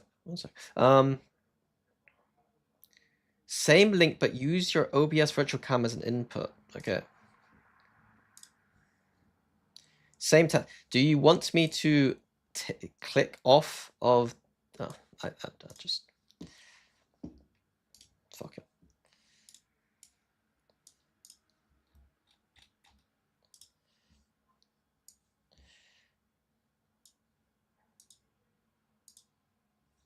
Okay. As the input, OBS virtual camera. Okay. Do you want me to? I'm not gonna do it. I'm not gonna do it.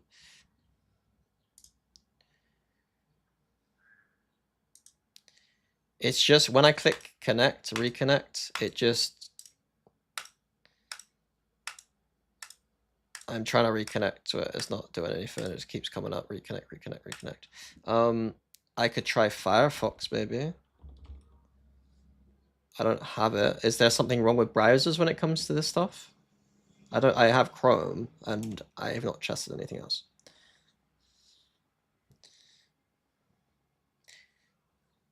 I could turn off my camera on OBS as well. Try again. It doesn't do anything.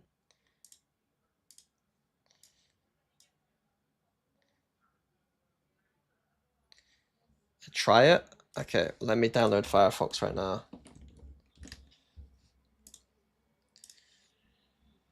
If I get a load of fucking pop-ups now, it's your fault.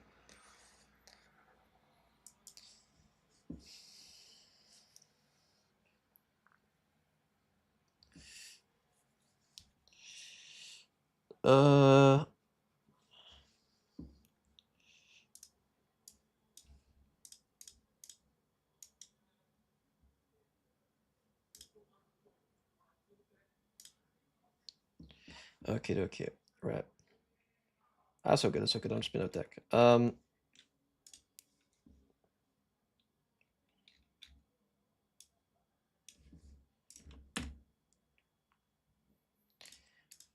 you want me to test? I'll test webcam as the thing first, and then I'll test OBS.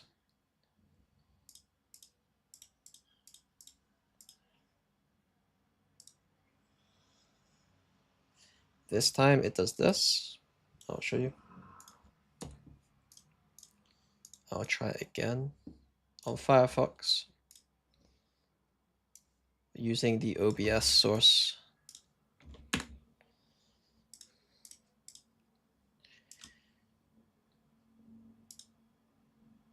And it does that again. It's doing that. Okie dokie. If there's anything else, I can try right now. Otherwise, I'm gonna go eat.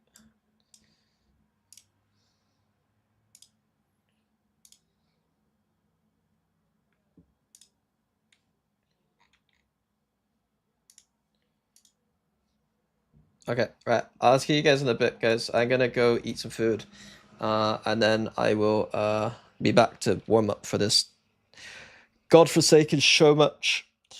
I'll catch you guys in a bit.